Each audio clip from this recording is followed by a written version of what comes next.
Chapter 1. Izzy's boots slammed the pavement and her thighs were starting to burn. The skip was still in sight, but she was losing ground. His jacket had indicated he was a high school dropout, low-rent meth dealer with a penchant for teenage girls. It had said nothing about his alter ego being the Flash. He reached a chain-link fence that separated the apartment building from the train yard behind it and started to scale it. "God damn it," she muttered as she raced after him.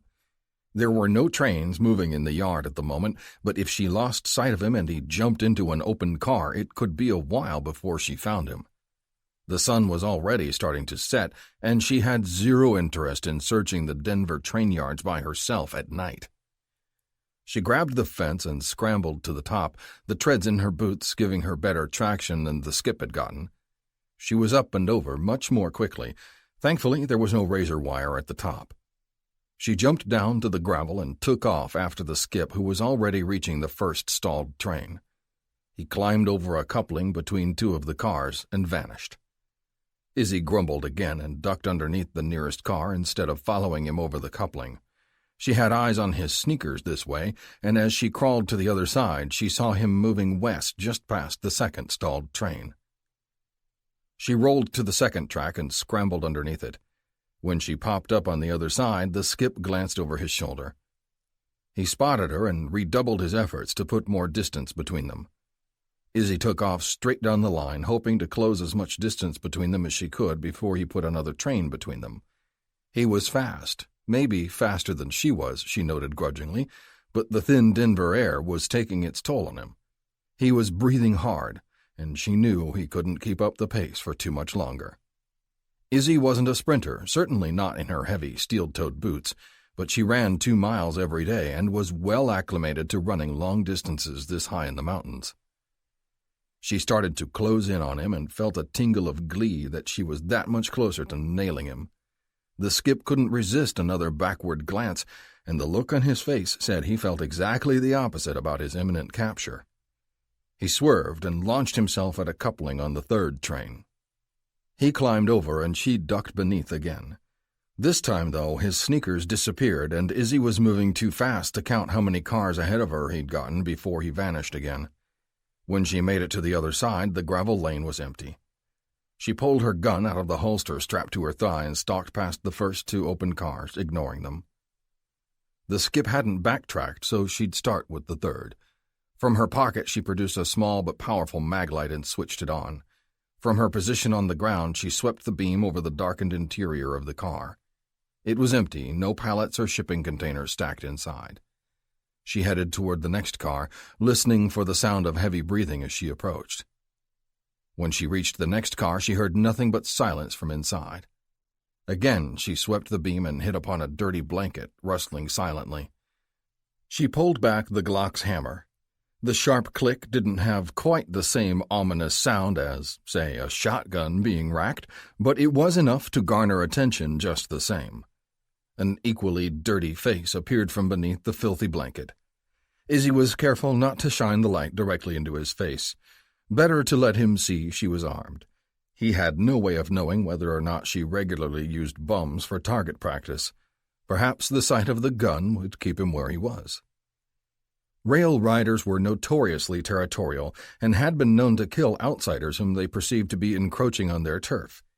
Izzy was reasonably confident the skip hadn't chosen this car.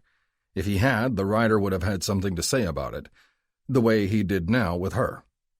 "Go away," he hissed through grayed teeth.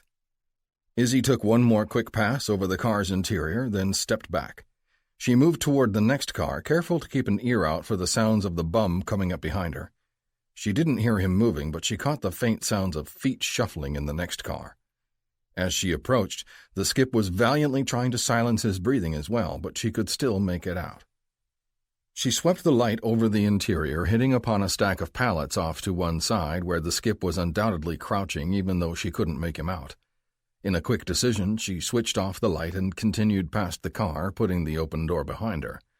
It was a risky move if he had a gun, but if he had one, she felt reasonably confident he would have shot at her by now. When she'd knocked on the apartment door, he'd immediately gone for the window and the fire escape beyond. Unless he'd already had the gun on him, he wouldn't have had time to grab it. Plus, he was shirtless, so unless it was in his pants... Izzy crunched her boots on the gravel, being deliberately loud and hoping Mr. High School Dropout wasn't smart enough to see through her ruse. The train car was a gamble, or a worse one anyway, than simply giving him her back. It was too dark in the car, and if she lost the mag light once inside the car, it would be a serious problem. There was no way to know if another rider might be in there, lurking in the shadows. If she had especially bad luck, he'd be hiding in a dark corner at the rear of the car. Being caught between two assholes was not how she wanted to go out, if she had to go at all. "Always have a plan," Pop's voice sounded in her head. "Easiest way to catch a skip is to let him come to you." Izzy slid the Glock back into the thigh holster and reached into her leather jacket instead. The sun was in front of her, which would make it harder for him to see her clearly. Nice, but it would be better if they were facing the other way, where she would have the advantage of at least seeing his shadow cast on the ground. She held her cell phone slightly out to the side, pretending to punch in numbers. In the phone's glass reflection, she caught a glimpse of the skip sliding out of the open car door. He was careful not to make much noise as his sneakers hit the gravel. Izzy sighed loudly in mock frustration to cover up the noise he was making. He paused, aware he was being too loud, but as Izzy hadn't seemed to notice, he appeared to rally and started toward her again. He lifted something in his hand. The phone's screen had a slight glare, and she couldn't tell exactly what it was. Her heart was pounding from the adrenaline spike. She never let fear overwhelm her, but it was always there. "Even the best laid plans," Pop always said. "Stupid bitch." Izzy spun on her heel and raised the second gun. She pulled the trigger and 2 darts shot out, catching his bare chest. He seized as 300k volts ran through him. He'd been holding a board, cracked and filthy, obviously planning to bash her in the head with it. She shivered as it hit the ground. It might have broken, she told herself optimistically. She dropped the taser and dashed forward. She fished a zip tie out of her pocket and rolled the skip to his side. He groaned as she fastened his wrists behind his back. He said something that sounded a lot like bitch again. "You're drooling," Izzy told him and pulled him up into a sitting position. She patted his bare shoulder and grinned at him. "And I'm pretty sure you're the bitch." Chapter 2. Caleb angled his Harley into a parking space at the far left of the station's lot. He put the kickstand down and swung his leg over the back. He had on a brown leather jacket but hadn't zipped it.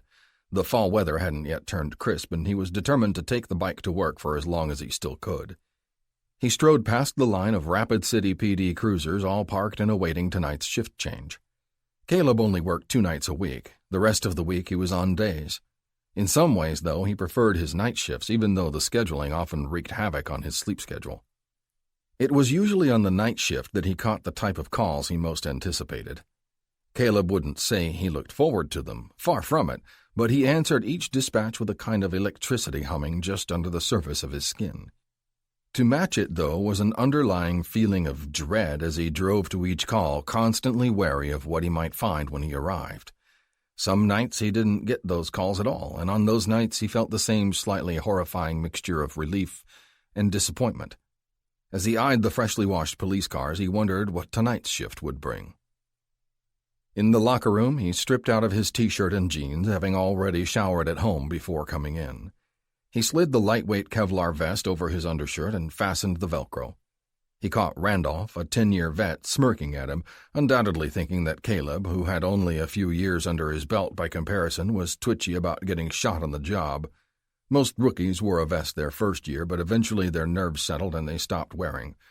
Caleb had a bit of a reputation for cowardice due to the fact that he'd still not ditched the vest. He had no partner either, having opted for solo duty. He was a bit of an anomaly, a chicken shit loner by all accounts, which didn't bother Caleb in the least.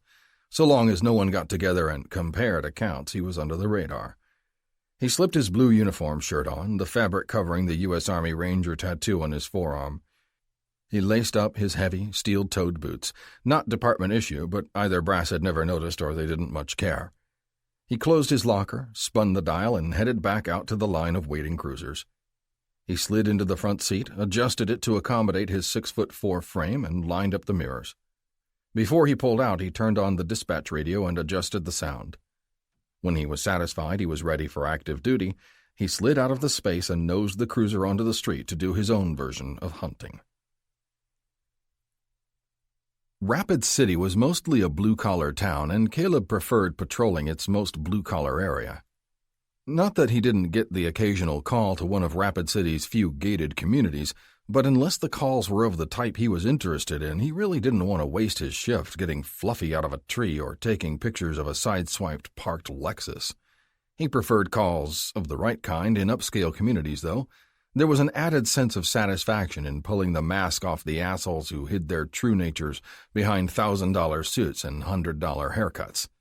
The feeling was hard to come by, though, as people in expensive glass houses often went to great lengths to keep stones at bay. On the rare occasion he did get a call, the feeling, as hard as it was to come by, was also short-lived because rich assholes had smug lawyers, and no one in a Stepford community ever did any real time. Not unless they robbed some other rich asshole of his hedge fund, but Caleb didn't give a shit about that. Growing up dirt poor himself, he found it hard to drum up much sympathy for people who appeared to have too much for their own damn good. When he turned 18, he had been more than ready to strike out on his own. The problem was, foster care didn't dole out much cash to kids who'd survived the system long enough to collect. The day after his birthday, he'd moved out of Barb and Henry Dupree's home, his fourth and final home, after being shuffled around from the age of 10. Henry had never been a bad sort as far as people who often collected stray children for extra cash went. He'd driven Caleb to the local recruitment office right there in Bakersfield, California. Henry had been an ex-grunt himself, though he'd never risen very high in rank. Caleb had been a good student, but couldn't afford college. The Army had seemed like as good a choice as any. He'd joined, made some good friends in basic, and when Hawk and Tex basically dared each other to sign up for Ranger School, Caleb, Easy, and Shooter had tagged along for the ride. Before he'd even consciously realized it, Caleb had turned a brief stint into the Army into an actual career. That is, until a roadside bomb in Iraq had crippled his unit. In the space of a few moments, half their number had been lost, dead, or dying, as Caleb, with his medic training, had tried and failed to save them. When the dust had settled and the cavalry had finally arrived, only Caleb, Shooter, Tex, Hawk, and Easy, such as was left of him, had remained. Caleb couldn't remember the exact moment at which they'd all decided to stay together. In fact, he wasn't entirely certain there'd ever really been anything like a discussion. Shooter had simply announced his intention to head to his hometown of Rapid City and open a garage. He was their lieutenant and unit leader, so Caleb and the others had naturally fallen in line. Caleb had nothing back in California except a pair of foster parents who'd only sporadically written to him over the years. Rapid City had seemed as good a place as any, since the only real family he had left he'd vowed never to see or speak to again. Though Caleb had moved to South Dakota sight unseen, he was the only one who didn't work at the garage alongside the others. He helped out on weekends, enjoying the camaraderie as well as the opportunity to work with his hands, but he had always felt the tug of a higher purpose spurring him onward. If he no longer patched people up in the Army, then he'd save them on the force. This was all well and good and had the air of heroism, which had undoubtedly gotten him the badge in the first damn place, but saving anyone was tangential to his true motivation for trading one uniform for another. As he rolled past Burnout, locked up tight for the night as his brothers were at home with their families, Caleb swept the mounted searchlight over the gravel lot that lay beyond the padlocked gate. Satisfied that it was secure, he continued on toward the honky-tonk just a few blocks down. Maria's had been Maria's longer than Caleb himself had been a resident of Rapid City. Rumor had it that the bar's namesake had blown into town as a tough-talking 20-something and had gotten hired at a roughneck bar called the Watering Hole and promptly told the owner that one day she'd own the place. Maria had had a rocky start in life as little more than a club whore for a one-percenter gang. She'd escaped that life, though, found herself a job, and true to her sharply-edged word, one day the sign for the hole had indeed come down and Maria's name had gone up in its place. She and her husband, Thomas, ran the place themselves. Maria's bar catered to a roughneck crowd, her kind of people, bikers, cowboys, in denim work shirts, not rhinestones, and more than a few ex-military. As much as they were Maria's kind of people, she and Thomas found it difficult to keep the peace on some nights. Maria kept a shotgun behind the bar, but when that wasn't enough, she had a few ex-Army Rangers at her back most Friday and Saturday nights. On weekdays, Caleb started and ended his patrol with a drive-by that took him past the garage and the bar. He rolled past now, keeping a keen eye on the people coming out. None of the women seemed particularly drunk or reluctant to go with whomever they'd picked up. Caleb circled the block and parked across the street, making his presence clearly visible underneath the streetlight. It was a bit early. The parking lot only held a few stragglers. He'd wait here for half an hour and then return at closing time. He had only stayed 20 minutes, though, before his radio squawked out a call. The call, as luck would have it. As he reached for his radio, fingers tingling, he heard Otto's voice alerting dispatch he was en route. Otto gave his 20s almost 6 blocks closer to the scene than Caleb, but the address wasn't far, and it wasn't just a call. It was the call. Caleb gripped the button on the handheld mic so tightly that his knuckles turned white. "Dispatch, this is 3080, en route, ETA less than 5, he said. Then he slapped the mic back into the cradle and pulled off the curb. "Negative 3080, the male dispatcher replied. 5210, already en route." Caleb switched off the radio and pretended not to have heard. He gunned the cruiser's engine and ran the stale yellow traffic light at the end of the street. As he sailed through the first intersection, he switched on the lights and siren. In truth, he was probably less than 3 minutes away, as the roads were dry and rush-hour traffic had subsided. He nudged the wheel and took the corner hard. The tires held, though, and the car rocketed down the main drag. The address wasn't in a swanky community. It was a neighborhood of run-down little one-story ranches just beyond the steel mill. Not perfect, but it'd do. Caleb hadn't had a call in a few weeks, and he was edgy from the lack of endorphins and adrenaline that now coursed through his system. 2 turns later, he spotted Otto's cruiser parked in a gravel drive, blocking both parked civilian cars. Caleb yanked the wheel, skidded to a stop, and threw the gear shift into park. He launched himself out of the vehicle, slamming the door behind him. Instinctively, he ran his palm over his chest and down to the Glock at his hip. Vest on, gun ready. He didn't unsnap the holster, though, to make for a quicker draw. Caleb wouldn't let it come down to a gunfight, if he could avoid it. Where was the fun in that? Chapter 3. "Hey," said the skip, this time kicking the seat. "Oh, you can talk now," said Izzy, glancing at him in the rearview mirror. "Good. Thought I'd given you a stroke." "You're not a cop?" She sneered. "Cookie or a star?" "You're a bounty hunter." Izzy sighed. "Bitch, bounty hunter. How'd you get this far in life only stating the obvious?" Ignoring her comment, he said, "I got money." Izzy turned the wheel, aiming the car down Holder Street toward the station at the corner of Holder and Cross. It wasn't the closest precinct, but it was where she preferred to drop off her skips. Of course, going there wasn't without its drawbacks. "Hey, I got money," the skip repeated. Izzy rolled her eyes. "No, you don't. If you did, you'd have paid your own bail instead of using a bondsman, and I wouldn't be chasing your ass right now." He grunted. "I do, too," he insisted. "I made some big sales the last couple days." "Getting together some cash to skip town?" He glowered at her. Izzy wouldn't have bothered to chase him if he'd left Denver. Dealing and statutory were small potatoes, and it would cost her more time and money to hunt him outside the city than he was worth. The payday just wasn't there. She believed him that he'd made some quick sales during the time she'd caught his jacket and started looking for him, not that she'd take him up on his offer, even if it were true. He wasn't the worst skip she'd ever brought in, not by half, but a bad guy was a bad guy, and one less of them on Denver streets was always a good thing. Plus, she was a good guy, as Pop had always reminded her. "We may not play by their rules, Z," he'd always say, "but we got our own, and we don't break them." Taking a drug dealer's cash to let him go was out of the question, no matter how badly she might need the money. She parked in front of the station and killed her Mustang's engine. She pocketed the keys and slid out from behind the wheel. "God damn it, I have money," the skip whispered fiercely as she dragged him from the back seat. He looked around fervently at the cruisers surrounding them and ducked his head when he spotted the uniforms talking animatedly on the sidewalk nearby. "Don't tell me you can't use the cash," the skip sneered as he jerked his head back toward her car. The back seat was littered with cheeseburger wrappers and empty Coke cans. Izzy's pride bristled. It might look like she lived in her car, but it wasn't true. She only worked out of it. Her laptop was securely mounted to a steel frame on the passenger seat, the week's active files sandwiched between the seat and the center console. A digital camera was locked in a case that was bolted to the floorboards. She shuddered as she thought about the day when she'd finally have to drag it out and use it, and how fast that day might be approaching.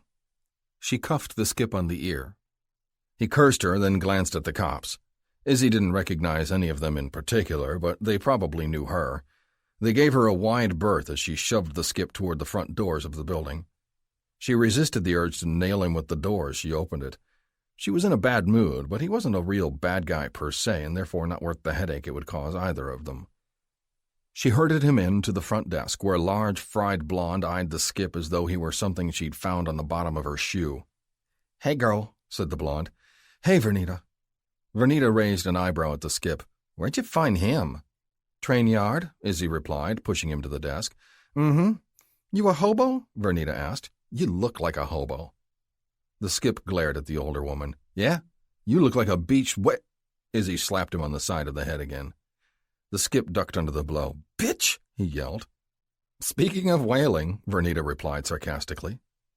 Izzy couldn't help but laugh. Vernita had been working the front desk since before Izzy had graduated from high school. Not much fazed the older woman these days. Izzy always harbored a sneaking suspicion that Vernita and Izzy's pop had enjoyed an understanding, the kind that older people sometimes entered into when neither of them wanted anything serious but still enjoyed the company of another person from time to time. "Hugo!" Vernita bellowed, thumping the glass behind her. "Izzy's got a skip!" A larger man in an ill-fitting officer's uniform lumbered out of the surveillance room. Izzy handed Hugo the skip and Vernita the manila folder in her hand. "Reginald Deacon," Izzy told her. "Signed, sealed, and delivered. Meth dealer." Vernita grumbled and took the folder. "Damn TV. Everybody want to be Heisenberg." Izzy watched as Vernita processed her claim paperwork.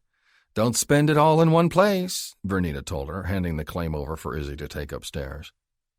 Izzy faked a smile. It was less than $2,000. It would cover next month's rent at least, and business expenses if she stuck to fast food. She'd already had to let the office space go, which had pained her because Pop had occupied that space since before she was born. But rent on two places was too much for her to cover now that she was on her own. It was probably for the best.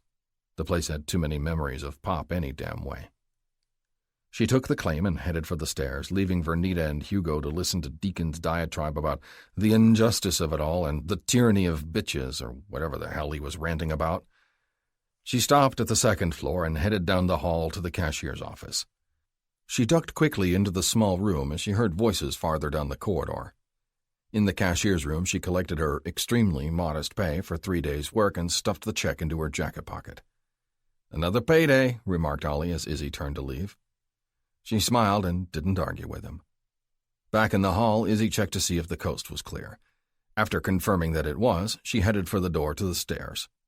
She'd nearly made it when a sizable hand clamped down on her shoulder. Izzy stifled a noise that was halfway between a groan and a growl. She turned, grudgingly. "I've been calling you." She smirked. She couldn't help it. It was a dumb thing for him to say. Of course he'd been calling. She hadn't been answering. For a detective, you'd think he'd connect the dots a little better. "We need to talk," he demanded. Izzy attempted to shrug off his hand, without success. "There's nothing to say." "God damn it, Izzy!" She finally twisted out of his hold and shoved the door open. She might have made it down the stairs and away from him, but he drew her back by the sleeve of her jacket. He pressed her against the door as it shut behind them, sealing them off from the rest of the building and its occupants. Izzy's heart thudded in her chest. She wasn't afraid. Far from it. She was well armed, not that she needed to be. She could defend herself without the Glock if it came to it. Not that she'd need to do that either. The one thing, apparently, that she couldn't defend herself against was betrayal, and it seemed she wasn't going to be able to avoid the fallout either. It was easier when people just disappeared from your life, like her mother and she supposed Pop as well. Dragging it out wouldn't change anything. "I'm sorry," he hissed, but he seemed less angry than apologetic. "I fucked up, babe." Izzy bristled. "Don't call me babe," she snapped. That hit a little too close to home for her comfort. "It was a mistake," he insisted.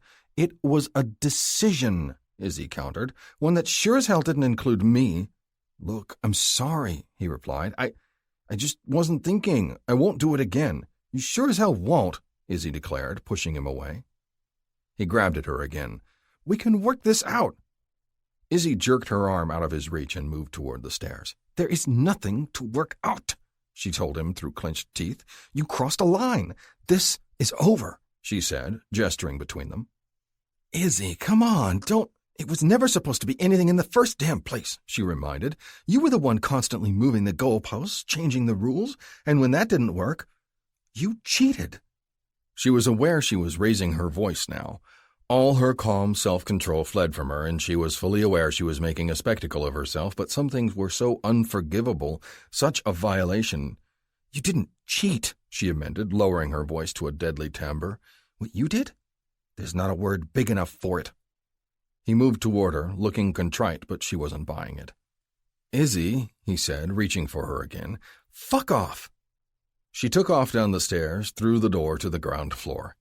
She knew her face was red, and she shoved her shaking hands into the pockets of her jacket. She was headed for the door when she realized she was cut off by a group of cops and assorted civilians who were all watching the television mounted on the wall. Vernita had the remote in her hand and was turning up the volume. The reporter from Channel 8 was grim as she addressed the camera. "A local convenience store owner was shot and killed just moments ago. The shooter has fled, taking a hostage with him. If you have any information—" Izzy watched the live shot as it was replaced by grainy CCTV footage of the interior of the store. The security tape showed one gunman, scrawny with dark hair, gesturing wildly to a young woman who was behind the counter. "Hurry up," he admonished in a voice with no accent. The girl opened up the register and filled a plastic sack with the cash, and as she was about to hand it over the counter, a shadow appeared from between two shelving units. Izzy stifled a groan as she watched a fat, balding man approach the kid from behind. Everybody wanted to be a hero, but few people knew how. The man's Louisville Slugger was no match for the kid's revolver. Izzy couldn't tell from the video if it was a .22 or a .38, but either way, you just didn't bring a bat to a gunfight. The shot was loud and caught the would-be hero in the chest. The girl behind the counter screamed. "What did you do?" she cried, but the dark stain on the floor rendered the question moot. The gunman swung around and lunged at the girl. He grabbed her arm and pulled. "Come on," he demanded. "Let's go." He snatched the bag of money on his way out the door with the girl. They moved beyond the camera's view, leaving the poor store owner the only person left in the frame. Vernita got the facts the same time the network flashed a mugshot of the gunman. "That was fast," a uniform remarked as Vernita placed the paper into her photocopier. "Kidnapping," the older woman replied, and no other explanation was needed. "Damn feds will be all over it." Izzy frowned as well. No one liked the feds stomping and pissing in everyone's Cheerios, but no one wanted a dead hostage either. She plucked one of the copies off the stack. It was still warm, and the toner was smeared a bit. The kid had left a print at the scene, which was displayed under his short rap sheet for breaking and entering. Izzy studied his face, then glanced down at the known address. When she looked up, she saw Vernita eyeballing her. "Kid's a shooter," the older woman cautioned. Izzy chewed the inside of her cheek. The kid was a trigger-happy asshole, no doubt about it. Give her a runner or a whiner any day, but a shooter was bad news. No info on a reward yet, but she already knew it would be high. Kidnapping and murder would be 5 figures at least. Double murder might be 6, but Izzy sure as fuck didn't need a payday soaked in some innocent girl's blood. It was bad enough the old man bought it. She couldn't save him, but she might find the girl and make the rest of the year's rent to boot. Izzy folded the mugshot and slipped it into her pocket. "I've got a vest," she told Vernita quietly. "That won't matter if he shoots you in the head," Vernita called after her as she headed for the front doors. Chapter 4. The young officer who'd responded first to the call was standing on the small front porch. There was a marked contrast between the crew-cut, buttoned-down, spit-shined man in uniform and the man who stood before him wearing a stained T-shirt and ripped jeans. The man's hands were empty at the moment, but they'd recently been holding a beer. Caleb could smell it on him before he even got to the top step of the porch. The scent was all too familiar and burned his nose. Bleary-eyed, the man glared as hard at Caleb as he had the rookie. "It was a misunderstanding," he said, in an exasperated tone that told Caleb he'd been repeating that word since the first man had arrived. The kid smiled politely and nodded. Caleb tried not to roll his eyes. The kid didn't appear to be stupid, though Caleb didn't know him personally. They'd only occasionally crossed paths in the locker room. Caleb was reasonably sure that the kid wasn't buying this bullshit explanation. He was just sorting out a domestic by the book as though the guidelines had been recorded and printed by St. Peter himself. No one wanted to respond to a domestic, except Caleb. They were usually frustrating or violent, depending on how long that particular argument had been stewing on the burner. They also had no satisfying resolution, usually. Out-of-control abusers were temporarily taken into custody. Aggrieved spouses more often than not simply refused to press charges, and the whole thing went back on the burner at a slow simmer until the next boil-over. When he'd first joined the force, Caleb had known he wasn't going to go by the book. Hell, he'd barely even read the book. He'd put on the badge, already knowing what it took a few years for rookies to figure out, that domestics were usually a zero-sum game. You couldn't win unless you were playing your own game. He glanced through the tattered screen door. A waifish woman was gathering empty cans in the living room and straightening lumpy couch cushions. She refused to look at the door, and he could already tell she wasn't interested in helping the police lock up her man. Caleb didn't care. He probably wouldn't need her anyway. He grasped the handle of the screen door and started to pull. "Hey," the drunk protested, "you can't just barge into my house." Caleb ignored him and flung the door wide open. "Hey!" the man shouted again. Caleb turned and glared at him. The rookie looked uncomfortable. He floundered, attempting to put himself between the drunk and Caleb. Let's calm down. Apparently the kid couldn't improvise for shit. The book was his Bible, and he clearly had no idea what to do when anyone deviated from it. Being reasonably sure that the kid could handle the drunk, for now, Caleb set his gaze on the woman. "Glass of water, ma'am?" She started at his words, looking as shocked as the kid. Her lips formed an O as she stared at him. The bottom one was split, but had stopped bleeding at this point. Unsure what to do or who was more dangerous, she simply nodded and turned toward the kitchen. Caleb moved farther inside. "Tell me again what the trouble is?" the kid asked the drunk, obviously attempting to direct the man's focus away from Caleb. The kid cast Caleb a sharp look, though, for good measure. Caleb smirked at him and turned away. "I already told you once. How many times I gotta repeat myself?" the drunk snarled. Caleb winced. "How many times do I have to tell you, Sheila? One time?" He flinched as he remembered the sound that had always come after. The muffled whump of a fist hitting soft flesh, the belly usually, and the sharp grunt that always came immediately after. 2 times? Another whump, but usually harder. Caleb was always able to tell by the sound of the grunts how hard the punches were. 3 times? The second was usually in the belly as well, but never the third. The third was always accompanied by the sickening crunch of fist-hitting cheekbone. Caleb flinched a bit as the sound of the cupboard being closed brought him back to the present. The woman had gotten a glass and was filling it at the sink. Caleb wondered if the drunk on the porch liked the counting game or if he had made up one of his own. He looked around for anything he could use. A bong, a pipe, a weapon that might be unregistered. Stacking up offenses was the best strategy. Assaulting a cop was bad, to be sure. Add to that a weapons charge, a possession rap. The weeks behind bars suddenly turned into months. Assaulting a cop with an unregistered weapon? Well, that was as close as you could get to winning the lottery without even having to buy a ticket. Caleb saw a glass pipe in the corner, lying on a small table. His cynical heart nearly leapt with joy, but he kept his countenance grim. He took the water glass from the woman, taking note of the bruises on her forearm. "The TV was too loud," the drunk replied. "Fucking neighbors heard it and called the cops. I didn't do jack fucking shit." Caleb calmly sipped the water. "What happened to your lip?" he asked the woman, indicating it with his finger. She paled and ran her tongue nervously over the swollen cut. "Moira," the drunk said, his voice full of warning. "Officer Barnes," the kid whined. Caleb sipped his water. The book. The good book said never interview the victim with insider hearing of the suspect. The suspect might become enraged. Caleb remembered that part at least. "That was from before," Moira told Caleb in a soft voice, clearly scrambling to create a story she hadn't had time to invent. "Before?" Moira winced, apparently realizing her mistake. It obviously wasn't from before, it was a fresh cut. But before seemed to imply that there'd been prior abuse, which was obvious. "I had an accident at work," Moira said quickly. "Oh, so he didn't take a few hits and then hit you?" Caleb asked, nodding at the pipe. Moira gasped. The drunk growled. "Told you that you can't be in my house," he shouted. Caleb shrugged. Too late. The woman lived there too, and she'd allowed him to come inside. "Barnes," said the kid reproachfully. Caleb glanced at him. It was hard to tell who was getting more wound up, the kid or the drunk. The drunk was flitting his eyes between Caleb and Moira, anger heating his gaze. The kid was rocking in the balls of his feet, anxiety creeping into his. "The book," the kid's eyes said. "The suspect might become enraged." Caleb shot him a cool look of his own. "Yep, the suspect might become enraged."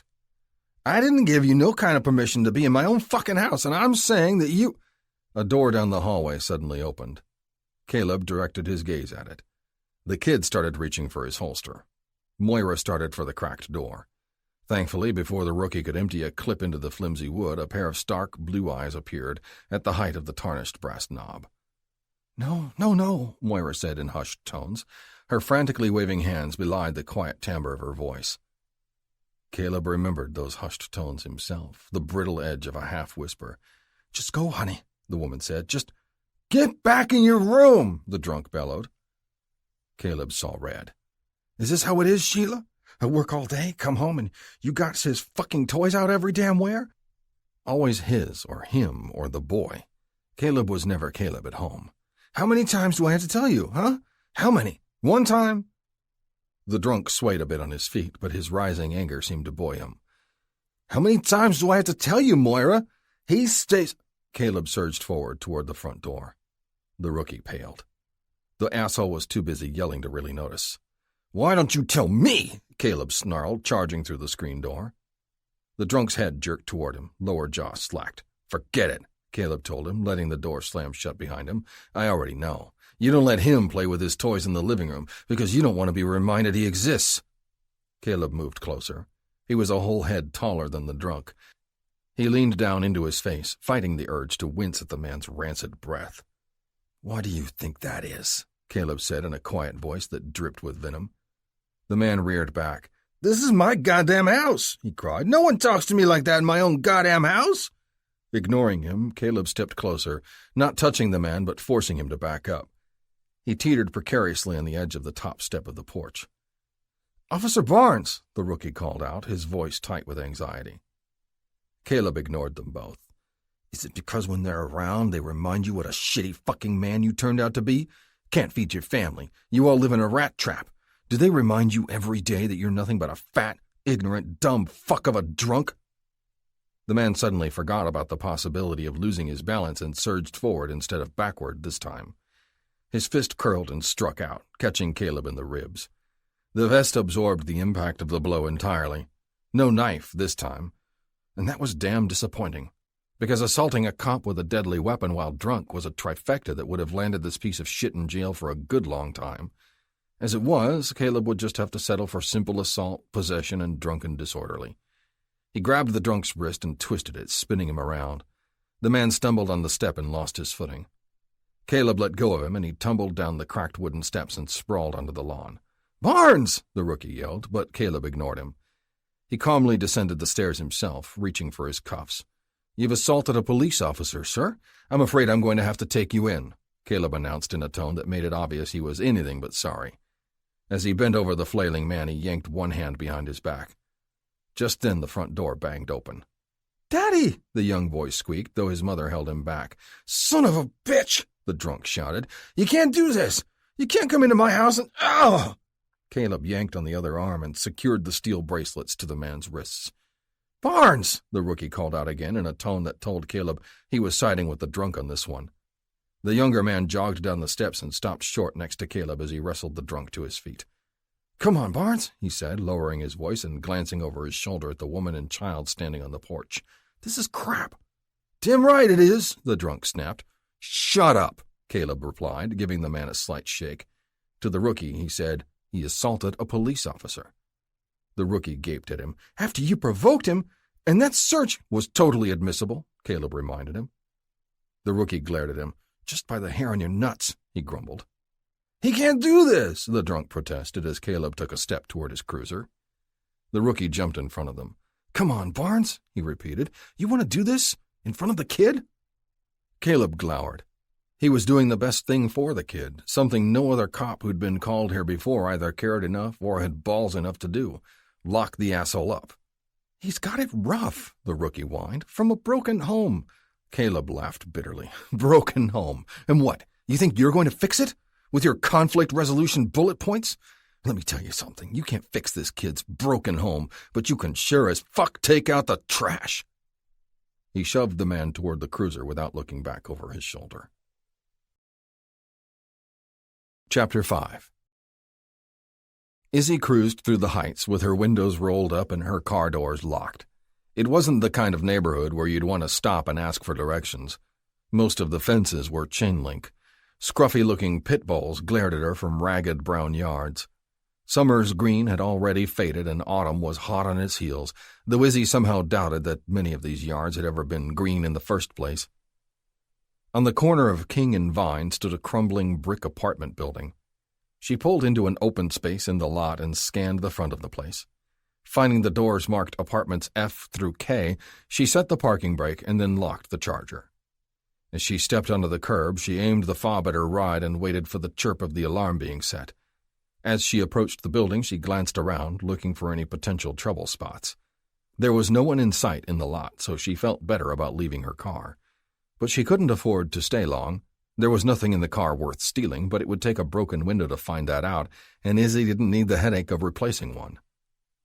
She walked briskly to the doors and was happy to note that she didn't need a key to get into the building. An ancient buzzer was on the wall to the left, but it had duct tape over it. She let the doors shut behind her and adjusted to the light. And the smell.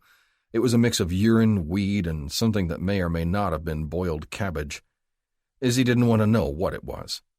She took the stairs 2 at a time until she reached the second floor. Apartment J wasn't hard to spot. Police tape covered the door, but no uniforms were stationed outside. Izzy wasn't surprised.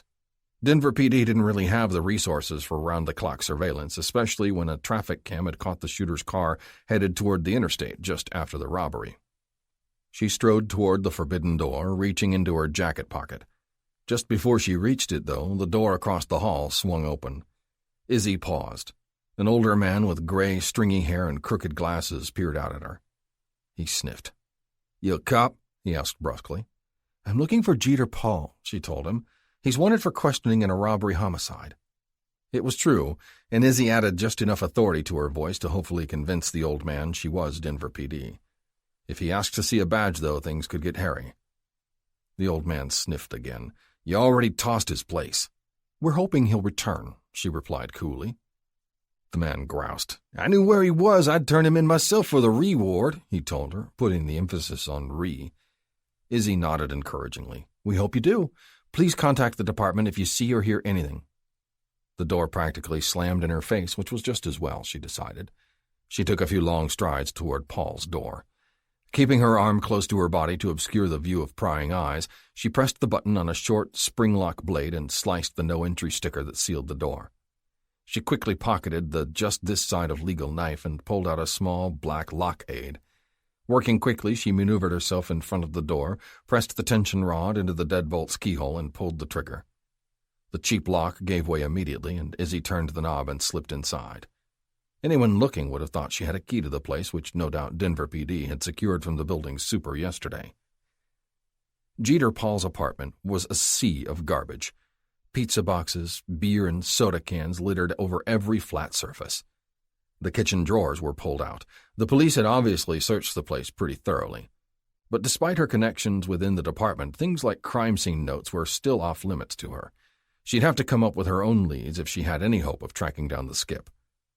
Paul wasn't technically a skip, since he wasn't out on bail, but old habits died hard, and Izzy began thinking of him as their next target as she looked around. In the bedroom, for the apartment only had one, the mattress had been tossed, slit open, and the innards pulled out. If the cops had found anything, it was impossible to tell. Izzy was more interested in what she didn't see, Jeter's clothes. The drawers of a scratched, worn dresser stood open, casualties of the search for anything that might link Jeter to the robbery, but they were mostly empty inside. The closet doors were thrown open. Empty hangers were scattered across the rod. Jeter had always planned to leave town after hitting the gas station, which was a bit heartening. Anyone who had a plan usually left a trail of breadcrumbs behind. People acting purely on impulse were far less predictable. Attached to the back of the dresser was a large mirror. Izzy crossed the room to get a closer look. Ignoring her own reflection, she saw scotch tape along the length of it. The edges of a few photos remained. They'd been torn off when picking the tape had apparently become too tedious. A sliver of blue sky marked the corner, under it a sign, but it had been sheared off. B-A-N-A, the sign had said. Izzy sighed and slid a fingernail underneath what was left of the photograph. If this was all she had to go on, her hopes of finding Jeter and getting the payoff were dwindling. She knew the photo was important, though, so she pocketed it. Pop had always said people kept the things that meant the most where they could see them every day. Photographs, mementos. Show Izzy a person's room and she could put together the puzzle of who they were or who they wanted to be. Deciding she'd been in the apartment long enough and that she'd get no more from it, she headed back to the door and locked it behind her. As she passed the old man's door, she nodded sharply at the peephole, which was darkened, and she knew he was watching her. She held her head high like she belonged there and made her way toward the stairs. Once outside, she slid the cell phone from her pocket and pressed a key. She speed-dialed the precinct, and Vernita's brisk voice answered immediately. "Hey, V, it's Izzy." "Well, at least you're still alive," the older woman gruffed. "For now." Izzy smirked and turned off her car's alarm. "Listen," she said as she slid into the driver's seat, "what's the scuttlebutt about Paul?" Vernita wouldn't have any first-hand knowledge of any particular clues Denver PD may have found when they searched the apartment, but cops were a gabby bunch, and if you wanted to know the lay of the land, Vernita was the person to ask. She knew everything from how much the janitor got paid to who was on the short list for commissioner. Vernita sighed, and though Izzy couldn't see her, the accompanying eye roll was implied. "Mexico," she drawled. Izzy nearly laughed. Of course, Paul had been headed to the interstate. Izzy supposed it was possible that he was headed across the border, but in her experience, desperate people tended to stick to what they knew, and hiding out in a foreign country wasn't all that appealing to most people. "His mama lives in Kirkwood," Vernita offered. Izzy cranked the Charger's engine. "Thanks, V," she replied and disconnected. She rolled out of the lot and back onto Vine. Kirkwood was a nicer area, though not by a whole lot. It tended toward older, retired folks, though no one with anything like a 401k. As she cruised to the other side of town, she rolled the windows down and breathed in the crisp fall air. Denver was a great town. She'd lived here all her life, but it seemed different now since Pop had died, more hollow somehow. She knew the streets as well as any cop or cabbie, but it just seemed like information now, bits of data that her mind had stored. She didn't want to stop for a gyro at Rudy's anymore because she and Pop had eaten there almost every Friday night. She didn't want to go to the movies either because they'd always gone together. At first, Izzy had simply felt sorry for her dad, alone now that her mother was gone, and had made sure he wasn't sitting at home in front of the TV every night. It hadn't taken long for it to become their thing, gyros and a movie on Friday. It was a nice change from hunting skips in dirty alleys and arguing with relatives about financial liability. Izzy pulled up to the house of Jeter Paul's closest living relative and shut off the Charger's engine. Relatives were hit or miss as far as cooperation was concerned. In Izzy's experience, unless Mom's house had been used as collateral for bail, they weren't likely to get any useful information about where to start looking. Izzy jogged up the porch steps and rang the doorbell. A dog's bark sounded in response, but it was a yapper, not a pit, and so Izzy wasn't worried. Her ankles were well protected by her boots. The front door opened and a woman stood in the frame. Izzy guessed she was about Pop's age. She smiled. The woman did not return the sentiment. A black fluff ball that might have been a poodle yipped at her feet. "Already talked to the police." Izzy kept smiling. "I know, Mrs. Paul, but we really, really do need to find Jeter. And the girl," she said, reminding the woman of the stakes. The old lady winced. "He's a good boy," she insisted. Izzy frowned. "I can't see how he'd do a thing like this. He's such a good boy." Izzy resisted the urge to point out that Jeter was anything but a good boy. He was a murderer and a kidnapper. "How long has it been since you've seen him?" Izzy asked. The woman sighed. "Oh, a while. It's been a while." "A few weeks?" Izzy ventured. The woman's gaze fell. "Months?" The woman took a deep breath. "It's been about 2 years now." Izzy winced. She couldn't imagine living in the same city as Pop and not seeing him all the time. "Are you police?" Izzy sighed inwardly. She wouldn't lie to the woman, even though the assumption that she was an officer helped her immensely. "No," Izzy replied. "I'm a bail bondsman." The woman's brow furrowed. "Jeter's not out on bail?" Not this time, Izzy thought, but Jeter had been arrested multiple times over the years for minor offenses. No, ma'am, but I track down folks who don't appear in court, and occasionally I help the police find other people as well. This was stretching the truth a bit. She'd made it seem as though she was actually working with the police, which wasn't the case. Denver PD wouldn't turn down a collar that a bounty hunter made, but they didn't exactly encourage citizens to insert themselves into police investigations, especially not ones as serious as these. I think the police want to kill my boy for what he's done, Mrs. Paul said quietly. Izzy shook her head. She wasn't a cop, but she didn't like painting them in a bad light either. I don't think so, she replied. Denver PD just wants to find him and the girl, but he's not in Denver, is he? He's headed somewhere else. A place where they might shoot first and ask questions later. The woman considered this at length and then stepped back. Come in, she said wearily. Izzy carefully moved past the dog that was nipping at her steeled toes. Mrs. Paul shut the front door behind them and moved to the living room that lay just beyond. Mrs. Paul's house was her son's polar opposite, clean and tidy with several framed photographs and knickknacks laid out on shelves and end tables. The small fireplace had a mantel that was filled with photos. Izzy wasn't too surprised by this. Sometimes the apple fell from the tree, rolled down the fucking hill, and came to a stop as far from the tree as it could possibly get. Izzy was living proof of that. He is a good boy, Mrs. Paul insisted. Or he was, but then his father died and... She trailed off. I don't know how things got this bad. Greg, that's my husband, always kept Jeter in line. Guess I didn't realize how much I needed him here to do that until he wasn't anymore. Izzy inspected photos of a poor but generally happy family, at least when the camera was pointed at them. Jeter's hair was short in the family snaps. He'd obviously grown it out considerably since then. You won't kill him? The woman pleaded.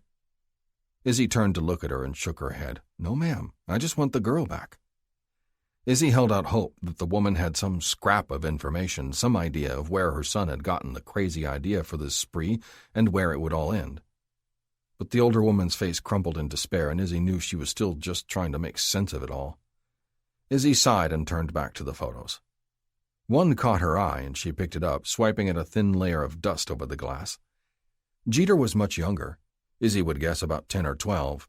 At least she assumed it was him. He had the same dark hair. His arm was crooked around the neck of a boy about the same age, a boy with sandy blonde hair. He seems happy, Izzy said, holding up the photo. Mrs. Paul wiped her eyes and nodded. That's Jason, his cousin. Greg took him up for a visit every summer to see his brother. Jason's his boy. Thick as thieves, those two always were. Jason, Izzy repeated. Paul? Mrs. Paul nodded. Izzy looked down at the photo and swiped her thumb across the glass. Two young boys smiled back at her against the backdrop of a bright blue sky, and a sign that read, Badlands National Park. Chapter 6. Caleb pulled his sleek blackened chrome Harley into his former lieutenant's circular driveway. Chris Shooter Sullivan had purchased the 2-story log cabin for his wife, and they were slowly filling it up with kids.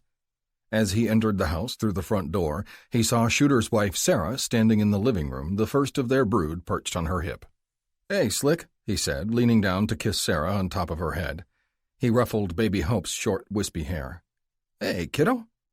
She looked up at him with her mama's dark brown eyes and smiled. He grinned back at her. He nodded to Mark Tex Marston, who sat on the couch nursing a beer. Next to him, his girlfriend Abby had a martini. Caleb followed the squeals of what was certainly Daisy into the kitchen to snag a brew of his own. He wasn't surprised to find Jimmy Easy Turnbull pressing the tiny tattooed blonde against the counter and nuzzling her neck. Daisy gasped when she saw Caleb and tried to push her boyfriend away. At ease, Easy, he said with a smirk and reached for the handle of the fridge. What are you doing, anyway? Daisy giggled, and Easy swung her around so that he faced the slightly older man. Body shots, he replied. Caleb snorted. There's no tequila. Don't need any, Easy said, and licked Daisy's neck again. She squealed. Caleb shook his head at the two of them and headed back to the living room. He flopped down into a chair, his chair, and waited for Slick to tell him to set the table. Thursday night was poker night. Slick fed them all first, and if she was in the mood, beat them at cards afterward. She'd graciously taken to playing only occasionally these days, so that everyone could pay their bills. Shooter came down the stairs, fresh from a shower, it appeared, while the front door opened. Caleb didn't have to turn to know that Hawk and his wife Tildy had arrived. They'd taken the truck, for obvious reasons. Slick's fluffy white attack cat bypassed the very pregnant Tildy and launched herself at the giant Sue. Hawk scooped her up and cradled her to his chest. Tildy made her way to the love seat where she and Hawk always sat, while Abby and Sarah fussed over her. Sarah was something of a mother hen and had been ever since she came to Rapid City. She'd had no name, no past, but was a hell of a cook and had started making dinner for the boys when she'd lived next door to Shooter. Now she was busy nurturing Tildy through her first pregnancy, not that Tildy really needed it. For a thin wisp of a woman, she was holding up fairly well, being married to a man more than twice her size. Shooter sat in the other chair, across from Caleb. "They're so busy with each other, they might leave us alone," he remarked, glancing at the women. Caleb took a sip of his beer and grinned. "Good. I could use the money." Shooter lifted an eyebrow at him. "Planned this weekend?" he asked casually. Caleb nodded. "1 weekend a month," Easy replied as he entered from the kitchen, referring to Caleb's monthly excursion to Sioux Falls on the other side of the state. "Are you hiding something from us?" Caleb schooled his features to appear passive. "Like what?" "Are you in the reserves?" the younger man asked, taking a seat next to Tex. Caleb snorted. "Hardly." Caleb had left the Army along with the rest of them right after the bomb had taken out most of their unit. The man sitting across from him now had lost a leg in that ambush. Caleb had known from the moment he'd cut off Easy's fatigues that he didn't have the medical skill to save it. He had only been a combat medic, not a battlefield surgeon.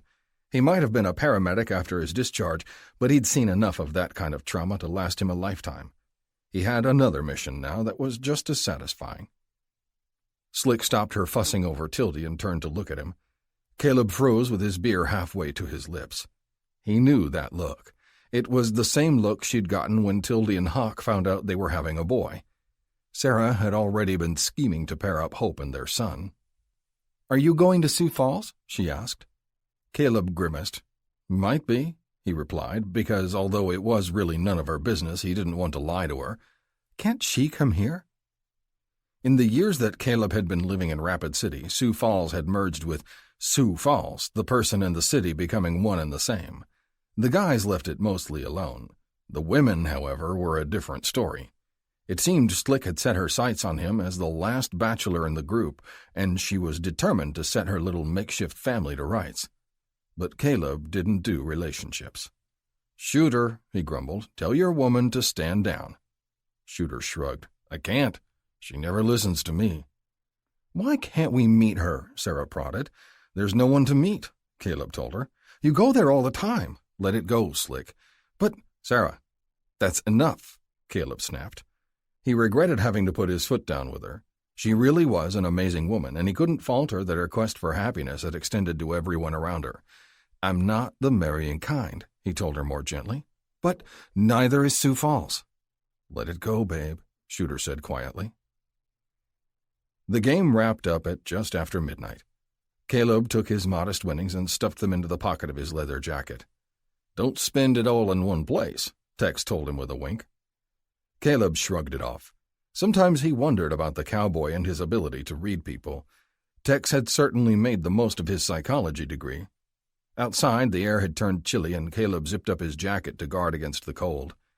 Hawk helped Tildy into the front seat of the truck, and Caleb let them take off first down the winding road that led to the highway below. After the sun set, it was chilly in the fall this far northeast, but it was the same in Caleb's native California. Rapid City had its wind, while Stockton had the fog that settled during the winter and never seemed to leave. Even with South Dakota's harsh winters, Caleb didn't miss California, or anyone in it. He gunned the Harley and headed for home, which was a tidy one-story house on the east end of town. Caleb rented it from an elderly couple. Tex would say it was a testament to Caleb's insistence on impermanence. Caleb just wrote it off as a practicality. Why did he need to own a house? To whom would he leave it when he died? He owned his Harley and his Ford pickup, and he didn't need anything else. He stopped at the curb and opened the mailbox. He tucked the mail under his arm and pulled the bike into the small garage and lowered the door. Entering his house through the kitchen, he tossed his keys onto the counter along with the stack of mail that he didn't bother to look at. He swept the stark white envelope that lay on top immediately into the trash, closing the lid on the harsh black lettering that read, Folsom State Prison. Nope. There was nothing in California that he gave a single fuck about. The next afternoon he mowed the lawn, probably for the last time that season, and put the mower away in the corner of the garage. After he showered, he picked up his cell phone. "Busy tonight?" he typed and waited for a reply, which never took long. "Never too busy for you. See you at 9?" Caleb confirmed and slid the phone into his pocket. He'd have to leave now to make it on time. He chose the Ford over the Harley, though it pained him to do so. He'd never ridden a motorcycle before the Army, but now he could honestly say he couldn't imagine his life without one. The feel and the freedom of the road were addictive. Winter always came too soon. He swung up into the cab of the Ford and fired up the engine. Sioux Falls was just under 4 hours away. It was a working-class town, same as Rapid City, but more than double the size. Sioux Falls was closer to Stockton in size, and in some ways Caleb preferred it, or at least its anonymity. He could come and go as he pleased, pun intended, he supposed, and no one registered his presence. He wound his way through the downtown area and turned north to a neighborhood that was much like his own. Small one-story houses lined the street with well-kept lawns and mid-sized SUVs. No one owned a Lexus here, but neither were there junkers on blocks. Caleb turned into the driveway of the last house on the street and killed the engine. The porch light was on. He barely knocked when the door swung open. 5 feet of curves and blonde hair found their way into his arms. "Hey," she said giddily, and he pushed her inside, closing the door behind him. He knew where the bedroom was and wasted no time in getting them there. She was already in a bathrobe, hair dry but freshly washed. Caleb stripped out of his jeans and T-shirt as she crawled on the bed. As he moved over her, she playfully grabbed at his hips and tried in vain to bring him closer. She licked her lips seductively. He smiled but ignored it. He never asked her to do that. Instead, he slid the condom on and then slid inside her. She was ready for him, as usual. He buried his face between her neck and shoulder and rocked into her slowly. She groaned and wrapped her legs around him. Caleb rarely took matters into his own hands at home. He got it regularly, if not sparingly, here, and never saw a need. But his years of discipline, both in the Army and after, had proved useful. He never, ever came until she did. He not only felt the typical male sense of pride in a job well done when she creamed on his cock, but he also figured it was the least he could do for her. It only took a few minutes of thrusting before he felt her pussy begin to squeeze his shaft. She came in a rush, and Caleb soon after. When the high wore off, he slid off the bed and tossed the condom into the nearby trash, which was always empty every time he visited. She sprawled over the bed, looking dreamily up at him, and he didn't think that part was ever fake or forced. She seemed to genuinely enjoy his visits, as much as she probably could, anyway. He dressed again, zipped up his jeans. He was tired and needed a drink and some sleep in that order. So he headed out of the bedroom after shooting her a winning smile. In her kitchen, he stood over the table. She had a small stack of books, college textbooks. The corner of his mouth quirked up. It had taken him almost a year to cotton on to the fact that the books never changed, nor did they move from their spots on the small table. He shrugged it off as he reached behind himself. He supposed a lot of people were pretending to be something they weren't. Hell, he was pretending to be a cop, but the shiny badge might as well have come from a dime store. Caleb was a lot of things, but he wasn't a cop. Not really. He opened his wallet, fished out a stack of bills, and tucked them underneath a book on microbiology before heading out the front door. Chapter 7. Izzy neared the city limits and slowed a bit for her next turn. Rapid City was quite a bit smaller than Denver, and although there were hills, they were nothing like Denver's soaring Rocky Mountains. She supposed she should eat and find some temporary digs, but she was here for a job. Plus, after she got the lay of the land, she'd have a better idea of where to drop anchor. She continued on to the home address of Jason Paul that Jeter's mother had given her. Izzy had requested that the woman not call ahead and give a warning to anyone in South Dakota that she was on the hunt.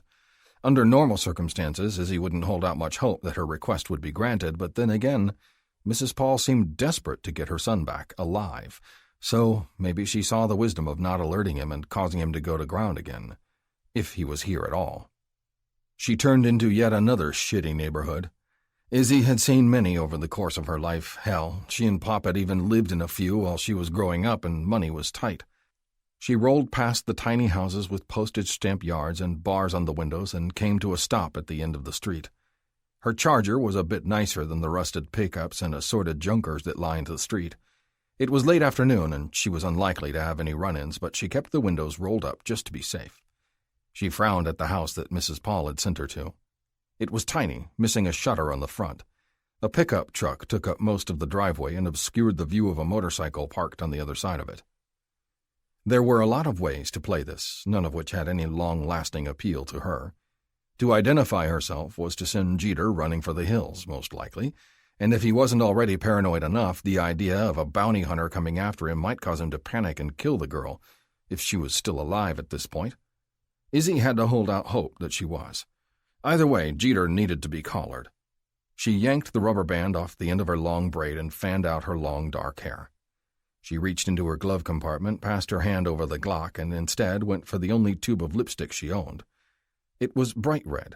Probably a bit of overkill, but she wasn't used to wearing a lot of makeup, and usually the only time she did it was because she was on the hunt, either for a skip or a quickie. She checked her lips in the mirror and tugged down the front of her red fitted t-shirt just to the line of her black bra. She fobbed the Charger's alarm and shoved the keys into her jacket pocket. Her boots were a bit too practical for the job, but she hoped whoever answered the door wouldn't really notice them.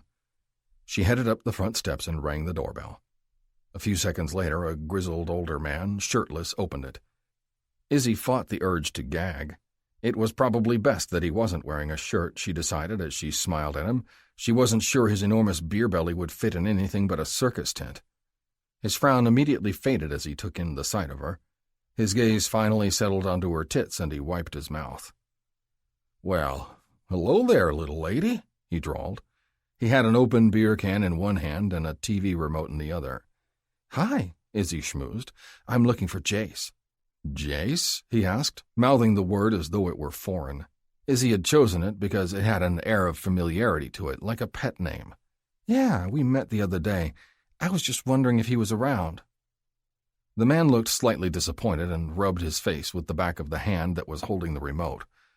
"Well, Jason don't spend too much time here," he replied. "He's usually at the clubhouse." Izzy pictured the world headquarters of the He-Man Womanators Club, of which this man was probably president. "Oh," she said, and stuck out her bottom lip to emphasize her apparent disappointment. The man grinned at her. Don't get too upset, sugar. I've got some time before I have to be into work. You could stay and see where Jason learned all his smooth moves." Izzy felt like shooting him, but it would only slow her down. "What's your name?" "Cindy Lou." "Who?" She bit the inside of her cheek so she wouldn't laugh. "Cindy Lou. I met Jason the other day, but I didn't get his number," she said vaguely. "Well, he might be at Maria's later tonight, or at the clubhouse. You never know." She nodded as she peered behind him and into his kitchen. He had a black leather cut slung over a chair. Izzy couldn't make out the club name on it, though, just a few Z's. "Well, bye," she said, turned and quickly walked away. "See you around, Cindy Lou," he cackled, and Izzy just knew the old bastard was looking at her ass as she headed back toward her car. It was an annoying but necessary part of the job.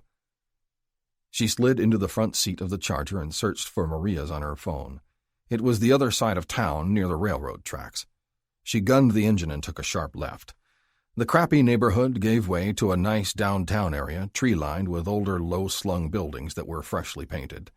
It had more of a small-town feel than Denver's skyscrapers, but it didn't seem claustrophobic. She found Maria's bar on the south side and rolled slowly past. A few Harleys were lined up out front of the dark building. A few pickups were scattered in the gravel lot.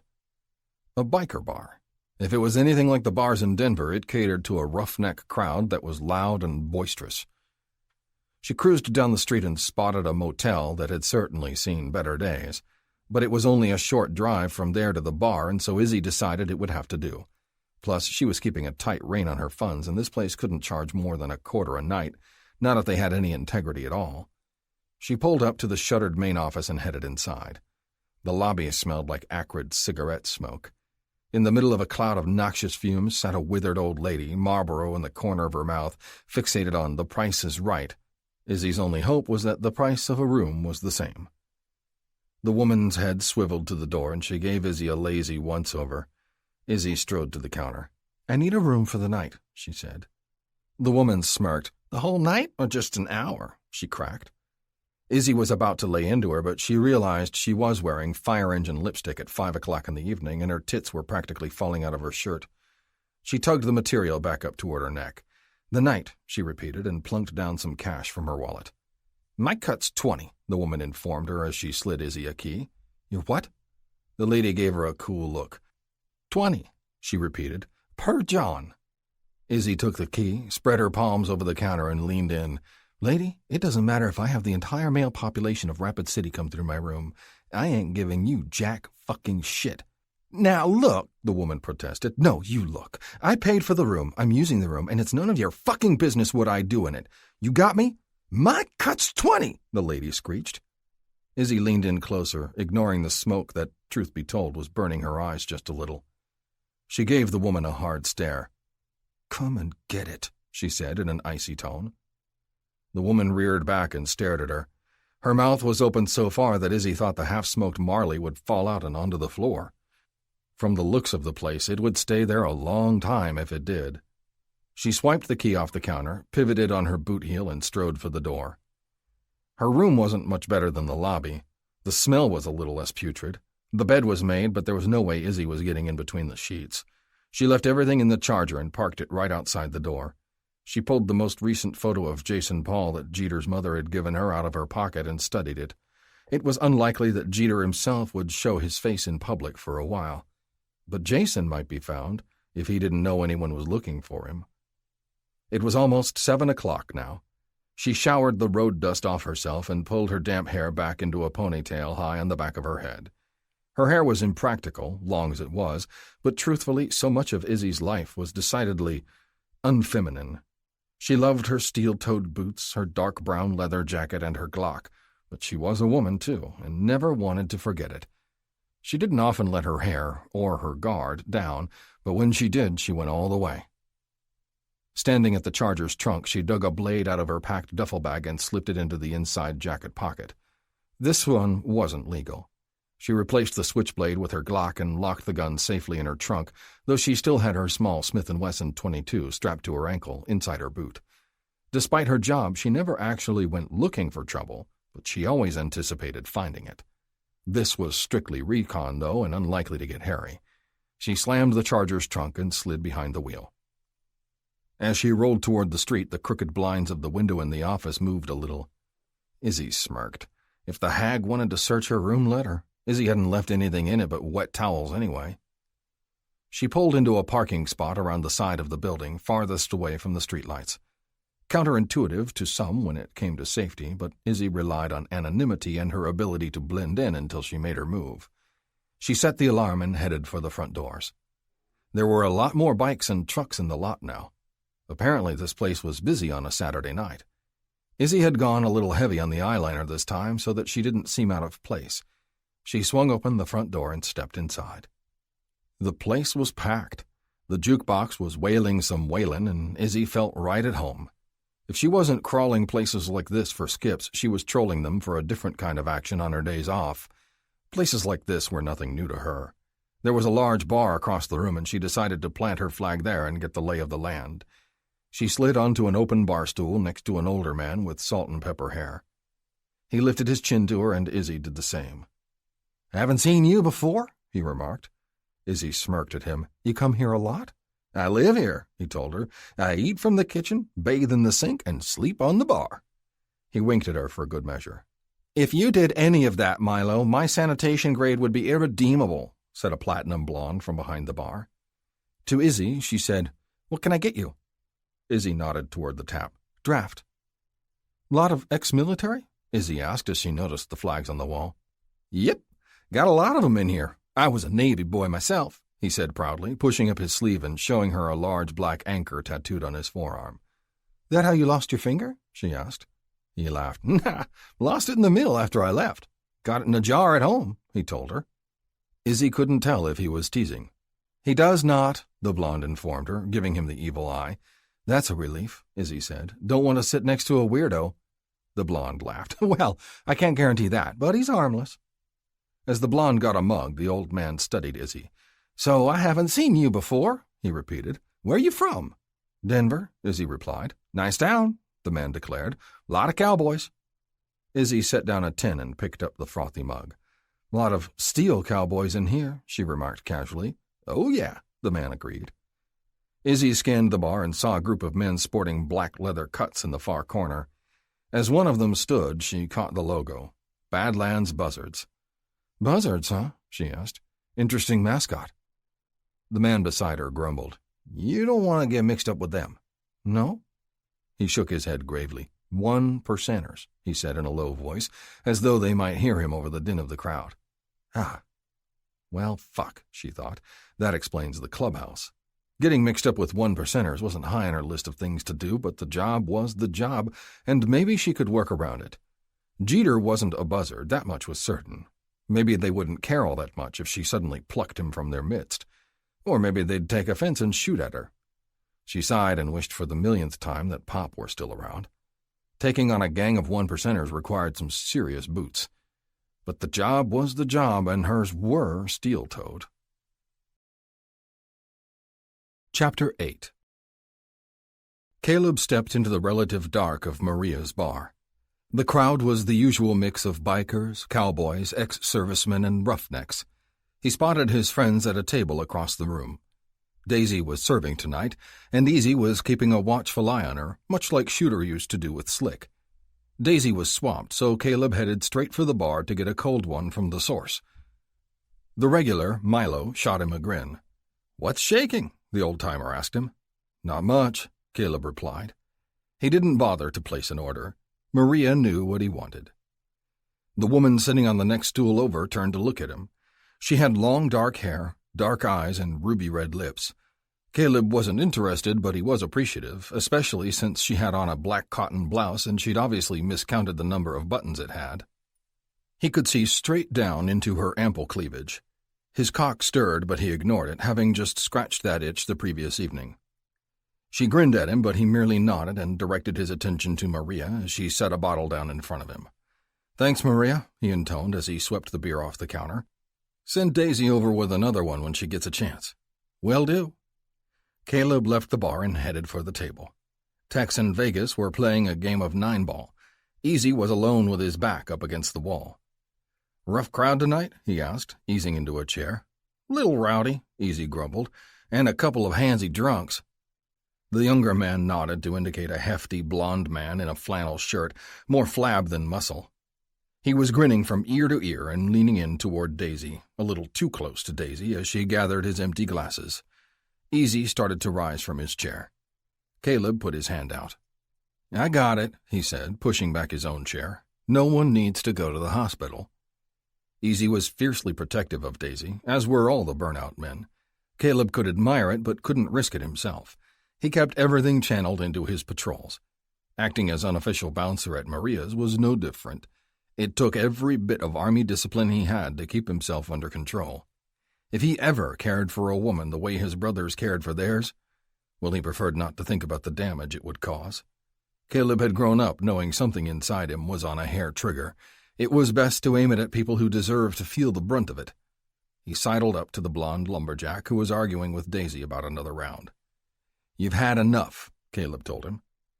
The large man's head swiveled in his direction. "I'm a paying customer," he insisted, "and I want to pay for another drink." The man's eyes were focused, his speech loose but not slurred. He wasn't quite drunk off his ass, but he'd bought the ticket and was on his way there. Another drink and he might become a real problem rather than just a nuisance. "Forget it," Caleb said, and gestured for Daisy to walk away. She gave him a thank-you smile and headed back to the bar. "You're done for the night," Caleb informed the man and waited, watching him closely to see if he'd get his back up about it. He grumbled and glared, but didn't argue. Caleb nodded to himself and returned to his table where Daisy had left him a second beer. "Thanks," Easy said. "Any time," Caleb replied. The crowd remained thick. The place was slammed even for a Saturday night. Caleb kept one eye on the bikers, the other on the cowboys, and his ears tuned for any tones that sounded less jovial and more adversarial. There was a game of darts that might get ugly and a round of pool that was getting intense. Caleb kept his focus on the darts. Let Tex handle losing to his girlfriend, again, in any way he saw fit. When they'd first met, Caleb had seriously considered beating the shit out of the man after learning his ideas about women and sex. Tex liked them submissive and made no secret of it. Caleb had too much experience with assholes who needed to prove themselves to accept the man's word that he'd never hurt a female. It had required Shooter's intervention to thaw the ice between the two men. As disinterested as Caleb was about Tex's private life, he no longer disapproved. Abby looked as happy as any woman Caleb had known, and he was content that his brother was a good man for all his proclivities. Caleb scanned the dance floor again and saw nothing and no one of interest. His sweeping gaze halted at the bar, though. Apparently, the lumberjack had tried to circumvent Daisy and get another round from Maria herself, who had tended bar enough years to know that he was quickly approaching his limit. Caleb saw the sharp shake of her head and took in the lumberjack's disappointed expression. He tried again to no avail, then washed his hands of it all, instead turning his head to focus on the pretty little brunette who was seated next to Milo. The lumberjack leaned in again, as he was wont to do, apparently, when something sparked his interest. He clearly ignored the way the brunette leaned away from him and shifted uncomfortably on her stool. He put a familiar hand on her shoulder. She shrugged out from under his touch. It was obvious she wasn't the least bit interested. The lumberjack had twice been denied beer, though, and it seemed broads were next on his to-do list.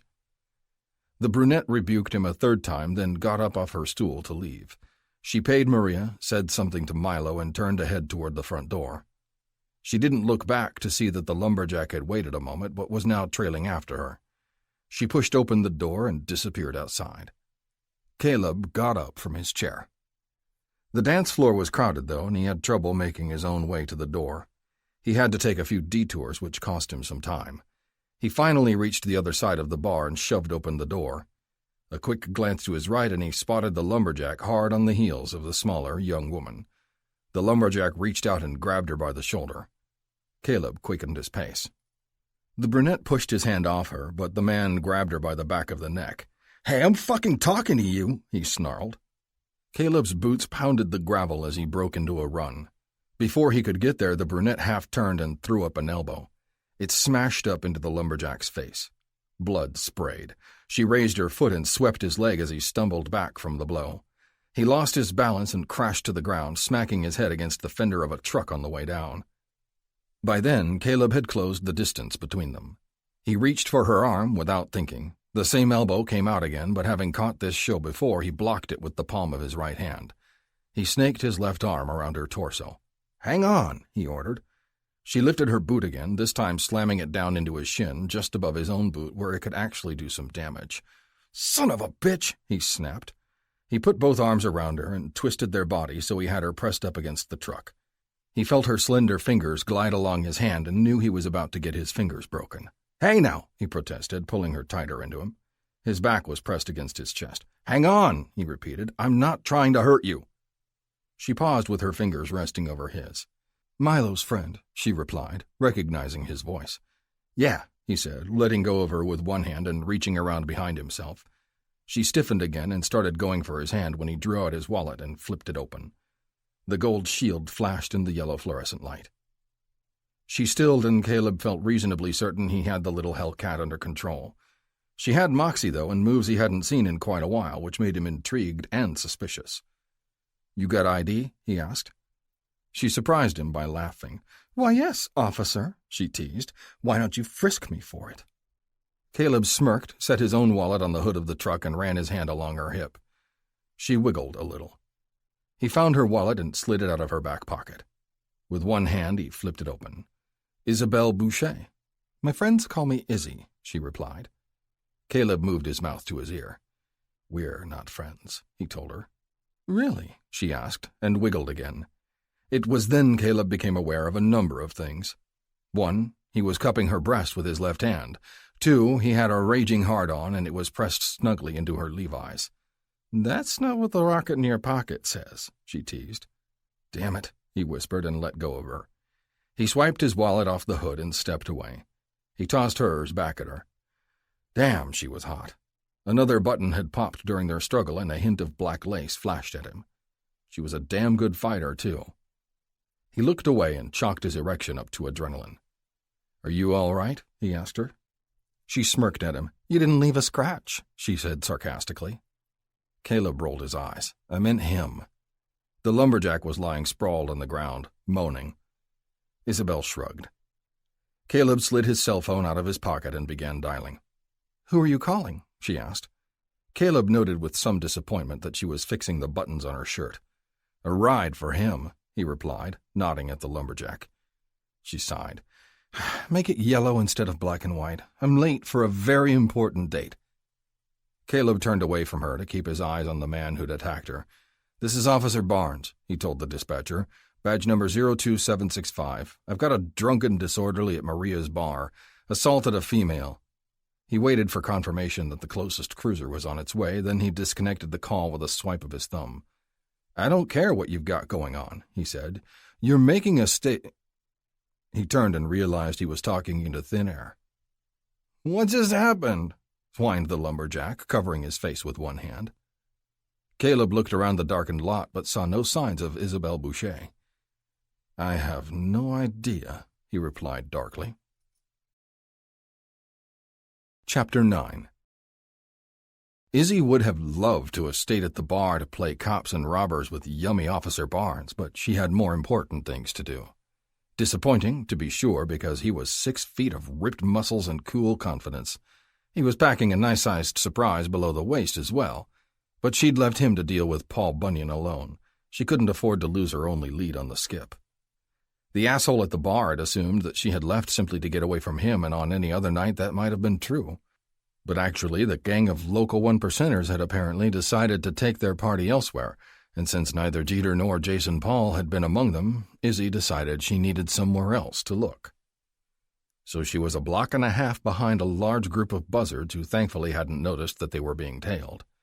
She'd been a bit worried that she might have lost them after the drunk and the hero had slowed her down, but a dozen leather-clad bikers on loud-ass Harleys were actually fairly easy to find, even in Rapid City, which seemed to have a higher concentration of riders. She followed them to the edge of an industrial area that was not far from the bar. She hung back because of the lack of other vehicles in the area and watched them pull into the lot of a low-slung building that almost resembled a warehouse. Shortly after they entered, music boomed loudly from inside. Izzy drove past as slowly as she dared, trying to get a good look. Through the windows, she saw a small crowd of people drinking and carousing. She hoped she would blend in with the mass of partiers. She circled behind the building and parked halfway down the block in the shadows. She hustled toward the clubhouse, skirting around the streetlights as best she could. There were a few small windows in the back, and she crept up to the first one and peeked in. It appeared to be a bathroom at the back corner of the building. She placed both hands on the window pane and lifted it, but it wouldn't budge. Hoping the next one wasn't also locked from the inside, she moved forward and peered in the second window. It was situated at the end of a hallway. No one was within sight. Praying silently, she tried to open it and breathed a small sigh of relief when she succeeded. The window quietly slid up and she threw her leg over the sill and ducked inside. The music was so loud inside that she was confident no one had heard her entering. If she could get in and out quickly and avoid actually running into anyone, she could exit the same way. She tried the door to the first room on her left, the one connected to the bathroom she'd been unable to enter. It was locked, though. She slipped her switchblade out of her jacket pocket and flicked it open. Prying open the flimsy door lock, she swung it open cautiously. The room was empty. She paused, though, as she looked at the rumpled, unmade bed. Above it hung a huge black flag, a larger version of the patch on the cuts of the club's members.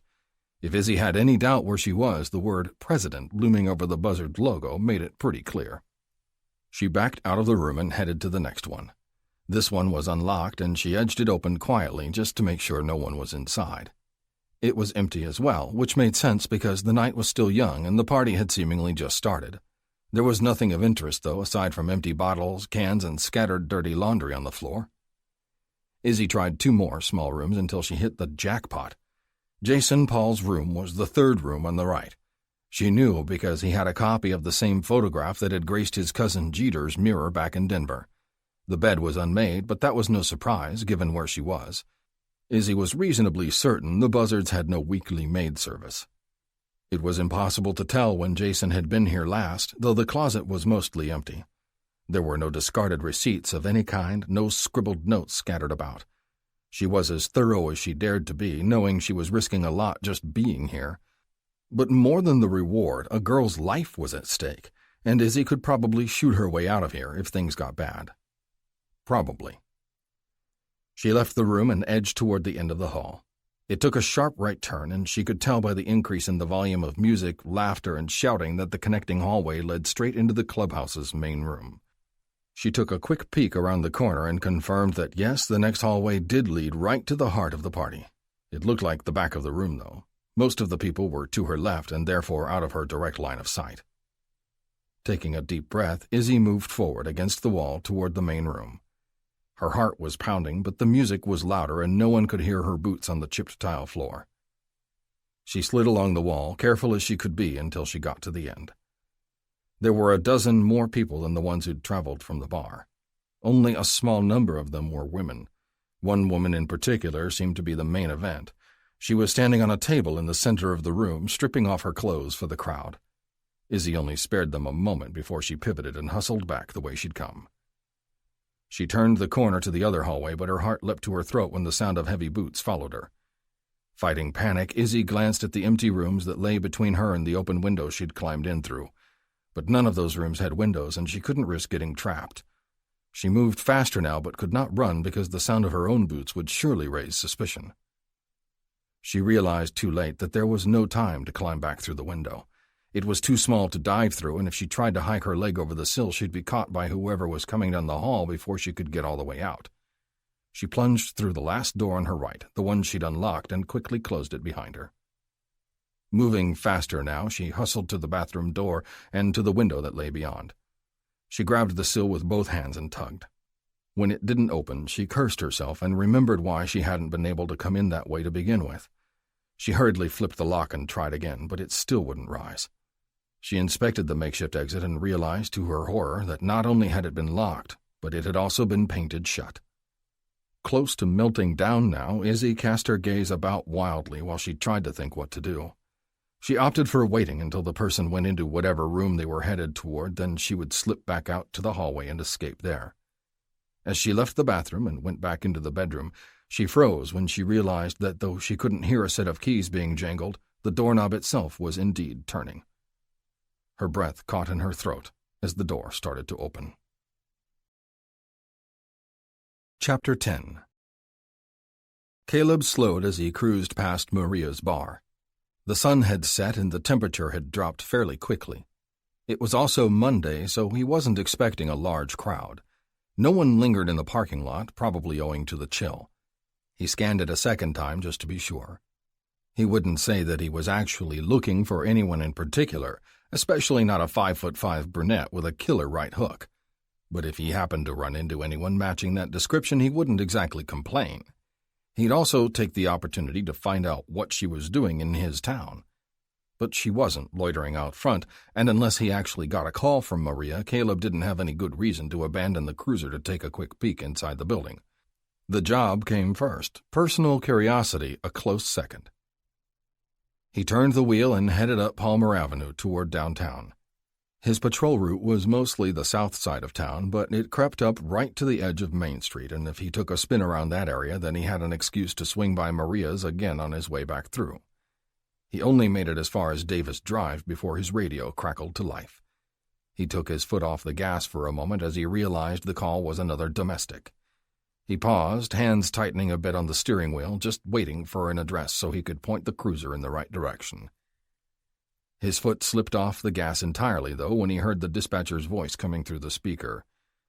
He recognized the address, or thought he did, but that couldn't be right. He snatched the mic off the cradle and pressed the button. "Dispatch, repeat the 20, he demanded, but turned the wheel and took the next cross street just in case. The dispatcher repeated the source of the call. Caleb shook his head, unable to understand it, but didn't want to waste valuable time questioning it. He slammed the mic back down on the cradle, flipped on the lights and sirens, and hit the gas hard. The cruiser rocketed forward, and he spun the wheel to keep control of the car. He flew past Maria's bar, taking a hard left at the stoplight. He passed a car that wasn't slowing down enough and nearly collided head-on with a pickup truck coming straight at him. He avoided the head-on collision by yanking the wheel back to the right and cutting off the Camry behind him. He turned onto the now familiar street and pulled up against the curb, squealing the brakes. He threw the cruiser into park and jumped out the door. The car was still rocking back and forth as he exited. The rookie was on scene again, standing on the front porch with another, older man in uniform. Caleb recognized him but couldn't recall his name. From the looks of it, things had already spiraled out of control. With one hand, the rookie was holding the screen door partially open but wouldn't cross the threshold. With his other hand, he was gesturing wildly to the man next to him, who looked to be radioing for more backup. For one brief yet horrifying moment, Caleb thought perhaps they were all too late. Chilling images of limp bodies and faces plastered with blood-matted hair swam in his vision, but he shook them off as he ran across the lawn. As he neared the house, he heard the impossible sound of the asshole who lived here shouting from inside. But that couldn't be right, because the asshole was cooling his heels in lockup, and there was no way he'd scrape together enough cash to bail out. Caleb mounted the steps as the rookie turned to face him. A look of surprise registered on the younger man's face as recognition set in. "You shouldn't be here," the rookie told him. Caleb ignored him and reached for the door. "You can't go in there." The rookie tried to push the edge of the door out of Caleb's grasp. "He's got a knife. He's bashed up the place," the younger man informed him breathlessly as he jerked his head to the second uniform. "We're calling HRT and we're supposed to—" "Fuck hostage rescue," Caleb snapped and grabbed the door firmly. He chanced to look inside, and what he saw confirmed the rookie's report. Furniture was overturned. Stuffing from the couch was scattered all over the floor, the first victim of the knife the asshole had in his grip. At least Caleb hoped so. Moira was a few feet away, her back pressed against the living room wall. The kid was nowhere in sight. "They could be dead before hostage rescue even rolls out," Caleb told the rookie in a hushed tone. He yanked on the door, opening it wide. "You can't," the rookie tried to argue, but Caleb disappeared inside. The asshole's gaze barely tracked Caleb's entrance as he moved farther into the living room. Judging by the way he swayed on his feet, he was drunk or high or both. Caleb glanced around the living room. The kid wasn't here. His door in the adjacent hallway was closed. Caleb hoped he was cowering under his bed. "Shoo!" the asshole slurred, glaring at him. "Look, Moira, it's your boyfriend, the one you were fawning all over." "Yes, officer," he said mockingly. "Come in, officer. Let me get you a glass of water, officer. Oh, and here's Mike's one-hitter over here on the table, and get a closer look at my lip, also courtesy of Mike for fucking nagging him so goddamn much." Caleb glanced at Moira, who had already retreated mentally from the situation, as he suspected she'd done 1,000 times before. Caleb noticed that while said lip was healing, her left eye was a deep purple and nearly swollen shut. She didn't appear to have any other injuries. The knife looked clean, and Caleb supposed that was a good sign under the circumstances. "Where's the boy?" Caleb asked. "Fuck you! And you!" he snarled, jabbing the blade in his direction. "You got a big mouth, too. Telling me I'm not a fucking man. Bullshit, I ain't. Go to work, come home, just want some fucking peace." He turned his gaze to Moira, then took a step toward her. "That's close enough, Mike," Caleb warned, silently unsnapping his holster. Mike ignored him and took another step. "That's all I want," Mike shouted at her. "Not much to ask for." Mike turned and looked at Caleb with red-rimmed eyes. "You married?" Caleb's hand hovered over the grip of his gun. Mike was now within striking distance of his battered wife, who was in no shape to move to safety even if Caleb ordered her to. "No," Caleb replied quietly. "I'm not married." Mike grunted. "Then you don't know. You don't know how it all gets like this. How you come home and you just want some peace, but it all goes to shit. It all turns out just like this." The fingers curled around the knife's handle twitched as Mike glared at his wife. "I know," Caleb said, trying to get his attention back. "Bullshit you do," Mike snapped, never taking his eyes off Moira. "I do know," Caleb insisted. "Trust me, I do. Why do you think I'm not married?" Mike laughed, startling Moira out of her daze. The sound must have confounded the boy, too, because the bedroom door at the edge of the hallway began to creak open. "Mama?" Mike spun around, zeroing in on the cracked door. "I told you to stay in that room!" If Caleb had tried, every day, starting today until the day he lay dying, he could never have adequately explained how he knew, how he'd seen the change in the man's eyes, How he'd recognized the moment when the enraged man's threats were no longer hot air but promises that would be kept now in that moment. Some things you just understood. Some things you just remembered. It took just under 1 full second. Caleb knew because he'd timed it at the range, for his Glock to clear his holster. It took even less time than that to squeeze the trigger. Chapter 11. Izzy gripped the edge of the sink as she fanned her hair out over her shoulders. She swiped at her eyes, smudging her makeup as best she could, and tucked the hair tie into her jeans pocket. Prepared for the inevitable, she was still surprised when she was grabbed from behind, spun around, and shoved up against the bathroom door. A pair of menacing black eyes pinned her just as firmly as the hands around her upper arms. Izzy's instinct was to fight, but it was the wrong approach. She pushed down the urge to bring her knee up and slam it into his groin. Instead, she whimpered and pretended to be afraid. She didn't have to fake it much, since the man was huge and towering over her. "What are you doing here?" he demanded. His eyes were red-rimmed, and he smelled like a combination of weed and cheap tequila. His jaw flexed and dark hair fell across his eyes. He looked half-animal to her. "I had to go," Izzy whined, indicating the toilet with a jerk of her chin. She hoped she sounded as drunk as he obviously was. She definitely looked the part with her wild hair and raccoon eyes. Just another party girl who'd wandered away from the festivities. His eyes narrowed. "How'd you get in here?" She did her best to look confused. "What do you mean?" she half slurred. "The door was open, and I had to pee." He held her tightly as he considered her at length. Izzy held her breath. He was clearly trying to remember whether or not the door had actually been locked when he'd put the key in. The way he swayed on his feet seemed to indicate he might not actually recall. At this rate, Izzy might not have to knock him down. He might crash to the floor all on his own. She could hope, but she wasn't usually so lucky. Finally, he let go of her and took a few shuffling steps out of the bathroom. He looked around the bedroom, surveying it carefully. Izzy thought that was more than a little ridiculous. There was nothing to steal in this room. There was only a bong on the dresser and an extra pair of jeans draped over a ratty chair. There were no stacks of cash or even a weapon. Apparently, he agreed with her unspoken assessment because instead of accusing her of anything, he flopped down onto the edge of the bed. "Take my boots off," he ordered. He closed his eyes and swayed just a bit. Izzy held her breath as she watched him. She hoped he'd pass out and she could slip away easily.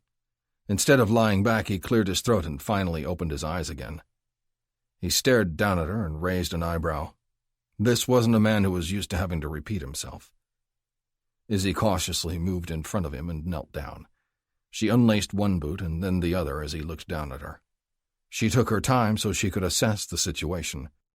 She wasn't too worried. She was armed to the teeth and he was high and hammered. Her only real problem would be whether or not he could sound the alarm before she managed to pistol-whip him into unconsciousness. He was twice her size, but she was fast, and she had the element of surprise on her side. He wouldn't know what hit him, literally. She couldn't think of an excuse to leave the room without doing what she was told, and if she tried to beg off, he might get suspicious, or violent. So she lulled him into a deeper sense of security by sliding his boots off and setting them aside. She was just about to spring to her feet when he reached for his belt and fumbled with it. For as drunk as he was, his fingers were still nimble and well-practiced. He had his fly open in no time, and she found herself staring at his semi-erect cock. Her mouth dropped open, which he seemed to take as a good sign. "Get your mouth on it, girl," he demanded, and leaned back onto the bed. Izzy hesitated, then stood up.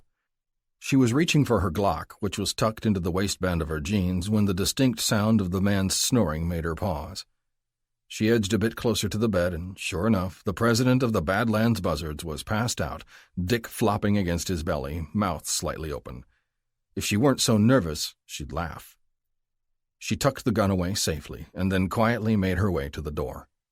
After checking to see that the hallway was clear, she slipped out and ducked out the open window.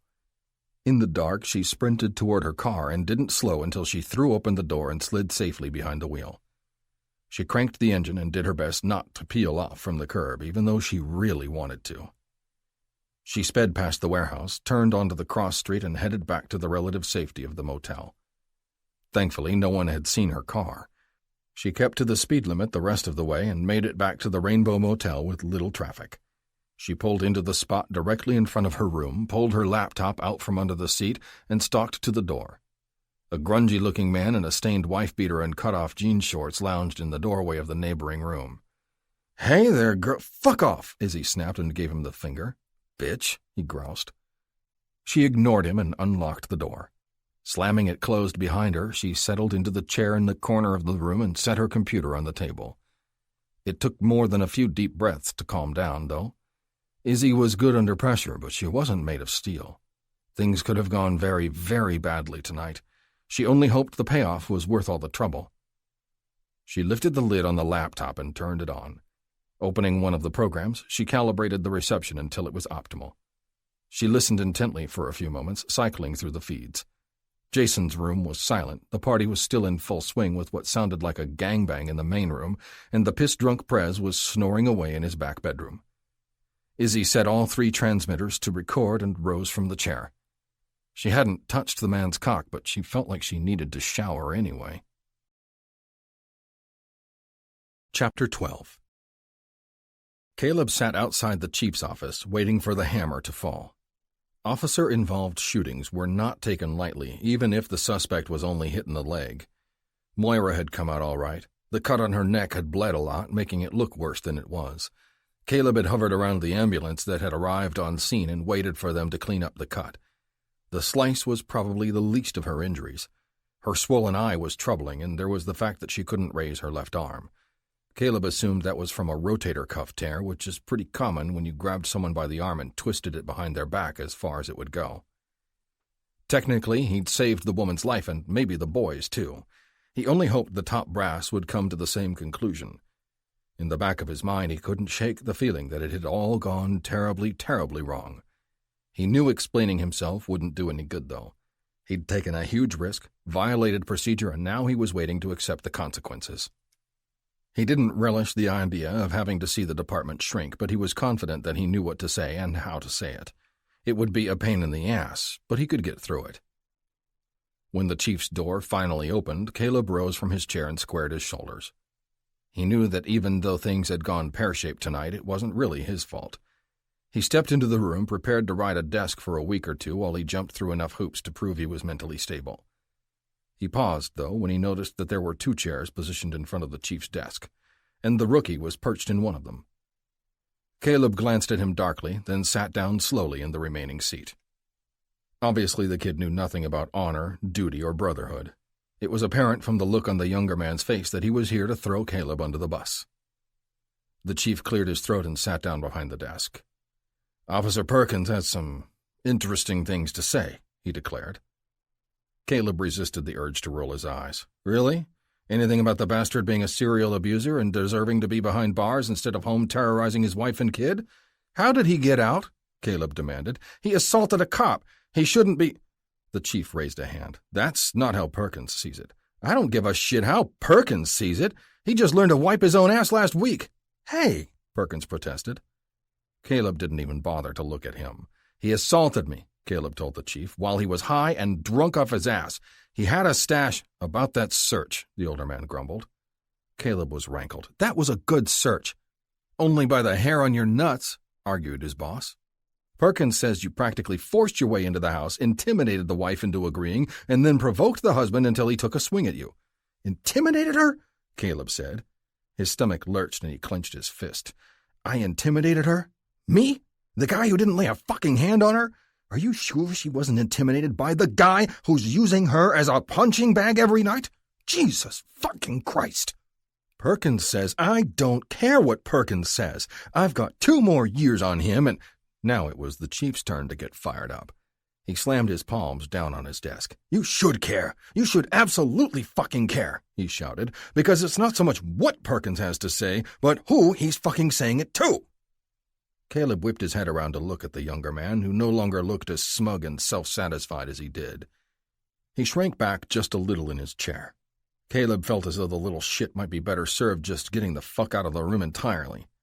An icy silence hung between them until Caleb finally said, "What did you do?" "Me?" the rookie squeaked back. "I didn't do anything. You're the one not following procedure. You're the one using excessive force." "Excessive force?" Caleb snorted. "He had a knife to her throat. Or did you think you could just read from the Holy Book of Police Procedure and talk your way out of that one?" "Not tonight," the kid protested. "The first time." Caleb was genuinely surprised at that. "I barely touched him. You threw him down the stairs." Caleb couldn't believe this shit. Not that he maybe didn't lay it on a little thick on some nights when it came to takedowns, but he absolutely had not pushed the asshole down the steps. "This," he said in a gravelly tone, "is complete and utter bullshit. And what the fuck did you do, diddly dick? You're the reason he was out in the first fucking place. Am I right?" The kid started to open his mouth, then pressed his lips together. Caleb looked at the chief, who sighed heavily and rubbed his forehead with a meaty hand. "The kid told the public defender," he declared. Caleb felt heat surge through his veins. The desire to beat the kid senseless rose up from the pit of his stomach. "Who took his statement and ran with it to the DA?" "Ah, Jesus," Caleb groaned. He glared at the kid seated next to him. "What do you think?" Caleb asked quietly. "You think you can bypass years of slugging it out in the trenches? You think if you make inroads with the DA and internal affairs, you'll sail right into a detective's shield and a big fat promotion?" Caleb leaned in, and the kid leaned back. "There are no shortcuts, kid," Caleb seethed. "They're not going to give you a corner office with a view for turning on the rest of us." "This is not my fault," the kid repeated. "This is all on you." "He shouldn't have been out," Caleb all but shouted. "He should never have been in," the rookie argued just as loudly, clearly defensive now that his motives had been called into question. Caleb pinched the bridge of his nose, grateful to have something to do with his hands besides punching the little bastard. The kid would never get it. This was always going to happen. She was always going to end up at the edge of the asshole's knife, or at the point of his gun, or at the brunt of his fists. In fact, the asshole might have done it the night Caleb arrested him, if Caleb and the rookie had just waved their fingers at him and left the scene. "Out the door, Perkins," the chief ordered. "We'll talk later." The older man's tone suggested that the talk would not involve patting the kid on the back and handing him a cigar. The kid huffed out the door and shut it behind him, not quite slamming it. Caleb leaned back in his chair. His adrenaline was finally wearing off, and he was fucking exhausted. "You're suspended, pending an investigation," the chief said quietly. Caleb gripped the arms of the chair but didn't reply. He thought back to the dozens of domestics he'd responded to over the years. He'd mostly been on scene with grizzled patrolmen, ones who weren't quite smart enough to get promoted to a desk. They were just riding it out, putting in their 20 until retirement, and Caleb's unsanctioned style of bear-baiting wife-beaters into a physical confrontation in order to put them away for longer stretches never seemed to bother them. In fact, Caleb had gotten the distinct impression that though they wouldn't risk it themselves, the old-timers secretly admired the younger officer's efforts to put scumbags away. But when asked about it, face-to-face by the head of the department, Caleb also suspected that not one of them would lie for him or even claim they didn't remember the details of Caleb's numerous arrests. It seemed his days of refusing to go by the book were going to end up getting the damn thing thrown at him. Very reluctantly, he slid his badge out of his wallet and silently placed it on the desk. His service Glock was the next thing to go, though he didn't feel nearly as tweaked having to part with it. His personal Desert Eagle 44 at home was his weapon of choice. But as he stood up, he noticed the distinct lightness at his hip, since the missing department-issue piece had a kind of weight of its own. And he had no one but himself to blame for any of it. Without another word, he turned and exited the office. Chapter 13. Caleb pulled up to Maria's and killed his Harley's engine. He'd parked next to a large black Hummer, Texas ride, and sighed as he took off his aviators. When Shooter's wife Slick didn't make lunch for them, the men often made their way to the bar instead. Maria's old man, Thomas, worked the grill for lunch and dinner. Easy's woman, Daisy, was sure to be waiting tables this afternoon, as usual. Caleb occasionally joined the men for grub, either at Burnout if Slick was delivering or here if she was busy. And so it happened that he'd called Shooter and asked which was which today and said he'd meet them at the bar without arousing suspicion that Caleb's presence might be more than a mere lunch break. He sighed again and put his bike's kickstand down. He wasn't in the habit of lying to his brothers. Well, not about much, anyway. And they would understand when he told them about the suspension. It still felt a little too much like admitting defeat, or failure, and he was uncomfortable with either. The place was a little slow, even for a weekday, and he easily found the guys at a table near the door. Daisy had seen him come in, and noting he wasn't in uniform, was already filling a frosted glass for him. He nodded to her as he pulled up a chair to the end of the table. "Free man today," Hawk grunted around a cheeseburger. Caleb frowned down at his gray Henley shirt. Maybe every day from here on out, he thought darkly. "Yeah," he replied. "Listen," he said a little more loudly. "Hey, Doc," Daisy said brightly as she set down his beer. "Burger and fries are coming up," she told him. He nodded again and waited for her to leave. Easy would of course tell her the news later, again, but right now he just wanted to get it out to his brothers, who would be surprised but wouldn't press him for too many details. "So what's up?" Shooter prompted, watching Caleb watching Daisy as she headed to another table. By now the slightly older man must have figured something was wrong. Caleb tore his gaze from Daisy's retreating figure. He began, but stopped again when he spotted the front door opening. He recognized the brunette from the previous night. "Son of a bitch," he muttered. The other men turned to look. Daisy greeted Isabelle, Izzy, to her friends, he recalled, and gestured toward a table just a few feet away from theirs. When she caught sight of Caleb, she grinned. "Friend of yours?" Hawk asked, undoubtedly intrigued. Caleb didn't answer. Izzy slid onto a seat facing him, giving another smile before picking up the menu and scanning the bar's patrons. "What's good here?" she asked Daisy, "aside from the view?" Daisy laughed. "The burgers won't kill you, but the fries might." The blonde woman replied. "That's what I like to hear. Medium rare and a Coke, please." Caleb was actually grateful for his momentary reprieve. He still hadn't quite figured out how to explain his suspension from the force. His brothers weren't stupid. They'd know there was a bit more to it than just an OIS. And really there wasn't anything to tell just yet. Not until the IA investigation was over. He got up from his seat and stalked over to Isabelle's table. Pulling out a chair, he sat down across from her. "Joining me for lunch?" she asked him. "Didn't quite get enough the other night?" "I have to say, I feel the same," she teased. Instead of leaving, Daisy paused her writing and looked up from her order pad. "The other night?" For a brief moment, Caleb thought she recognized Izzy as a patron from the night before last, but he realized that Daisy had never actually served Izzy and likely hadn't seen her at all since the place had been so packed that night. He began when Daisy cut him off. "Oh, my God, are you... Sioux Falls?" Daisy gasped. Shooter put his drink down and Izzy did the same. Everyone looked shocked while Izzy only seemed perplexed. "Is this what you were going to say?" Shooter asked. "That your woman's in town?" Caleb shifted in his chair. "Oh my God," Daisy repeated and dropped her pad onto the table. She grabbed Izzy's hand and shook it. We have wanted to meet you for the longest time," she declared. "Oh my God, I cannot believe I'm serving Sioux Falls." Izzy glanced at Caleb, who was momentarily stunned into silence. All eyes were flitting between himself and the Boucher woman in earnest. To speak up and say that she wasn't the woman he'd been seeing several towns over would undoubtedly lead to them asking what he had intended to talk to them about then, and who was the real Sioux Falls. And none of this was going the way Caleb had envisioned it. Not that there was ever a good time to admit to your friends that you used the cover of your job to kick the shit out of assholes and that your woman was everyone's woman, for the right price. Caleb looked away from them and directed his gaze at Izzy. "She's not here to see me," he announced. "She's in town trying to hunt down a friend she's lost touch with." Not quite a lie, but far from the whole truth. Caleb was betting that Isabelle had at least as much invested in keeping the whole truth a secret just as much as he did. He didn't know much about the business of bounty hunting, but it seemed to him that it had to be much harder if the person you were looking for got word that you were searching. If she wanted to keep her identity and her business a secret, she'd play along. Isabelle handed the menu back to Daisy. Caleb held his breath as he waited. She managed to flash a winning smile at the waitress. "I'm Isabelle.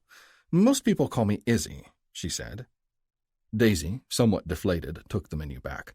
"Oh, so you're not here to stake your claim on him?" Izzy raised an eyebrow. "Stake my claim?" Daisy nodded. "That's what Jimmy did," she replied, indicating the younger man. "When I left town, he went all the way to Nebraska to get me back." She glared at her boyfriend. "Of course, he's the one who chased me off in the first place." "I love you, baby," Izzy declared loudly. "I was an asshole, but I've changed my ways." Daisy sighed and blew her short blonde hair out of her eyes. "I'm Daisy, by the way, and it's disappointing that you're not here specifically for Doc. I was beginning to think you were either a fantasy, butt ugly, or a guy." Izzy laughed. Caleb rolled his eyes. Izzy was horrified. "Daisy," he scolded, "I told you he's not gay." Daisy shrugged. "Well, you can't always tell." To Izzy, she said, "But you're here, and you're damn hot. I keep checking for an Adam's apple, but I don't—" "Daisy!" Izzy bellowed. Daisy shrugged again. Izzy glanced at Caleb. "You think I have a claim on him?" Daisy grinned. "Well, hell yes. I'd say so anyway. Girl, I don't know what you do for him or to him, but he comes in here every weekend and the honky-tonk colonies try their damnedest to get into that man's Levi's." "And no luck?" Izzy asked, curious. "Nope," Daisy said as she shook her head. "Not a one." "Well," said Izzy. Caleb steeled himself. She was sharp. She obviously hadn't missed the veiled threat that he knew exactly who she was and why she was in town. But she seemed to be enjoying this exchange. A little too much. "I could do worse," Izzy mused, "than Caleb Michael Barnes, cop, ex-Army Ranger. I wouldn't even have to change the monograms on my bath towels." Caleb smirked at her. It appeared that while he was looking into Isabelle Boucher, he'd made enough of an impression for her to look into him. He wondered, though, if he'd have to end this charade before he ended up enlisted to pick out curtains to go with those towels. Thankfully, Izzy took pity on him. "I don't think I'm the marrying kind, though, Daisy," Izzy said, sighing dramatically. Daisy gasped. "That's exactly what he says about you." "Oh, does he?" Daisy nodded. "Himself, too," she added. "He says neither of you is the marrying kind." Izzy seemed to pretend to consider this. "He's probably right," she said. Caleb decided he'd gotten fairly lucky so far and didn't want to push it any further. He shoved his chair back and stood up. "Daisy, make her order to go," he told her, and reached for his wallet. Outside and safely away from the stares of his friends, Izzy led him to a charcoal-gray Dodge Charger that was parked around the side of the building. "Do you ever think about your personal safety?" he grumbled as he walked to her car. She'd parked way too far from the door. "It's the middle of the day," Izzy protested. "Doesn't mean much in Rapid City," he argued. She smirked at him from across the hood of the car. "I'm armed," she said, and he believed it. The corner of her mouth quirked up into a sly grin. "And by the way, you missed a few weapons when you frisked me." He shook his head at her. Somehow the image of this woman strolling around Rapid City armed to the teeth looking for bad guys seemed to fit her perfectly. "Want to try again?" she teased as she disabled the car's alarm. Caleb ignored the offer and slid into the passenger seat. "Anyway," she said as she put the key in the ignition. "I'm from Denver," she said, as if that settled everything. Caleb's boot came up against a steel safe drilled into the car's floorboard. He kicked it lightly. "Backup piece?" he asked. "In a manner of speaking," she replied cryptically. As she turned out of the bar's gravel lot, he said, "So you're a bounty hunter. Who are you looking for? All the way from Denver." "Kidnap murder suspect," she said, surprising him. "Dangerous?" She smirked at him. "Well, there's the kidnapping and the murder," she replied. "So I'd say yes." "And you think you'll find him hanging out at the bar?" "No," she admitted, "probably not. But his uncle is a buzzard, and I think if the kid's headed anywhere at all, it's to his cousin." "I haven't seen any bolos," he told her. She sighed. "You won't. Denver PD seems to think he's headed to Mexico." "Why Mexico?" She rolled her eyes. "Because he turned south and went for the interstate after he shot up a gas station. But they don't actually have any proof that he took the highway southbound instead of north." "Ah," Caleb said, as though that settled everything. And it did. Most cops chose the obvious answers, the ones that seemed to make the most sense, often forgetting that people didn't often make sense, at least not to him anyway. "The buzzards are serious bad guys," he told her. "1%ers. They won't take too kindly to you sniffing around their business." "Well, I'm not sniffing around," she said, turning into the parking lot of the Rainbow Motel. "So far, I'm just hanging out at the bar, where a lot of people hang out. I blend in." Caleb stepped out of the car and shut the door. "Trust me," he grumbled. "You do not blend in." She smiled at him, and a familiar yet untimely warmth spread in his stomach, and lower. He'd just scratched that particular itch, however, and he didn't need to do it again so soon, especially not with her. He caught himself eyeing the sway of her hips as she headed toward her room door. He shook himself and glanced away. He definitely didn't need that, not now and especially not here. He just needed to know more about why she was here. He took one last look at her ass, though, because she was here and he was a man, and hell, he didn't really need a reason, he told himself. Chapter 14. Izzy didn't turn to look as he followed her to the room. She was happy that he was just as good-looking as she remembered from their brief but interesting first encounter. She suppressed a shiver at the memory of his large hand feeling her up as they'd tussled, as well as the memory of something even larger behind his zipper as he held her close. It was nice to know that she'd made just as much of an impression on him as he'd made on her. Caleb Barnes didn't exactly blend in either. As she strolled to the door to her rented motel room, her interest overwhelmed her. She glanced back at him coyly. "Sure you don't want to frisk me again?" she asked him. "We've still got time until things pick up at the bar this evening. There's a bed, such as it is. But we could try the floor, or the shower, or up against the wall." When he didn't answer, she said, "Are you on duty tonight? I can't decide whether I'd rather see you in a uniform or out of one." She glanced back over her shoulder again and saw him smirking at her. There was a faint glimmer of heat in his eyes, though, and she was pleased that he was interested. A bit of harmless flirting was always fun, and Barnes was rock solid. He had no black marks in his jacket, no ex-wives, no restraining orders from ex-girlfriends. He'd been honorably discharged from the Army a few years ago and settled down in Rapid City as opposed to his native California. Izzy briefly wondered about Sioux Falls and whether or not the woman was his girlfriend. She wondered how serious it was. Not the marrying kind he'd been quoted as telling his friends, which suited Izzy just fine. She was no homewrecker. She didn't know how long she'd be in town, though, and it couldn't hurt to blow off a little steam after working hours with one of RCPD's finest, and she did mean finest officers so long as he was solid and so long as he wasn't married. "How serious are—" "Shit," she muttered. Izzy halted on the sidewalk as she spied the slightly cracked door to her room. She'd closed the door firmly when she'd left, but this shithole, the only shithole she could really afford, didn't have a keycard entry system.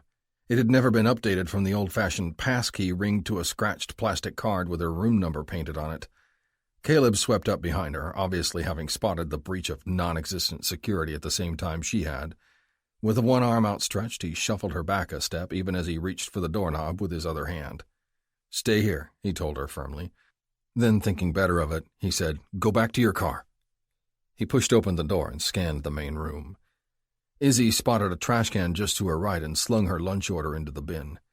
As she turned back to the door, she heard Caleb's voice, low and steady, as he called in her break-in on his phone. She eased her left hand off the denim of her jeans.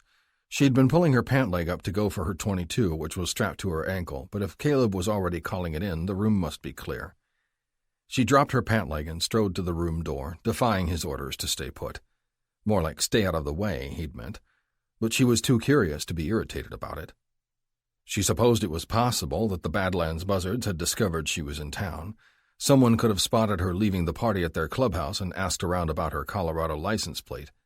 It seemed unlikely, though, as she'd been careful, and breaking into her motel room just to toss the place seemed awfully low-key for a motorcycle gang. Plus, she'd left the room less than an hour ago. They'd have to be tailing her to get in and out so fast after she'd locked up and headed to the bar. That was out of the question because Isabelle Boucher could not be tailed.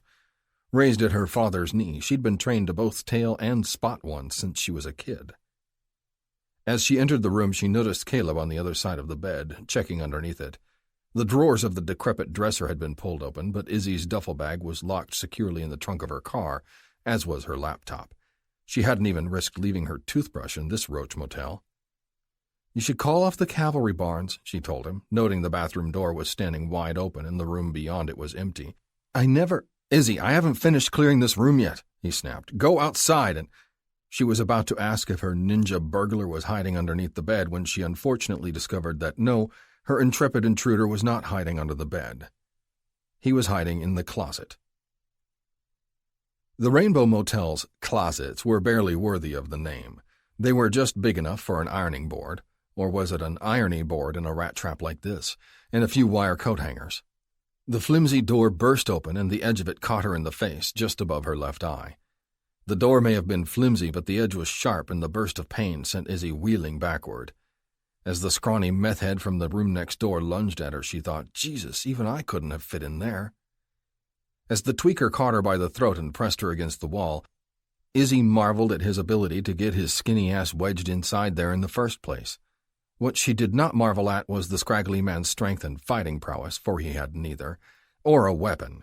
She easily gripped his wrist and pried his dirty fingers off her throat. She pushed his arm away with her left hand and socked him in the eye with her right. Served the bastard right. A shiner for a shiner. She lifted her boot, ready to strike, but at the last second took pity on the poor son of a bitch and caught him in the knee rather than the crotch. She usually reserved ball shots for people she really loathed. He went down on one knee with a grunt. Izzy answered his grunt with a snort of derision. "I don't think," she said, but she didn't really have time to sort out what she thought because Caleb was on him. He had the scrawny, scruffy man by the back of the neck. Caleb hauled him up and hurled him into the wall beside her. There was a thud as the man's face cracked the cheap plaster. He was about to go down a second time when Caleb grabbed him again and swung him backwards, his fist connecting with the man's already bruised face. Unlike Izzy's clean, hard shot to the eye, Caleb's large fist smashed dead center, sending a spray of blood outward from all angles. She gasped as she heard the crunch of bone. The tweaker finally did fall, and Caleb with him. The larger man straddled the broken, bleeding bastard and began pummeling him mercilessly. Izzy held her breath while she waited for the beating to stop. When it didn't, she shot forward, hopping over the meth head's flailing legs and grabbed Caleb by the upper arm. "Hey!" she said. Caleb's fist kept raining down on the screeching man. He didn't seem to have hurt her. She leaned down and used both hands to grab him by the shoulders. "Hey!" she yelled loudly. "He's had enough, Caleb!" She had no time to say anything more. Caleb surged up, knocking her backward. Before she could tumble onto her ass, it was his hands on her shoulders. He pushed her back until she was once more pressed against the motel room wall. But unlike before, now it was Caleb's hand at her throat. Chapter 15. Caleb was nearly out of breath, though not from the exertion of the beating he'd just meted out. The asshole moaned and groaned behind him, but Caleb barely spared him a thought. Instead, he was entirely focused on Izzy, who herself was almost out of breath, and he could feel the frenetic throb of her pulse as his fingers brushed her throat. There was no redness, no swelling, and no darkening discoloration of an impending bruise. The asshole hadn't managed to get a tight enough grip on her. His fingertips skimmed lightly over her pale and unmarked skin, assuring himself one final time that she was okay. Then his eyes skipped to her face. A lock of her dark hair had loosed itself from her ponytail and fell over her eye. He carefully swept it back. Here she did have a bruise, not a nasty one. The impact hadn't split her skin, but it was already turning dark. There was virtually no swelling, though, and the eye itself seemed undamaged. "Caleb," she said softly. If he hadn't been so close to her, he might not have heard her over the harsh complaints of the man on the floor. "Caleb?" she repeated, and he blinked, not voicing an acknowledgement, but meeting her gaze with his own. "Are you hurt?" he asked. She had no visible signs of a concussion, but she could be dizzy, disoriented. Sometimes it came on slowly. She shook her head. "No," she said in a quiet but strong voice. "I'm okay." She glanced over his shoulder. "But he's not. Caleb, he needs to be checked out." Finally reminded that a scumbag lay writhing on the floor behind him, Caleb sneered in disgust. Reluctantly, he stepped away from Izzy and turned to assess the man. "When patrol gets here, they'll clean him up," he declared. "Caleb," she replied, but she stilled at the sound of sirens edging closer. Caleb spotted his phone on the floor and he crossed the room to retrieve it. He'd identified himself as off-duty PD when he'd called in and dropped the phone when Izzy had been attacked. The dispatcher must have heard the resulting struggle and relayed it to the patrolman en route. He snatched up the phone and assured the dispatcher that the situation was now under control, as he quickly headed toward the open door. One cruiser screeched to a halt several feet away. In the middle of the lot, another was hot on its tail. Caleb held up his hands in a placating gesture. He wished he still had his badge on him just in case he didn't recognize the responding officers. Getting shot by some trigger-happy rookie wasn't high on his to-do list today. As the driver's side door of the first car opened, Caleb tried and failed to place the patrolman who exited the vehicle. He wasn't young, thankfully, but he looked agitated enough under the circumstances. "I'm Officer Barnes," Caleb told him, turning the face of his cell phone outward so the man could not mistake it for a gun. "There are 2 civilians still in the room. One's a female Vic," he said, indicating the open door behind him.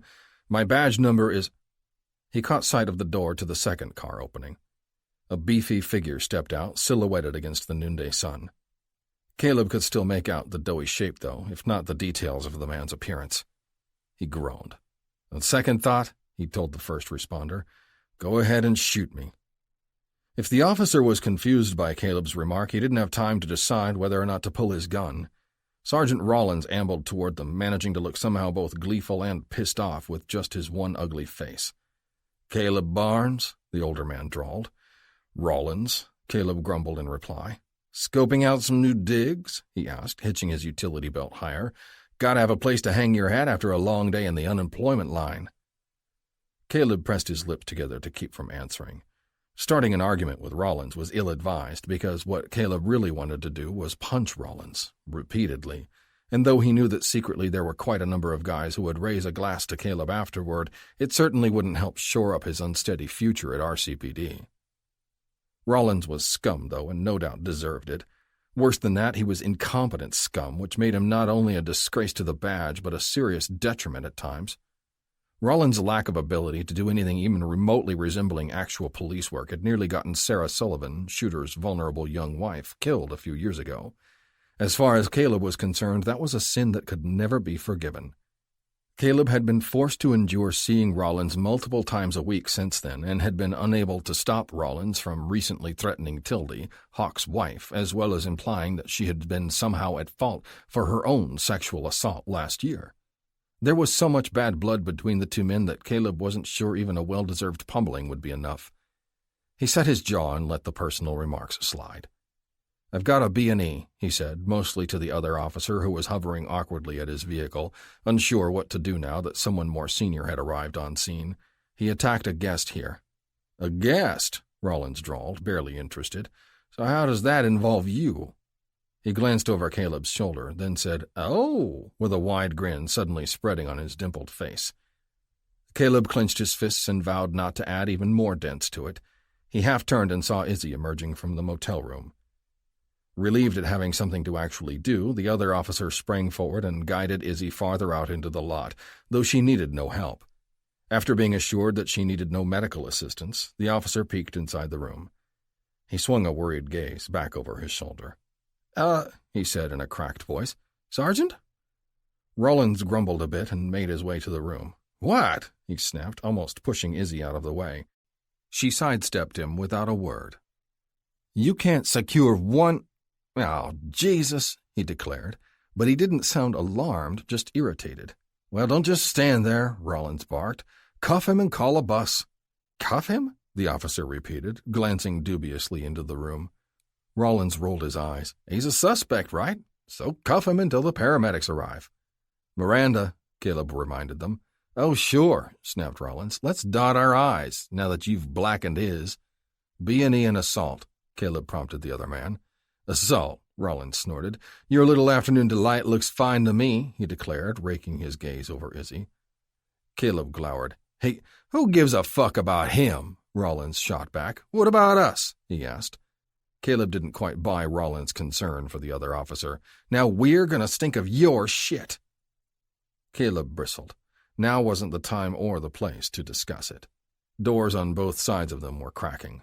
Multiple pairs of bleary red eyes blinked out into the harsh afternoon light as the Rainbow's residents wondered what the cops were here for, or whom, and Caleb was keenly aware that Izzy was just a few feet away, standing silently by her car.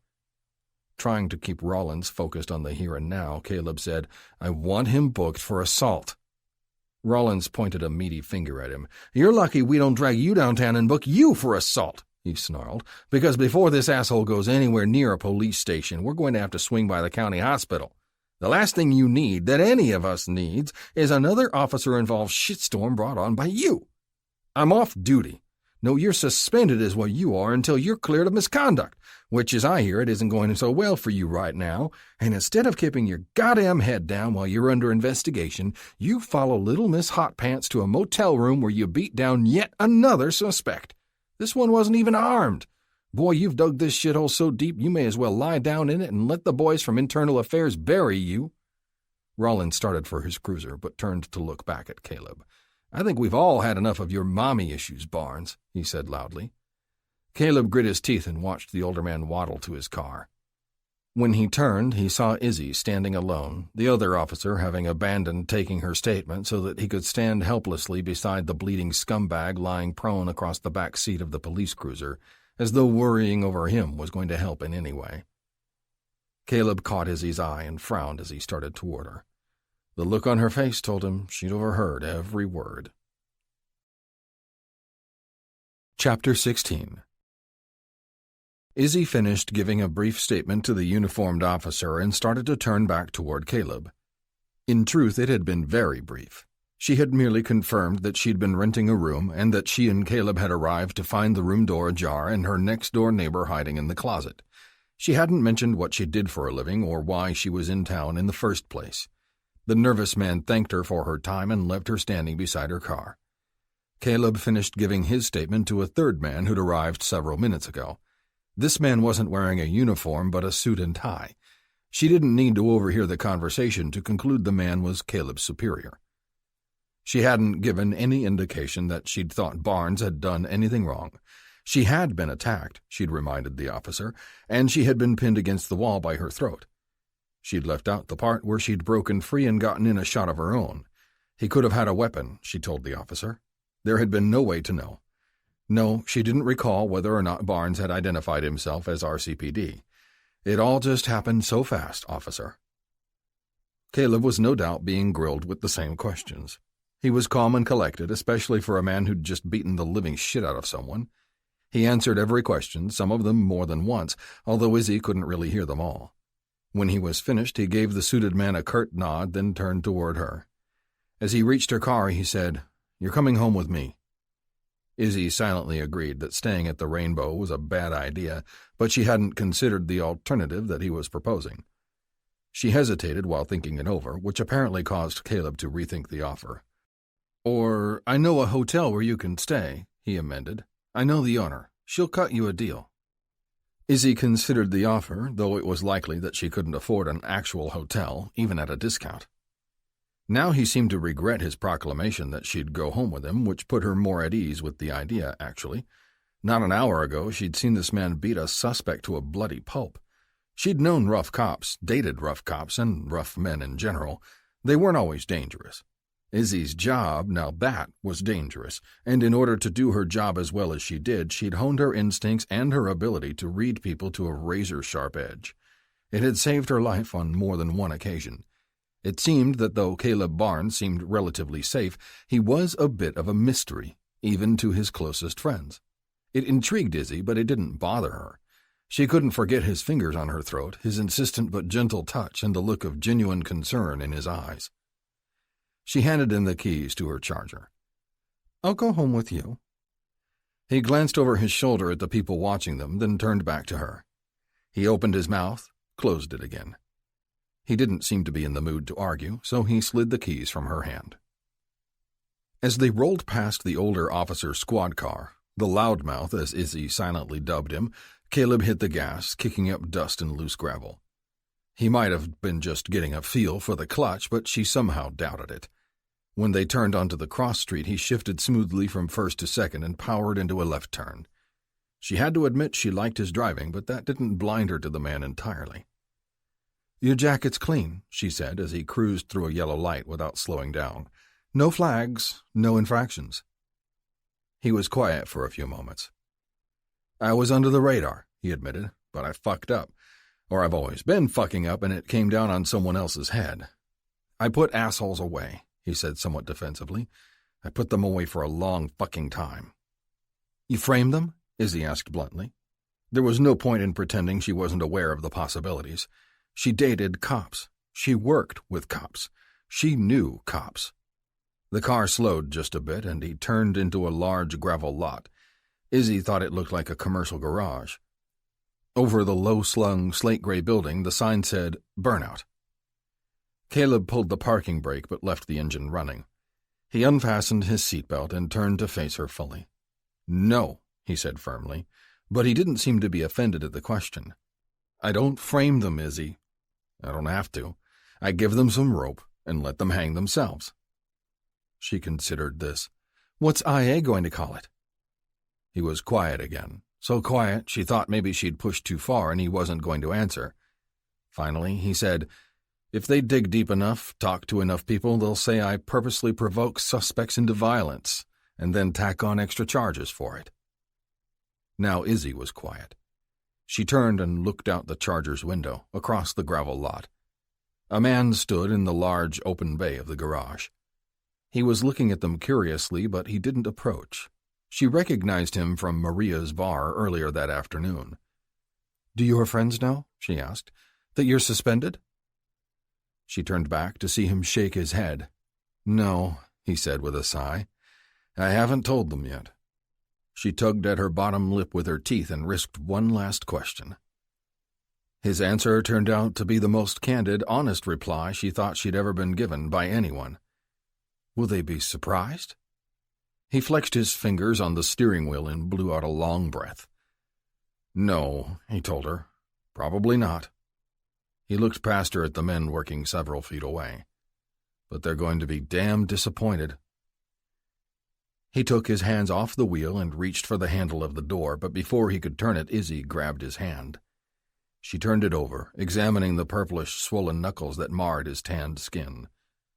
Caleb didn't pull it back, but when she looked up to his face, it was obvious that he was uncomfortable. "He hit you," he said quietly. "He hurt you." Izzy nodded and let go of his hand. "He did. Thanks." Caleb didn't seem to know what to say to that, so he leaned away from her. "Stay here," he told her. "I'll be right back." She watched him walk across the lot. As the adrenaline from the last few hours finally ebbed, she found herself needing to relax. A drink and a hot shower, that's what she needed. Or a drink and a hot shower, both with Caleb, would be even better. She leaned her head back against the seat, closed her eyes, and pictured the man naked. Not for the first time. Chapter 17. Caleb stalked the garage, not looking back, but fighting the urge. Why had he told her so much, he wondered. But looking at Shooter as he crossed the lot, it wasn't that hard to understand. His brothers would judge him, maybe not too harshly, maybe not out loud, but they would. They couldn't help it. Isabelle was probably judging him, too, but he didn't know her and didn't care as much about her opinion of him. As much as he'd wanted to avoid this conversation just a few hours ago, it seemed inevitable now. He'd rarely shown up at the garage during a shift, and certainly never with a woman in tow. He couldn't blame them for being curious. He sighed as he neared the building. He didn't relish the thought of all his secrets being laid bare. Not that he was embarrassed by them, but he didn't like being reminded that among the circle of his closest friends he'd never quite measure up to their standards. Even Easy, the most badly wounded, having lost his leg in the roadside bomb that decimated their unit, had managed to slay his demons just a few years after they'd discharged. But Caleb's demons were far older and could not be slain, only leashed, for the safety of everyone around him. His boots hit the smooth concrete of the garage bay, and he reached into his jeans pocket.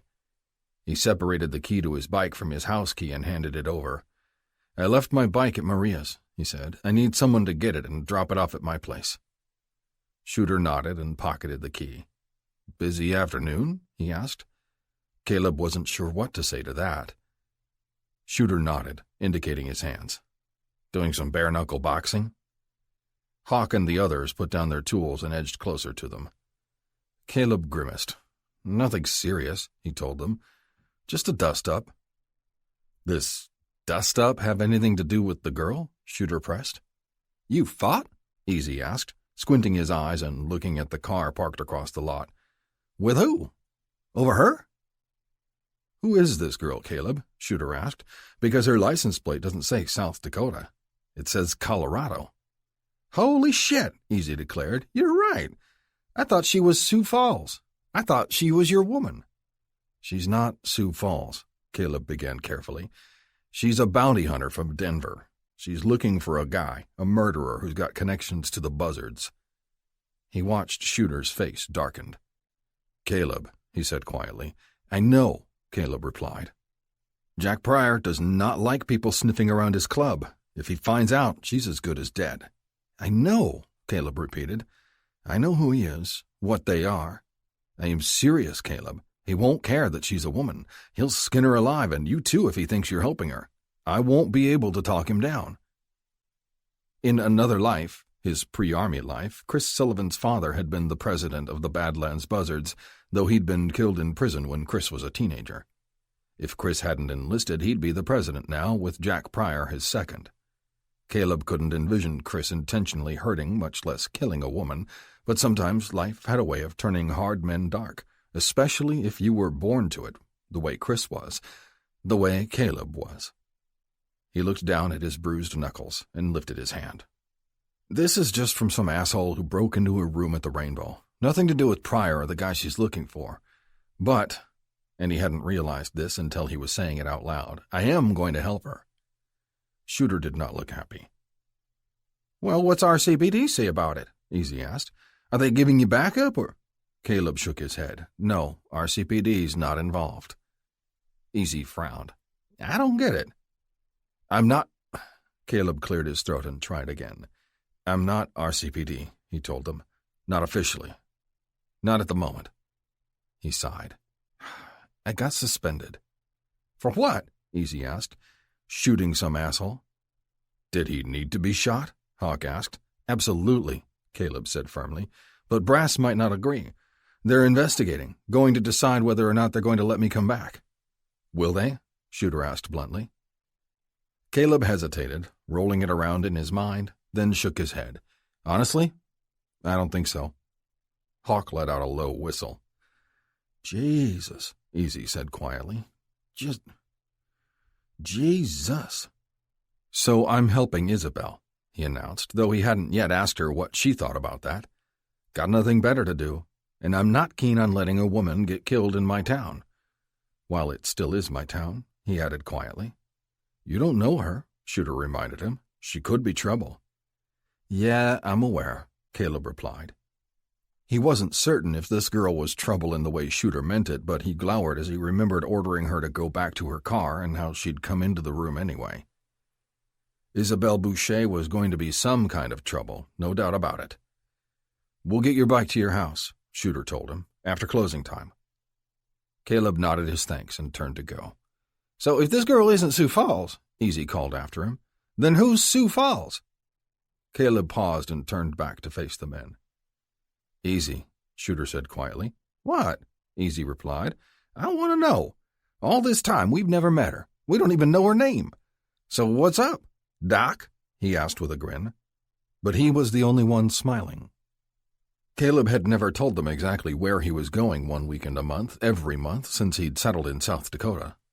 But between Shooter's ability to read men, he had been their lieutenant after all, and Tex's degree in psychology, Caleb was fairly certain that the older men had their suspicions about his road trips. Out of respect for him, they'd never asked for confirmation. "She's no one," Caleb told the youngest man. Easy frowned. "What do you mean, no one? Like she doesn't exist?" Caleb sighed and shook his head. "Easy," Shooter chastised again quietly. Easy looked around at the other. "What? You know you want to know. What's with all the cloak and dagger shit? What?" "She's a pro," Caleb finally admitted.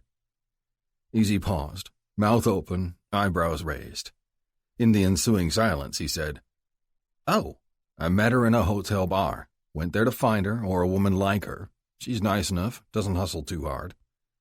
"I can't believe you pay for it," Easy told him. "All right," Shooter said, concluding the family meeting. "We'll get your bike back. I want to know what's going on with Pryor. Keep me in the loop." "Let's finish up," he told the others. "But why do you pay for it?" Easy pressed. "You can have any woman you want for free. Why—" "Work, Turnbull," Shooter ordered, laying on his lieutenant tone. "Now." Caleb walked back to the car and slid into the driver's seat.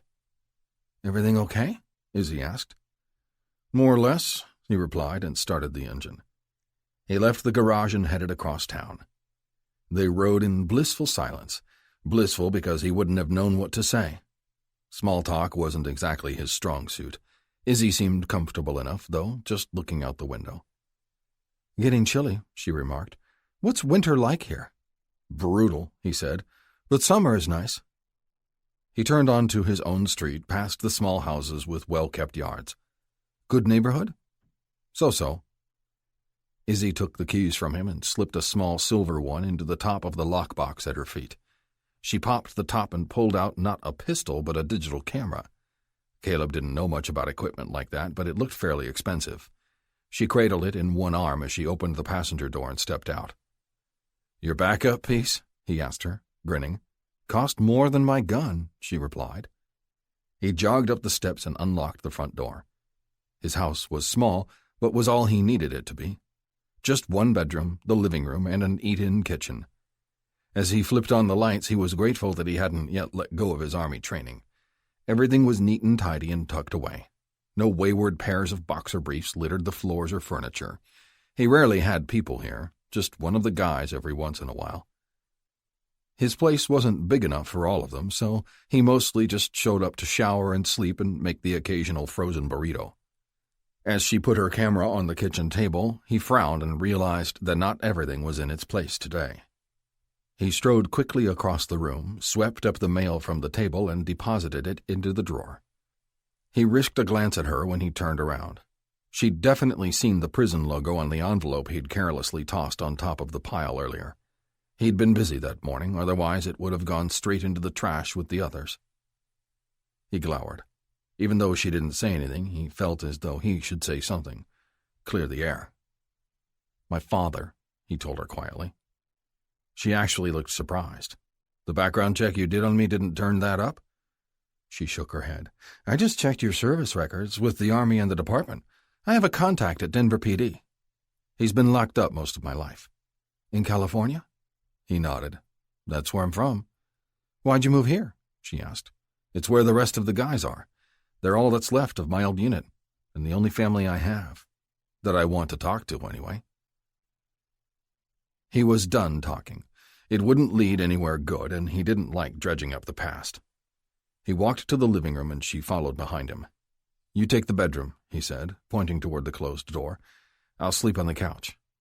"You sure?" she asked pointedly. Caleb wasn't sure if she meant she'd take the couch or something else entirely. Neither was an option. "I'm sure," he insisted. She shrugged and slipped into his bedroom. She closed the door behind her, and he sat on the couch to take off his boots. It was odd having someone else here, someone else to think about. He considered turning on the television, but decided against it. He was too wound up to watch anything, too off balance with someone else in the house. He heard the water from the shower turn on and guessed she'd found the bathroom, even though he hadn't given her much of a tour. She really didn't need one, though. The house was self-explanatory. It was everything he needed and nothing else. He flopped onto the couch, stared at the ceiling, and wondered for about the 10th time what in the hell he'd been thinking inviting her here. He hadn't thought it through, it had just happened. He hadn't gotten over the sight of that asshole's hands on her, the crack on her forehead where he'd hit her with the door. Caleb's instinct had been to keep her near him where he could protect her. He wondered who would protect her from him, but then thought better of it. She didn't need to be protected from him. He barely knew her. He was just offering her a place to crash, a place to shower, and... He sat up suddenly, realizing that he'd failed spectacularly in the hospitality department. There were no towels in the bathroom. He jumped up and opened the small linen closet by the bedroom door. He pulled out a clean towel but then stood awkwardly at the door to his own bedroom. The water was off now. He regretted extending her the invitation. He'd wanted to rescind it right after he'd made it, but everyone, including the other RCPD officers called to the Rainbow, had been staring at them. He'd just wanted to get out of there and away from their intense scrutiny. He hadn't really considered the logistics of having someone else in his house. He could at least give her the towel, let her spend the night. They could hammer out some better arrangement in the morning. He knocked, prepared to wait, but the reply was instant. "It's open." Caleb turned the knob, expecting to see her back in her clothes. Or, he supposed, she could have slipped on one of his old shirts from the closet. He realized he wouldn't have minded. But instead she stood beside his bed, naked. Her long, damp hair was loose and hung past her shoulders, almost but not quite covering her breasts. Dusky, hard nipples peeked out from between the glistening strands. He tightened his grip on the offered towel. Izzy shrugged. "I left my suitcase in the car," she told him. "I didn't feel like getting it." "You could have asked me." She had the corner of his bedsheet in her hand, but dropped it. "I'm sorry," she told him. "I didn't think you'd mind." Do you?" "Izzy," he said darkly, warning her. That wasn't what he meant, and she knew it. "Do you mind me being wet in your bed, Caleb?" "Izzy." "Izzy," she repeated. "Does that mean we're friends now?" Chapter 18. Izzy watched him, fully aware that this was the moment things had gone from flirty to serious. She had been enjoying teasing him up to this point, but she was equally glad they were finally getting somewhere. Caleb Barnes played it pretty close to the vest, but there was no denying the look of hunger in his eyes as they traveled over her body. She could have borrowed one of his shirts, of course. In fact, she might do just that. Afterward. But there was no point in putting something on that she longed to take off. Now she just needed to get him naked.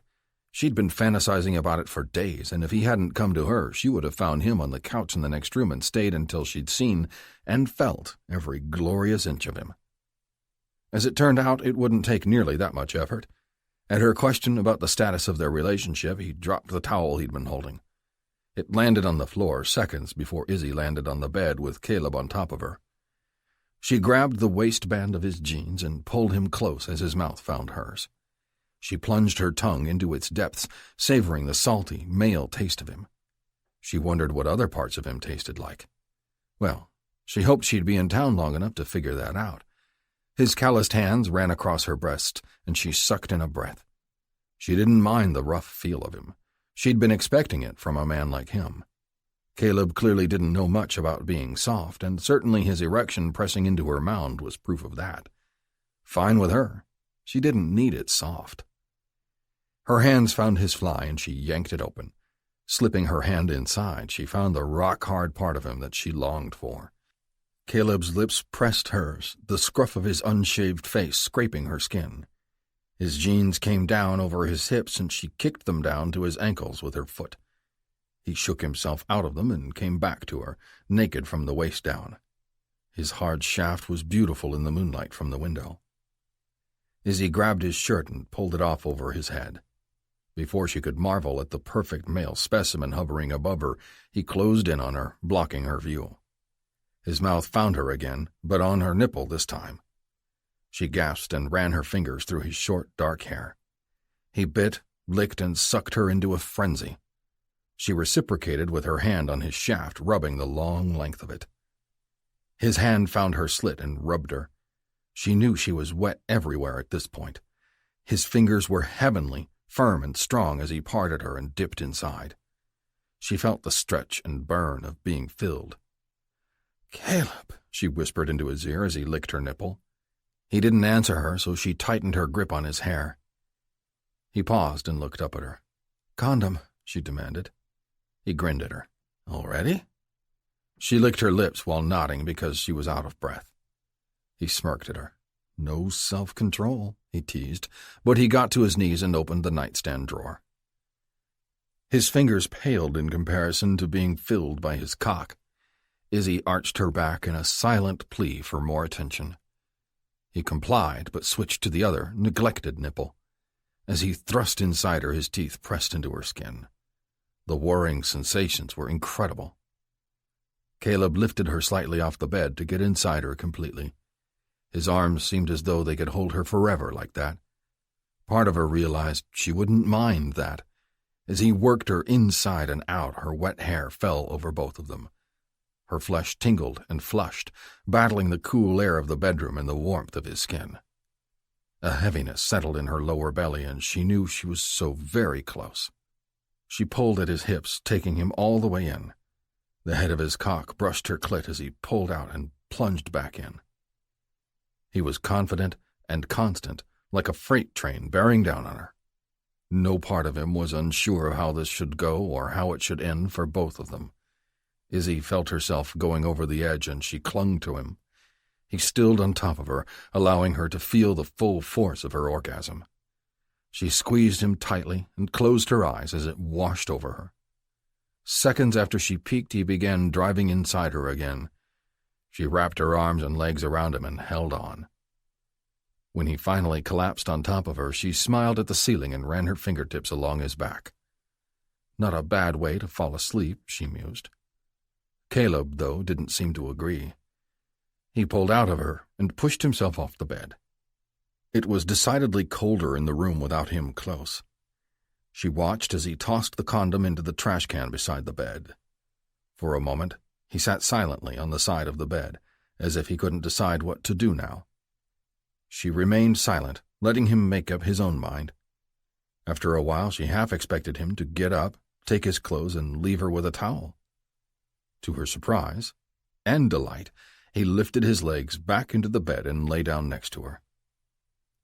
He didn't touch her, which was disappointing, but at least he was there. Instead of putting something on, she simply pulled the sheet up over her breasts and snuggled into Caleb's large bed. After a few moments, her eyes fluttered closed. Chapter 19. Caleb woke in the dark, and it took a moment for him to remember that there was someone, a female someone, lying next to him. Or there was supposed to be. But when he reached behind himself and ran his hand along the mattress, he felt nothing. He turned to look and found the other side of the bed empty. He sat up and rubbed his face with one hand.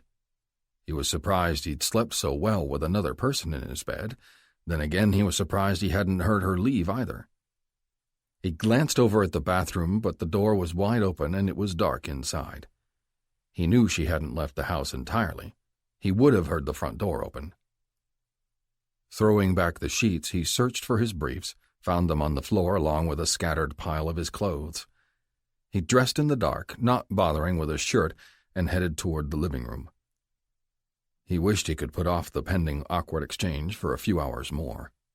Surely most people waited until sunrise to face the person they'd slept with but shouldn't have. He wasn't sure what to expect from her, frankly, and he was uncomfortable at the thought of a dramatic scene. Though when he considered Izzy for a moment, he decided she probably wouldn't be that difficult. She seemed too practical to get upset with him. He crossed the darkened living room and headed toward the lighted kitchen. He found her at the table, laptop out and headphones on. Beside her on the floor was her open suitcase. She'd retrieved it from her car and gotten dressed in fresh clothes. He marveled at the fact that he hadn't heard her go outside. Her back was to him, but she seemed to sense his presence because she turned around.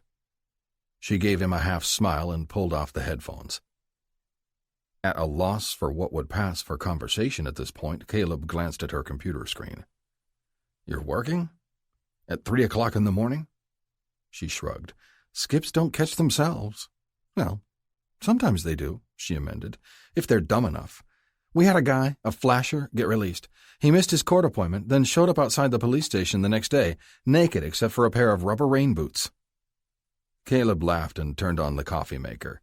He probably couldn't go back to sleep now, and it seemed rude, maybe, to leave her to putter around his house alone. He couldn't exactly kick her out in the middle of the night. "Who's we?" he asked as he got a mug out of the cabinet. He closed it before he realized he'd need two. He was really fucking bad at this. "My dad," she replied. "He was a tracer. Taught me the job." "Where is he now? Why isn't he with you on this one?" Izzy frowned and pushed her laptop away. "He died," she told him. Caleb grimaced, feeling guilty for asking. He wasn't all that great at conversation, he supposed. "Sorry." He thought about Izzy, chasing a suspect all the way from Denver and straight into the Badlands Buzzard Clubhouse. How was it the job?" he asked delicately. To his relief, she shook her head. "Heart attack. He died in his favorite chair in front of the television." "Oh." This seemed a lot better to Caleb than the alternative, but it still probably sucked, depending on what kind of father he'd been. "Sorry," he repeated. "So you do this job alone?" "Izzy, that's fucking dangerous." Instead of arguing, as he'd expected her to do, she nodded in agreement, surprising him. "Yeah," she said. "Money's running low," she confided. "The best payouts are the toughest takedowns. Psychos, usually. Tough to hunt them on my own. I mostly stick to non-violent offenders." "So why are you after this guy? This murderer, especially when he's got 1%er connections?" She shifted in her chair and tapped her fingers on the surface of the table. "Money? The payoff will be big. If I catch this guy, I'm set for most of the rest of next year, if I'm careful about my expenses. It's one more year hunting." Caleb considered this as he filled a mug. "What's after hunting?" he finally asked.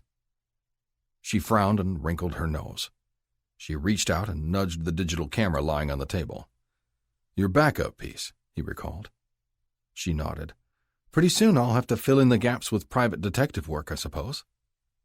Caleb picked up both filled mugs and crossed the small kitchen. "Well, that doesn't sound so bad, assuming you can get the license." "I can," she assured him, "but dick work is mostly that. Dick work." "I don't get it." She sighed. "Most private detectives end up sitting outside shitholes like the Rainbow, waiting to take a money shot of some asshole cheating on their spouse. It's not... I don't know, it's just less..." She waved her hand, searching for the right word. "Honorable," Caleb said suddenly, as it popped into his head. A slow grin spread across her face. Caleb's fingers tightened on the mugs he was holding as his cock jumped behind his zipper. It might not have been the smartest idea, bringing Izzy home and fucking the hell out of her, but his cock didn't seem to agree. He set his mug down on the table and started to hand her the other one. Then he stopped. "How do you like it?" he asked, realizing that he'd forgotten to find out. Damn, having someone else around was definitely outside his comfort zone. She continued grinning at him. "I think you know." Caleb's cock jerked again and he glowered at her. "Izzy," he said, warning her off. Then he remembered her asking if that meant they were friends. They were something, all right. Had been something, at least, when he'd had her underneath him, wet all over, some places more so than others. The memory would keep him warm in the coming months, at least. She smirked at him. "Black is fine," she finally said. "I don't need it to be sweet." Caleb left that comment alone and set the mug down in front of her. "So you've been doing this all your life?" he asked, to change the subject. She nodded. "It's who I am." She gazed at him over her mug. "What about you? First the Army, then the Force. Looks like you're always protecting and serving somehow." He pulled out a chair and slid into it. "In my own way, I guess. How'd you fuck it up?" In truth, he wasn't all that surprised at the question. Izzy seemed to have a way of cutting through the bullshit. It was like she didn't have the time or any interest in playing games or even in being overly polite. He supposed that made sense. Practical job, practical girl. As much as he didn't like talking about himself, he kind of admired her style. He held his mug in both hands, but the heat didn't warm him much. His fuck-ups weren't lapses of judgment the way other people's were. They weren't simple mistakes made based on instinct or bad information. His failures went deeper than that, he knew. "I get caught up," he said quietly. "I forget real people are involved. Vulnerable people. Innocent people." It was the first time he admitted it to himself out loud. This time it was a woman and her kid. I put them at risk. I mean, they were already at risk, he amended. But it sounded too much like he was making excuses for himself. They would have ended up hurt. Or dead. Eventually, he told Izzy. But I didn't help the situation. I tried to put their abuser away, but the system glitched and he got out instead. He was never supposed to be out. Izzy sighed and took a sip of her coffee. "Ah, the system," she said. "I try not to think too hard about what happens after I bring them in. Too many of them get out way too early. As long as more stay locked up than get let out, I guess I can live with it. But I don't have to like it." Caleb nodded to the open laptop. A program was up that he didn't recognize. He couldn't really decipher what he was seeing on the screen. "What are you doing?" he asked her. "Getting to know the illustrious Badlands Buzzards. The people involved, how they run their business, that kind of thing." Caleb groaned. "Would I sleep better not knowing how you were doing that?" She grinned at him. Caleb groaned again. She probably thought it was another rebuke, but it wasn't. The woman was too much temptation, wrapped in a fitted t-shirt and gym shorts that were more than halfway up her thighs. Her long dark hair had dried, and it was cascading around her shoulders and down her back. Caleb had never had a woman in his kitchen. Certainly not a woman who looked like this, and definitely not a woman he'd fucked just a few hours ago, and couldn't wait to again. Somehow his "it's not you, it's me" speech had derailed before it even left the station. He opened his mouth to begin the dreaded letdown. He'd had her once. That was enough. More than enough. He shouldn't have needed it so badly the first time, not when he'd just come off a road trip to Sioux Falls. It was in everyone's best interest to go back to business as usual. "Izzy, I'm not getting anywhere with this," she said suddenly, indicating the laptop. She turned her coffee mug in her hands. "You up for a really early breakfast?" Caught off guard, he hesitated. "Yeah," he told her.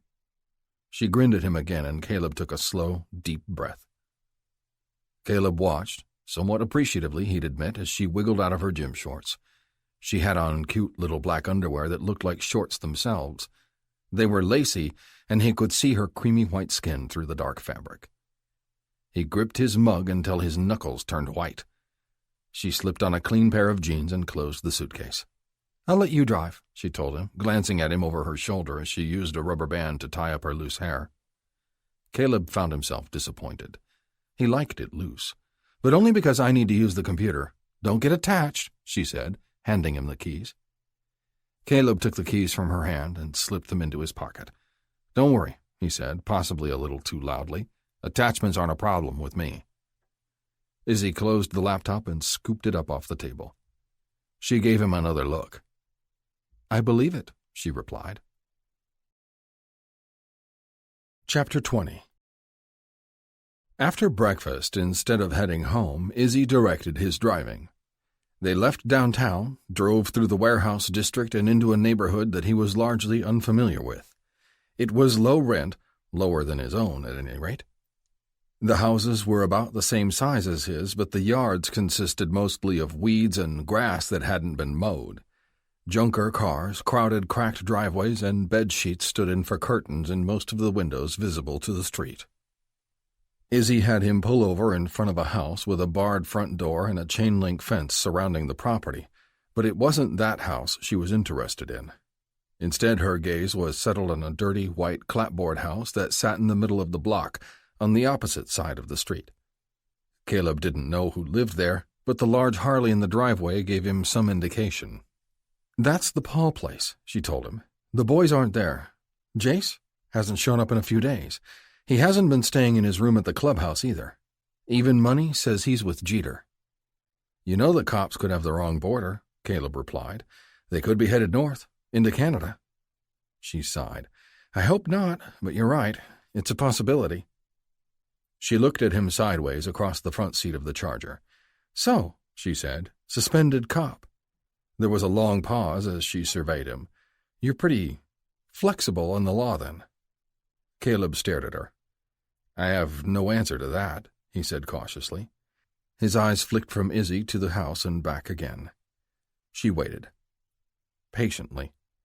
He scowled. Finally, he asked, "How old is this girl he kidnapped?" 16. Got her whole life ahead of her. "If she's still alive," he countered. "Big if," she admitted. "And you can do this?" he asked, glancing back at the house. "This is in your wheelhouse?" She grinned, the effect of which was only slightly lessened by the possible consequences of what she was suggesting. "I plead the fifth," she replied, "unless you agree." Caleb shook his head. He told her. "Doesn't work that way. You lay it out for me, all of it, and I decide. You want me to trust you? You've got to trust me." She considered him for a moment, then said, "I can get inside in under a minute. He'll never know. It's not even the first place I've broken into since I came to town." He looked at her darkly. "Please say you didn't break into my house." She laughed, and warmth unfurled in his belly, and lower again, as he watched her eyes brighten. "My trust issues don't go quite that deep. I do what I have to do to get the job done. Never more than that. When it comes to the bad guys, Caleb, playing by the rules not only ties one hand behind your back, but it leaves you blind, too." She leaned toward him a bit, not enough to be in his face, but enough to let him know she was serious. "I catch bad people," she said quietly, but firmly.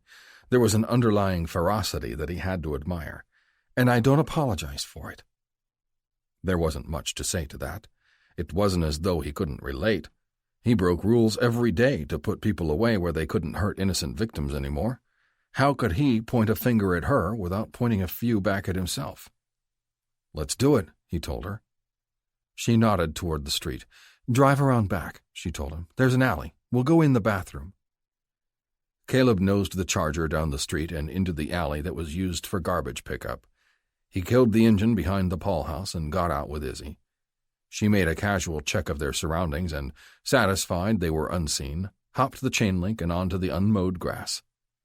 As he followed, a bit less gracefully, he noted sourly, she said, "The old man has early mornings at a warehouse on the other side of the tracks. Takes his truck, leaves the bike.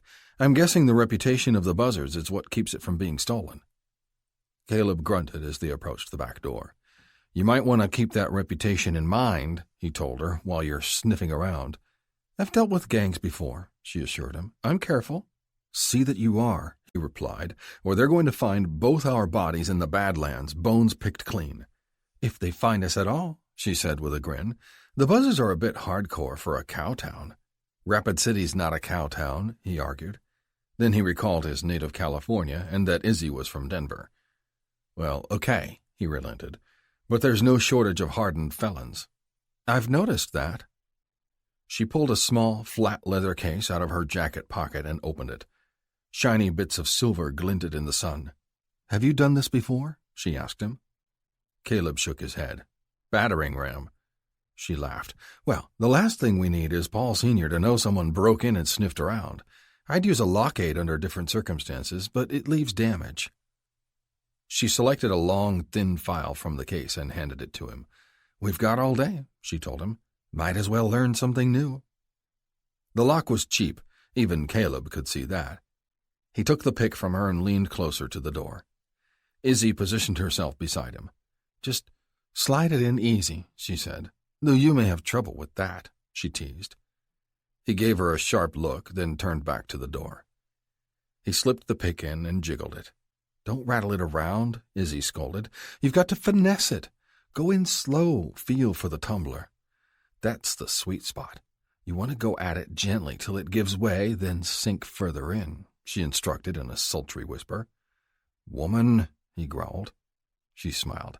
"It's okay if you can't get it," she assured him. "After all," she waved a dismissive hand at him, "battering ram." Caleb's blood heated, and he took a deep breath to steady his hands. He ignored her and tried again, slower this time, but his hands wanted to go at something else, someone else, and the tightening in his jeans was starting to distract him. Just because Caleb didn't make slow, sweet love to women didn't mean he couldn't, or would be bad at it. He chose to keep it impersonal, an itch that needed regular but infrequent scratching. Her teasing galled him in a way that it shouldn't have. His hand slipped and he lost the tension on the tumblers. "Damn it," he muttered. Izzy laughed. "You need me to finish it myself?" Now he was irritated. She had come multiple times. He wasn't a barbarian, for God's sake. "Let me do it," she insisted, and took the pick out of his hand before he could object. She pushed the leather case into his empty hands. She slid the pick in and tilted it a little to make room for the tension wire. True to her word, she turned the lock, sans key, and in less than 60 seconds they were standing inside the Paul's kitchen. Caleb surveyed the dirty dishes and stacked pizza boxes. "If this place weren't a filthy rat's nest," he said, "I'd bend you over and—" She clucked her tongue at him. "Guess you didn't learn anything." She left him grumbling to himself as she carefully examined a stack of unopened mail on the counter, then moved to the living room. "The easiest thing to do would be to access their phone records," he told her. She frowned. "Except I don't have access to them. And my police contacts are good, but not so solid that they'd dump a phone or two for me without a warrant." Caleb understood. Now that he was on suspension, his own contacts couldn't drum up a warrantless search, especially not on a mere hunch that Paul the Younger was harboring his fugitive cousin and a kidnapped girl. Izzy said, breaking Caleb out of his reverie. She picked up a framed photo off a shelf and looked at it. When he moved closer, he saw an older man, Paul Sr., he guessed, with his 20-something son. They were standing in front of a cabin, surrounded by trees. "Look local?" Izzy asked. Caleb took the photo from her. "Could be," he replied. "Trees are right for the area, but there are thousands of cabins across the whole state, and there are no identifying markers." "Worth looking into," she declared, as she replaced the photo. "This is less glamorous than I thought it would be. he said as he and Izzy pawed through the Paul's disaster of a living room. She laughed. You watch too much television.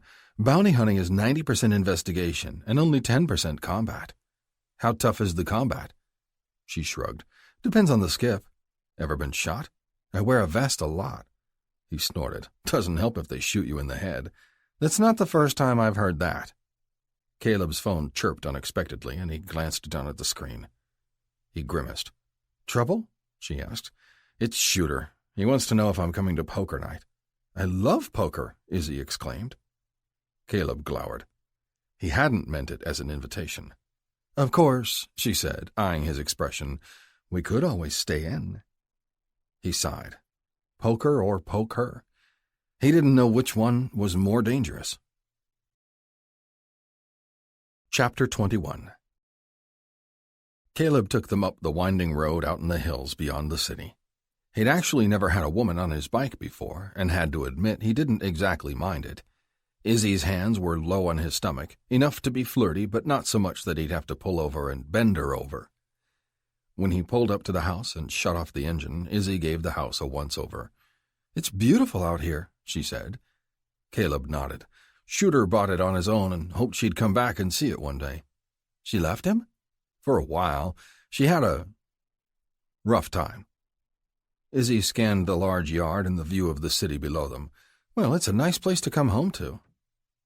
Before Caleb could swing his leg off the bike, she leaned down and pressed her lips to his. When she pulled away, he regarded her curiously. What was that for? He asked. Your friends are watching, she told him. He turned to see that, sure enough, all the women, Sarah, Abby, Tildy, and Daisy, even Easy, the nosy bastard, were looking out the windows of the Sullivans' living room. Izzy shrugged. If I'm supposed to be your girlfriend, she said, we've got to sell it. I don't think they're buying it, he declared. Come here. He grabbed her by the waist and pulled her across the Harley and into his lap. With one hand on her hip and the other around her shoulders, Caleb sank his tongue into her mouth. Izzy made a soft noise and clutched at his shoulder. Her fingertips dug into the leather of his jacket as she pulled him closer. When he finally broke the kiss, she was panting hard. He pushed her off him and to her feet, grinning at her. How's that for a battering ram? Don't think I've forgotten about that. Or forgiven you, he informed her. He enjoyed watching her shiver at his words. Inside the Sullivan house, Sarah did her best to make Izzy feel at home. She shooed Caleb out of his favorite chair so Izzy could have it. As much as he'd hoped that bringing a woman to poker night could just be taken in stride by the rest of the group, he'd known that it was a futile thing to hope for. The women inspected Izzy as though she were an animal in a zoo, an exotic creature they'd never seen before. Thankfully, it appeared as though each of the men had told their better halves about the state of his non-union with Izzy. And, he gathered, about Sioux Falls, if the way Sarah was occasionally shooting him chastising looks was any kind of a clue. So you're a bounty hunter? Tildy asked, eyes wide with curiosity and fascination. Izzy shot Caleb a look. Don't worry about it, he assured her. Your secret's safe with them. They won't tell anyone. Oh, no, Tildy gushed. We'd never tell anybody. It's just that I've never met a bounty hunter before. How long have you been doing it? What's it like? Is it really dangerous? Tildy paused in her barrage of questions, seemingly having startled herself. Have you ever killed anyone? Izzy snorted. Rule number 1, Izzy replied, amused. Don't kill anyone. Tildy sighed and leaned back in her chair. That's good, she said, relieved. Izzy nodded. You don't get paid if they're dead. Oh? Tildy replied. Oh, wow. Does it pay a lot? Yeah, with a 2-man team of experienced hunters, it pays pretty damn well. You have a partner? Caleb watched Izzy's gaze darken as he realized she always did when she was talking about her father. They must have been close, he surmised. She must have really loved him. Caleb hated his own father, but he'd loved his mother, weak as she was and unable to protect them. She'd tried, though. She'd tried damn hard. When he was younger, he'd wondered, even asked his mother why they didn't run away, just the two of them. His mother had never answered him. It was only when he grew up and began to see the world as it really was that he'd finally understood. It wouldn't have saved them. Caleb's father would have hunted them down and killed them both, even if they'd had anywhere to go. So they stayed, with Caleb's mother taking most of the beatings for both of them. Izzy's father must have been that sort of parent, a parent that protected his kids, no matter what. "My father died last year," Izzy told Tildy and the others. "He taught me the business." "Was he killed?" Tildy asked, horrified. Izzy shook her head. "No, it was a heart attack. He died at home. I haven't found anyone to replace him." She seemed to reconsider, though. "Well," she amended, "I haven't really looked, either." Izzy swept her fingers over the bruise above her eye. "I got nailed while Caleb was with me." All the women gasped, but it was Chris's wife, Sarah, who scolded him. "You let her get hurt?" she demanded. Before Caleb could answer, Izzy defended him. "It was my fault," she told him. "I thought he'd cleared the room. I guess I've gotten too used to working alone." "It's really dangerous to be alone, isn't it?" Tildy asked. Should you keep doing that?" Izzy sighed. "No. This case is kind of an emergency," she explained. "The guy I'm looking for kidnapped a teenage girl from a gas station. She needs to be found, and rules, regulations, and red tape aren't going to get her home safely." "You think she's still alive?" Shooter asked. Izzy shrugged. "For her sake, I'm going to assume she is. Even if she's not, the reward should get me through most of the next year. After that, I'll take jobs that are less dangerous. Which will suck, because bounty hunting is all I've ever done. It's all I've ever wanted to do." "Even when you were little?" Tildy asked. "All the Bouchers are bounty hunters. My father and his father and so on. We've done some good work. Isaiah Boucher brought in Manfred Durst. He killed over 30 men and robbed 2 banks before he was taken down. Isaiah caught up to him in Las Vegas, shot him in the leg, and dragged him into a jail cell." "Rule number 1, Tex replied, grinning. "For bounty hunting, anyway." "Rule number 1, Izzy confirmed. "I'm from Vegas," Abby declared, "but I don't remember hearing about that." Izzy grinned. "Well, it was a pretty big deal. In 1909. 1909? Tildy asked. "Seriously?" "Like I said, the Bouchers are bounty hunters. Always have been." Izzy looked at Abby. "So you're from Vegas?" "Born and raised." Izzy hesitated. "You heard about the Duke casino robbery?" Abby nodded. "Huge deal. It happened just a few years ago. Inside job. They were supposed to get away clean, but a guard came back early from his dinner break and they shot him. I remember there was a shootout at a warehouse when they were caught." Izzy wrinkled her nose. "Wasn't much of a shootout. 2 of them popped the 3rd guy for a bigger split of the money. They were too busy arguing over whether it should be 50-50 or 60-40 when I came up behind them with a shotgun." Tildy gasped. "One of them got a shot off, but he missed. They went down pretty easy, all things considered," Izzy said. "Oh, my God," Abby breathed. "I didn't know bounty hunters had caught them.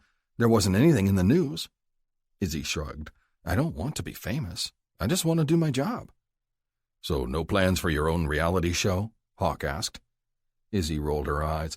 "It'd make surprise takedowns nearly impossible if they recognized my face, wouldn't it?" "What was the hardest, takedown you've ever had?" Abby asked her.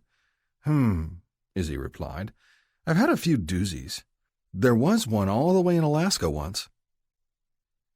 Izzy spun a tale of snowshoes and hunting rifles as the women, and the men for that matter, listened with rapt attention. For the rest of the evening she seemed to fit right in with the rest of the group.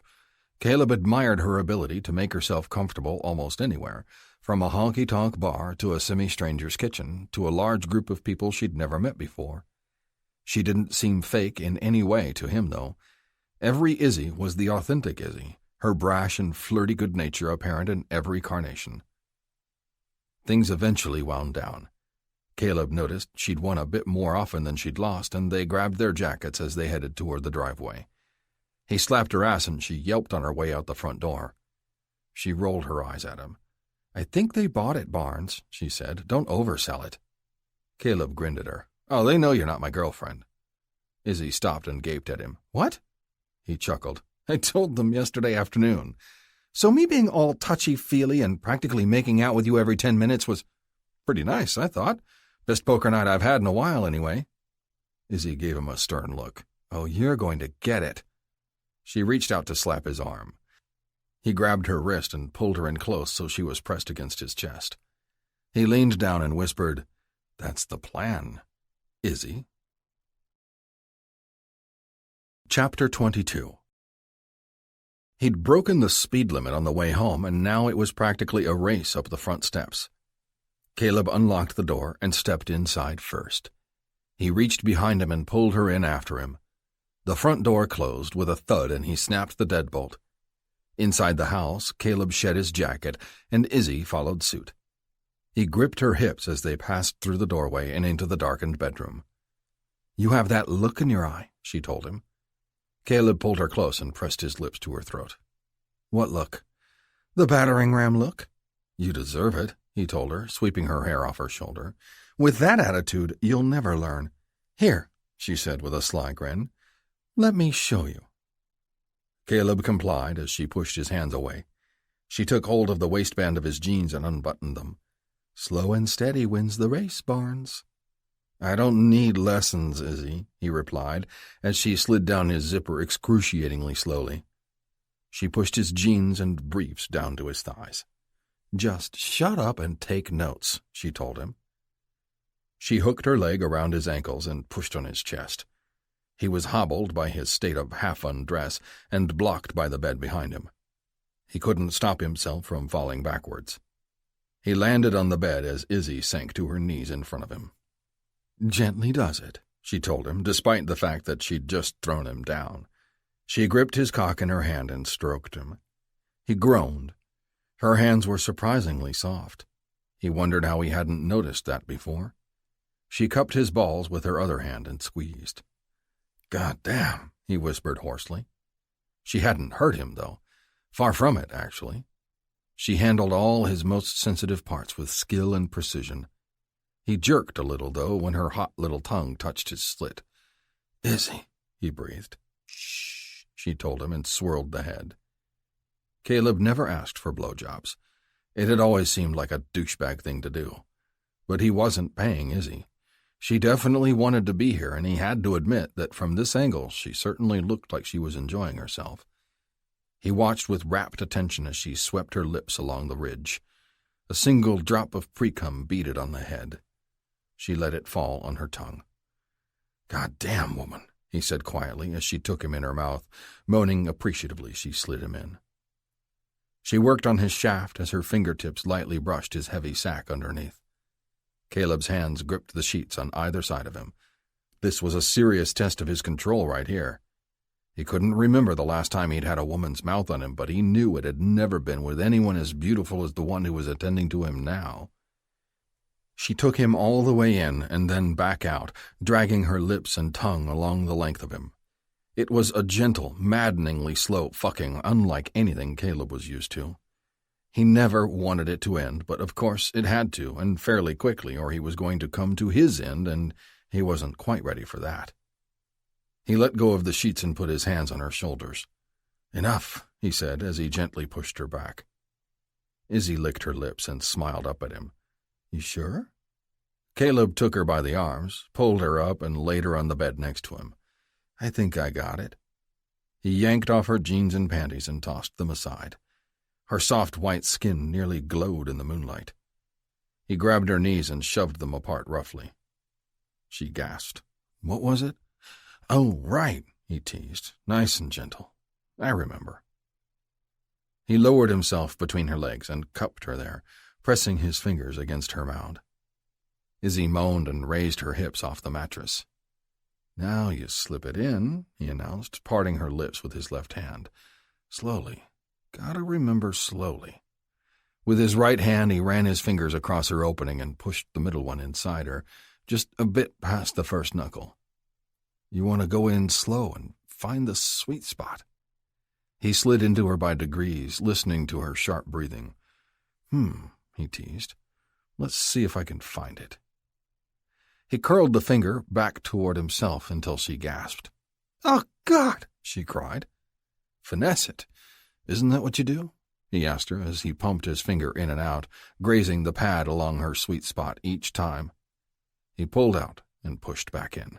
"Just gently," he crooned, "until it gives way." Izzy pressed her hands on the mattress and pushed her hips up to meet him. Caleb grinned at her. "Oh, I think I'm all in now," he told her. She thrashed on the bed, trying to fuck herself with his hand. Caleb enjoyed watching her on the edge of out of control, I think I'm missing something. What could it be? I thought I had it right. Slide it in slowly, feel for the sweet spot. He enjoyed her desperation as she struggled. What could it be? Caleb, she growled at him, clearly getting frustrated. Oh, yeah, he said, nodding. I remember now. Tension. I think we've got that, don't we? Caleb, she shouted again. Tension and... I'm trying to recall. Please. Pressure, he said decisively. He leaned down and fastened his mouth over her mount. He searched the damp curls for the hard nub of her clit. Oh, God, she cried as he sucked gently and teased insistently with his tongue. Izzy's whole body tensed right before Caleb pushed himself away from her, his lips and finger leaving her at the same time. What? She demanded. What the hell? He grinned down at her. Her hair was plastered to her forehead, her chest was heaving. He might have thought she was in the throes of ecstasy if it weren't for the glare she was giving him.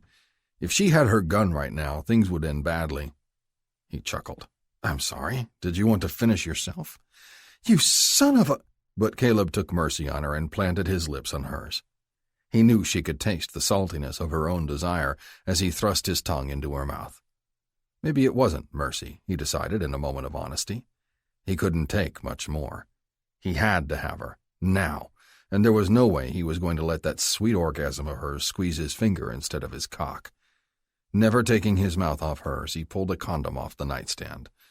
With 3 hands, one of his and both of hers, they frantically stripped him of his jeans. He sank inside her within moments, but the wait had felt excruciatingly longer. Izzy's nails dug into his back, still a bit painful, even though he hadn't bothered to remove his shirt.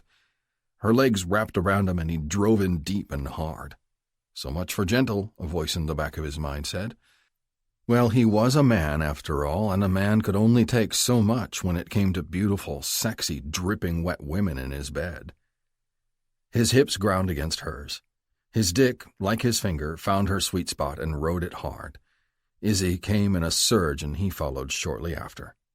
They both collapsed, drenched in sweat and panting heavily. You son of a bitch, she whispered between breaths. Hey, you came, he argued. Still, she said. He turned his head to look at her. She was smiling at him from across the pillow they were sharing. Are we going to sleep half-dressed? He asked her, noting they both still had their shirts on. If I could get up, I'd take it off, she told him. Her eyes were already half-closed, and her voice had taken on a dreamy, post-coital lilt. Caleb had to admit that he was a little shaky in the knee department as well. He slid off the condom, tied it off, and tossed it into the trash can. Then he turned back toward Izzy. She rolled to her side, facing away from him, and wiggled her bare ass into his pelvis. He smiled. He couldn't get it back up again right now if he tried, but he figured he'd sleep more soundly with one arm holding her against him and his dick pressed against her cheeks. He could tell by the sound of her breathing that she was already almost gone. He closed his eyes and let himself go, too.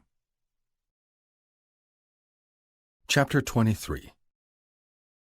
Caleb woke in the dark and found himself alone again. He was beginning to dislike the feeling of waking up without Izzy next to him, and he was really beginning to dislike his dislike of an empty bed.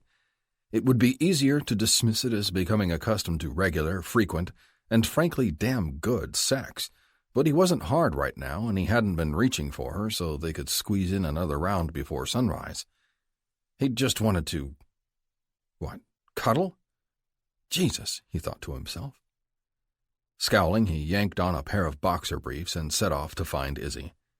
He had a feeling that she hadn't gone far. He found her again at the kitchen table, in the dark. The soft glow of her laptop illuminated her as she sat in a chair, headphones on, eyes closed. He might have thought she was asleep, except it would be sloppy to nod off while you were doing, whatever it was she was doing. And in the short time he'd known her, it was obvious that Isabelle Boucher was not sloppy about anything, least of all her work.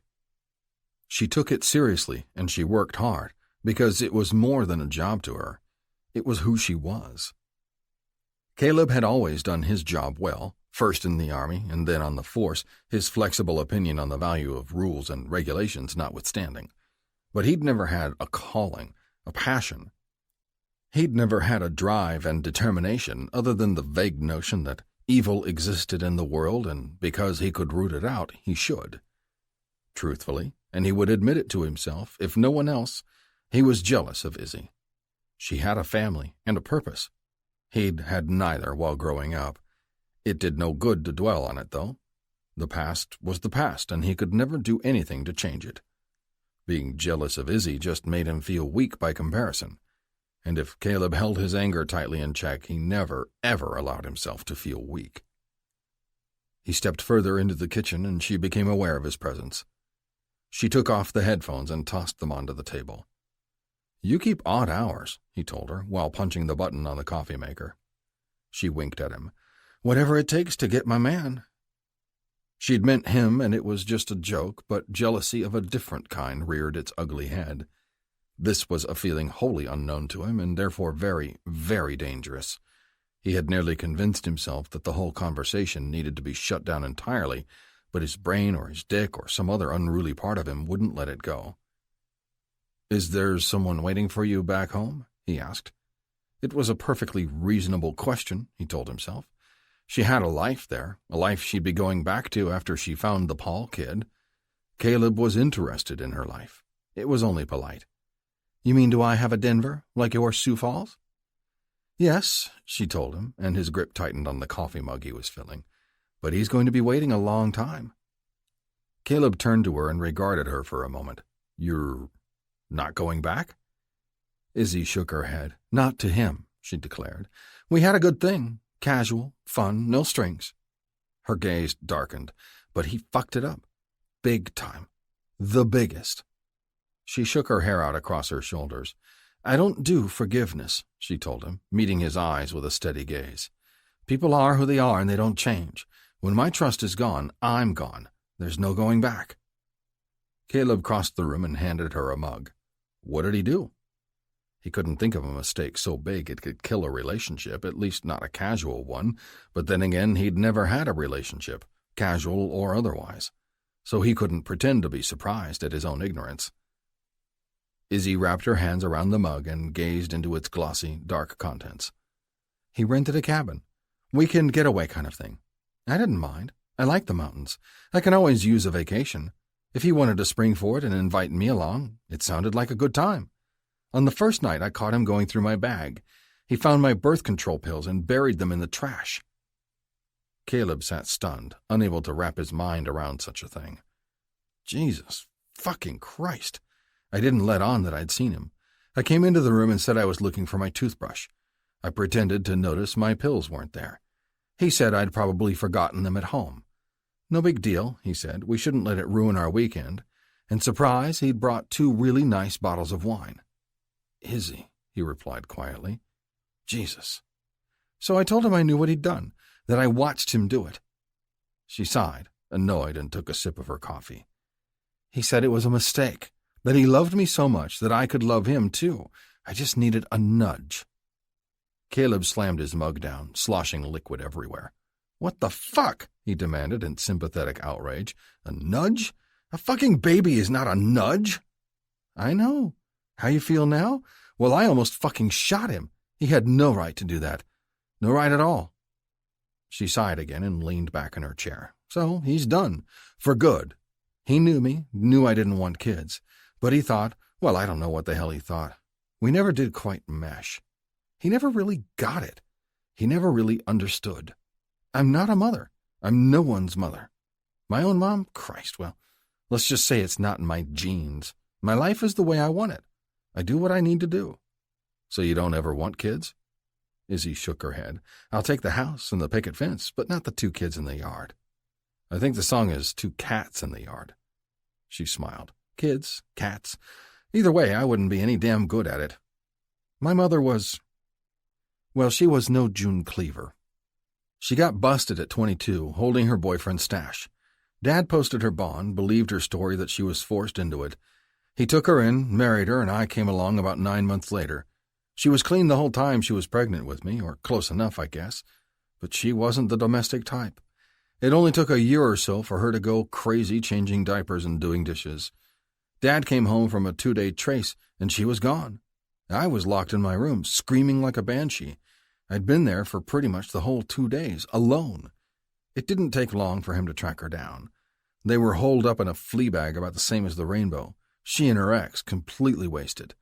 Dad told her she had to choose right then and there. And she didn't choose you, Caleb finished quietly. She shook her head. Nope. Then, fuck her. I had Pop. He did the best he could, which was pretty damn good, if you ask me. She smiled ruefully. Denver never got it. Not really. He never understood that taking evil out of the world is just as important as putting something good in. Caleb nodded.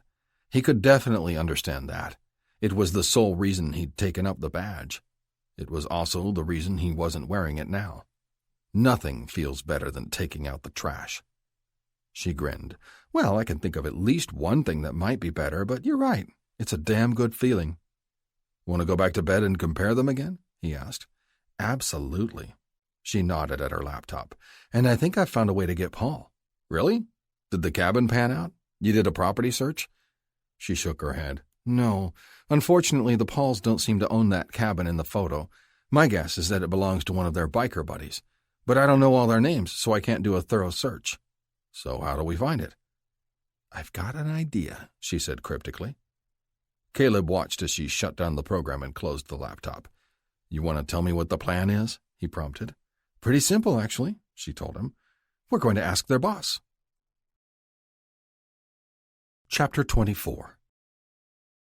Caleb watched from across the bar as Izzy cozied up to Preacher Pryor, president of the Badlands Buzzards MC. He set his beer down on the counter so he didn't accidentally squeeze it too hard and send shards of glass everywhere. Izzy had one hip leaning against the corner pool table, and she was caressing Pryor's stick, his pool stick, suggestively. Doc? Came a familiar voice to Caleb's right. Yeah, Caleb replied, without taking his eyes off Izzy and Pryor. Why are you at the bar by yourself? Izzy asked. You and I could still get a table, even if everyone else is at home. The others were home with their women, as was more often the case these days. Izzy still hung around Maria's every night that Daisy was working to keep an eye out for her. Izzy followed Caleb's gaze toward the darkened corner of the bar and gave a concerned grunt. Isn't that easy? Rubbing on Pryor's cut? He asked. Caleb tapped his fingers on the polished wood of the counter. Yeah. Isn't she your woman? Caleb caught himself before he answered again. No, he replied, which ran counter to his instincts. His cock jerked in protest. What's she doing? Baiting the hook for Pryor. Izzy gave a low whistle. Bad idea. I don't disagree, but it's our best shot at catching the Paul kid whose cousin seems to have pulled a disappearing act around the same time the younger one robbed that gas station. What the fuck makes her think that Pryor would give up anybody in his organization? Izzy asked, obviously incredulous. Even a pissant hangaround. Izzy's got leverage, Caleb said quietly. He watched as Pryor finally lost interest in the game and turned his full attention to the beautiful woman in front of him. Izzy took him by the arm and led him away from the table and toward the front door. What kind of leverage? Izzy asked. Her tits? Because I've got to say, Doc, I don't think that's going to be enough. Caleb growled at the thought of Pryor's hands on her. He stood up and made his way toward the exit. Not the front door as Izzy and Pryor had done, but the back, through the kitchen. I'm coming with you, Izzy insisted. Caleb didn't argue. It was sheer hell having lost sight of her, even for just a few moments. Caleb quickened his pace down the alley just outside the back door and turned the corner to the side of the building. There he saw Izzy pressed against the side of the Charger, Pryor's hands slipping over her hips and his mouth just inches from hers. I know you, Pryor declared. Izzy shook her head and maneuvered his hands off her. No, you don't. Yes, I do, he insisted, though he seemed unsure. He pulled back from her and studied her face. Then the light bulb went on. You were in my bed. True, Izzy replied. I was in your bed, but you don't know me. What the fuck? Caleb spat as he came up behind Pryor. Pryor turned and glared at him. He assessed first Caleb, then Izzy, and then looked beyond them, no doubt to ascertain whether or not Shooter, Tex, and Hawk were close behind. Not finding them, he turned his gaze back to Caleb. Fuck off, he growled. Get your fucking hands off her, Caleb ordered, still closing in. He wasn't quite within striking distance, but he was gaining ground. He'd rip Pryor's hands off her and beat the man senseless. Fuck asking him to cooperate. Caleb would just kick the shit out of him until the man was begging to help. Izzy was a bit more clear-headed, it seemed. "I need something from you, Pryor," she told him. Pryor smiled, but his gaze didn't leave Caleb.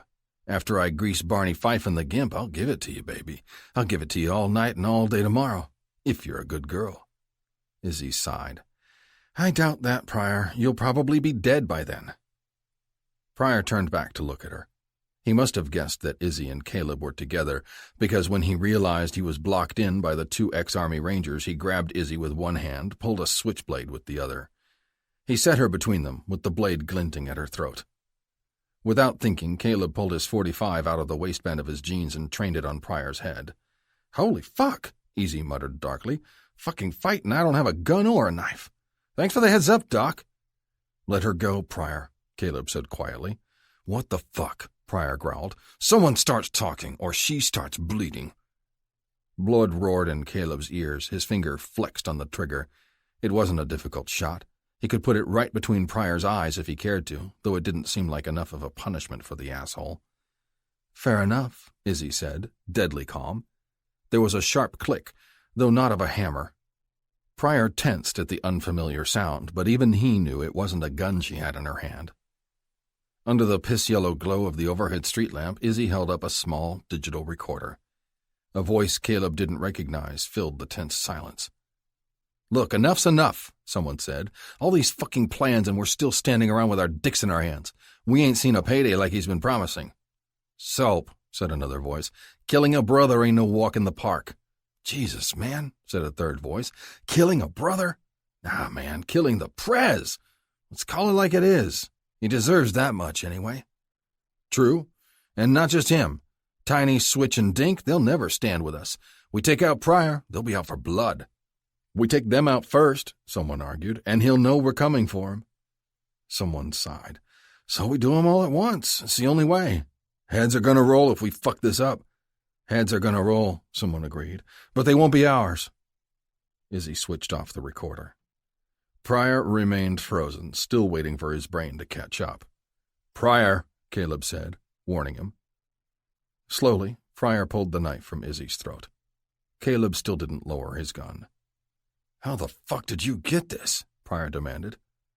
Izzy looked him straight in the eye, all business. "I bugged your clubhouse. That's how you found me in your bed. I was setting up surveillance." Pryor's face contorted with rage, and he moved toward her. Caleb stepped forward, keeping the gun at eye level. "I got no problem putting you down, Jack," Caleb hissed. "You touch her again, and I'll ghost you before your crew has a chance to do it." Pryor seemed to regain his perspective and stepped back. "So, what? You're just doing your civic duty? Protecting and serving? Oh, that's right. Word is you're not a cop anymore." He snorted. "Not that you ever were. I've always said that. Animals smell their own." "That's right. So you know I'm not just blowing smoke." Pryor grimaced. "Why tell me?" "Like I said," Izzy replied, "I want something." Pryor snorted again. "Why do I feel like I'm not going to enjoy it as much as riding your sweet ass?" Izzy ignored the comment. "Jace Paul." It wasn't often that the president of Rapid City's only 1%er gang was caught off guard, but that seemed to throw him for an even bigger loop than hearing his fellow compatriots were plotting to murder him. "The fuck? The Paul kid? What about him? He's nothing. He's not even patched in. So you don't mind giving him up?" Izzy countered. "After all, he's not a brother." She emphasized the word so hard, Pryor's jaw twitched. She was right, though. Pryor had few loyalties. Not anymore. And somewhere in that pitch-black heart of his, he knew what he owed Izzy and Caleb for pointing it out. "What do you want?" Izzy explained, and Pryor agreed to turn over the kid and anyone else he was with. "I'll call you in a day or two," he told them, and stalked away toward his bike. After he was gone, Izzy let out a slow breath. "Jesus H, this bounty hunting thing is some real shit," he said to Izzy. "It can be," she replied, slipping the recorder into her jacket pocket. Caleb finally lowered the gun, but couldn't bring himself to put it away. His nerves were raw, and he could feel his anger bubbling just below his skin. "Doc?" Izzy asked as Caleb moved away from them and headed toward the car. He yanked the passenger side door open and gestured with the .45, though his finger no longer hovered over the trigger. He glared past Izzy toward Izzy. "Get the fuck in the car." Chapter 25. Izzy sat beside him in uncomfortable silence as he drove them home. She would have preferred to talk about what had happened and how to keep it from happening again, but Caleb definitely wasn't feeling chatty at the moment. To test the waters, she said, "Caleb?" "Don't," came the harsh response. Izzy frowned. While she wouldn't call herself a talker, at least not for the mere sake of talking, she was, by nature, a strategist. She wondered how long he was planning to sulk. With her luck, probably all night, though hopefully not for the rest of her time here. They were close to catching Paul, closer than they had been at any rate. Soon he'd be behind bars, and she hoped to at least have a conversation with the brooding man beside her. A conversation that ideally wouldn't include juvenile labels like boyfriend or inane phrases like taking it to the next level. But she wanted to come to some kind of understanding with him. He pulled into the drive and yanked the parking brake hard. Izzy unbuckled her seatbelt and followed him to the house. He unlocked the front door and stepped past her. He turned on the light, waited for her to come inside, and shut the door behind her. He took out his gun and placed it on the kitchen table. Then he slid his leather jacket off and tossed it over the back of one of the chairs. He turned and walked past her toward the living room. "Sleep on your own tonight," he told her. "I'll take the couch." "Bullshit," Izzy countered, refusing to move toward the bedroom. "You're coming to bed with me." Caleb's eyes grew impossibly dark, but she wasn't cowed. She understood he was irritated. The meeting with Pryor could have gone more smoothly, but she and Caleb were still feeling each other out, learning how to work together. She'd already decided to split the reward money with him, though she hadn't told him yet. It meant she'd have to take another high-priority skip in order to have the bills covered, but she was hopeful it would pan out. She watched him grind his teeth at her refusal to follow his orders. "Fine," he growled. "You take the couch." He moved toward the bedroom, but she stepped in front of him. "You're not walking away from me," she informed him. Caleb ignored her and tried to move around her. Continuing their dance, she blocked him again. He finally regarded her for a long moment. "I can pick that door in less than 10 seconds, she reminded him. "You're not walking away from me," she repeated. "You're not shutting me out." His hands flexed, as though he longed to touch her. Izzy welcomed it. After walking the high wire tonight, it would be good for both of them to blow off a little steam. Caleb leaned down into her face. "You need that door between us, Izzy," he said.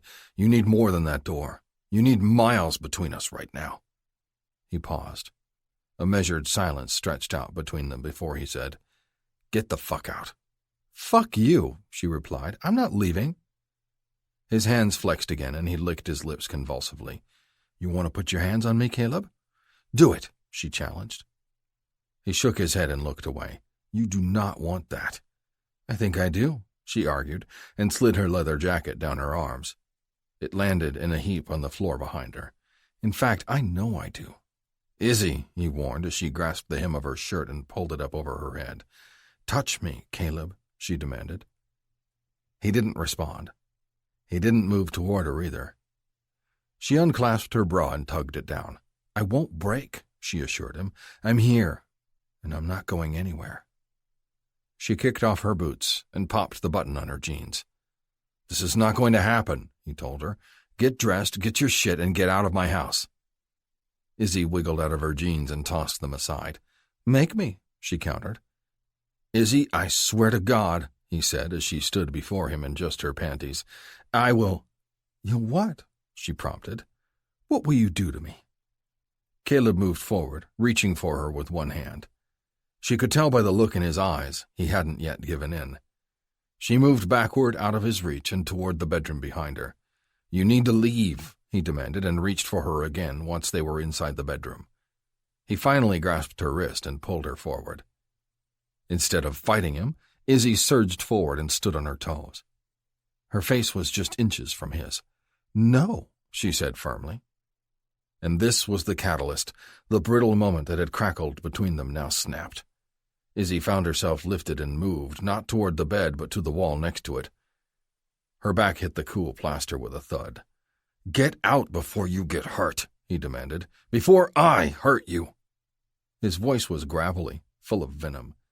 He'd no doubt successfully ordered a lot of people around this way. Izzy might have been afraid, might have wondered about how much danger she was in if it weren't for his large hand cradling the back of her head, protecting it from the wall he'd just pushed her into. "You don't want to hurt me, Caleb," she said calmly. "I will," he replied. There was a slight tremor to his voice. So tiny, so faint, Izzy was only just barely sure she'd heard it. His other hand was pressed flat against the wall, pinning her in. "Touch me, Caleb."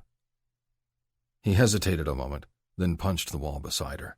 "I can't," he said through gritted teeth. His eyes flashed in the moonlight coming in through the window. To anyone else, it would have looked like anger, like white-hot rage simmering below the surface. And she supposed some part of him was angry, but not at her. No. When it came to her, Caleb Barnes wasn't angry. He was afraid. "Put your hands on me, Caleb." He glared at her. "Is that what you want? You want to get hurt? You like it rough? You like pain, Izzy?" Izzy raised her chin and looked him in the eye. "I want everything you have to give me," she replied. Caleb had a hold of her hair at the scalp, which didn't hurt her but couldn't be fought against. He angled her toward the bed. Pushing her down, he released his grip and laid his forearm across his chest, immobilizing her. "Is this what you want?" he demanded, hovering over her. His free hand grabbed her panties and yanked. The fabric bit into her skin and then tore. "You want it like this, Izzy? You want to get hurt?"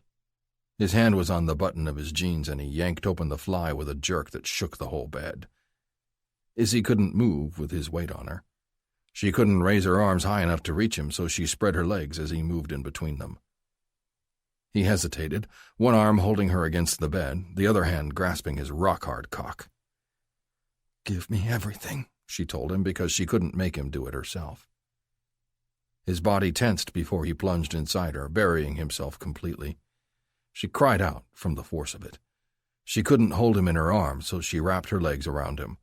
The metal of his zipper scraped against the skin of her thighs as he pounded into her. She blinked back tears of frustration as her own climax taunted her out of reach, just like he was. Izzy closed her eyes and waited for him to finish. He needed this. He couldn't live without it, because he wasn't really living at all, not that she could see. He was just going through the motions. He had so much more to offer. He didn't even realize it. She hated how lonely he was, so she relaxed under his weight and let him drive into her. She hoped with every thrust he was aware that he wasn't alone. Not with her. He was never alone with her. After he came inside her, she lay underneath him, drowsy and spent, but in a completely different way. She drifted off to sleep, only vaguely aware that he'd left the room, closing the door softly behind him. She frowned in the darkness. Maybe he wasn't ready to stay, but he wasn't kicking her out, and that was something at least. She rolled to her side and gathered his pillow to her, breathing in his scent. It was a poor substitute. She was getting closer to drawing him out, pulling more of him to the surface that she suspected was rarely disturbed by even a ripple of emotion. He might have always been this way, for all she knew. Caleb Barnes hadn't suddenly woken up one day surrounded by impenetrable darkness. He'd been stumbling toward it for years, maybe his whole life, though she didn't know why. One night wasn't going to bring him out of it. She sighed, but not in defeat. Chapter 26. Caleb stood in the darkened kitchen, unsure about what to do. All his years of honing and strengthening his self-control had vaporized in one night, in one instant, when coming up against Izzy's own iron will. He didn't understand how it had come to this, but then again he'd lost his mother, lost his job. Maybe he'd always been barreling toward oblivion his whole life. Wasn't that the point of disciplining himself, to stave off the inevitable? But he'd only been able to keep the beast at bay for so long, and of course it had been a woman who'd done him in. A strong, beautiful warrior woman who hadn't yet met her match until she'd come up against Caleb's dark side. He'd destroyed her on his way to finishing himself off. He should have walked away from her when they'd first met. He'd known he was flirting with disaster every time he was with her, but he'd been too selfish, too greedy for the sensations she'd provided him to put an end to it. Now he'd ruined his life, and the beautiful woman in his bed was a senseless casualty. He looked around the room that was small but still larger than the jail cell they would soon put him in. 20 years was a long time to spend in a cage. Like father, like son, though, he supposed.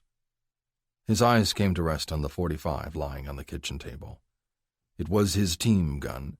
Shooter, Tex, Hawk, and Easy all had one. Their unit insignia was affixed to the grip. He could imagine Shooter's face as he visited Caleb in prison, a look of profound and utter disappointment, if he bothered to visit at all. Caleb's fingers twitched as he imagined the weight of the gun in his palm, recalled the sharp, insistent sound of racking a bullet into the barrel. He dismissed it, though, tempting as it was. He was a lot of things, but he was not a coward. He wouldn't take the coward's way out. He turned and picked up the phone instead. He still couldn't call Shooter. He wasn't quite ready for that. Instead, he dialed another familiar number. He waited for the call to connect. "I need you," Caleb said into the phone. His voice was hoarse and barely recognizable to himself. "For what?" Tex asked, rousing more fully. "What happened?" For a long moment, Caleb didn't answer. He glanced over his shoulder at the closed bedroom door and then shut his eyes. "Caleb," Tex prompted, "what happened?" Caleb swallowed hard and gripped the phone tightly in his hand. "I raped her. I raped Izzy."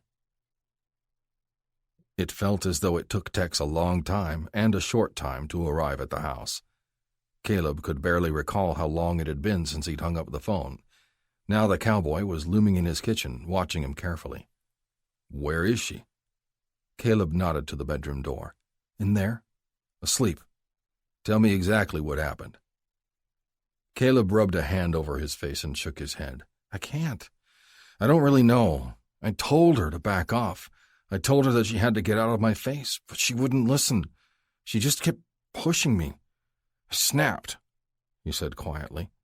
"I pushed her on the bed. I held her down. This was never supposed to happen." "Did she fight you?" Caleb glanced back to the door. It was never supposed to be this way. He was never supposed to lose control. "Caleb." Caleb turned back to Tex.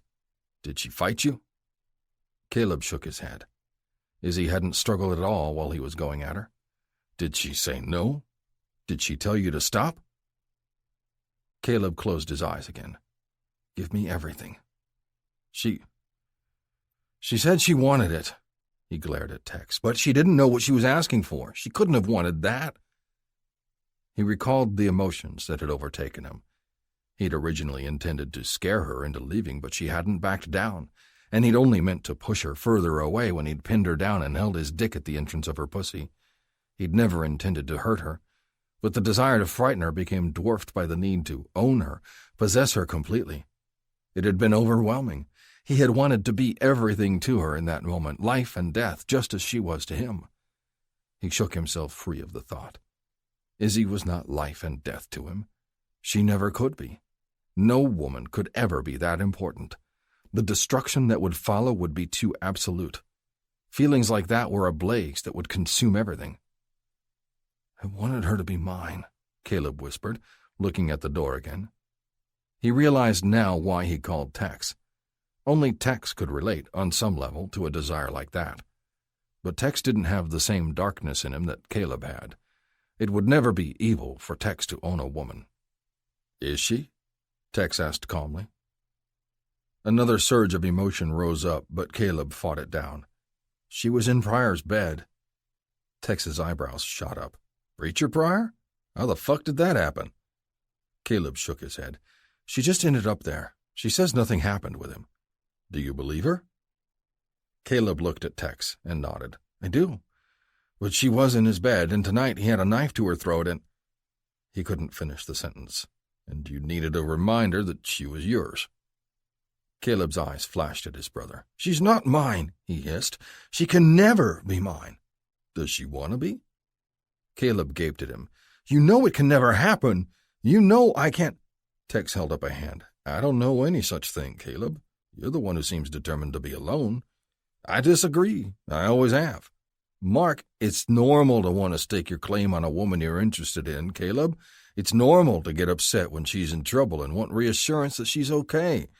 It's normal to feel jealous when you hear some other guy's been sniffing around. I held her down, Caleb said a little too loudly, and winced, thinking he might have woken her up. Then she wanted to be held down. Caleb stared at him. I don't know Izzy that well, but from what I've seen, if she wanted to fight you, she would have, and you'd be a lot worse for the wear right now if she had.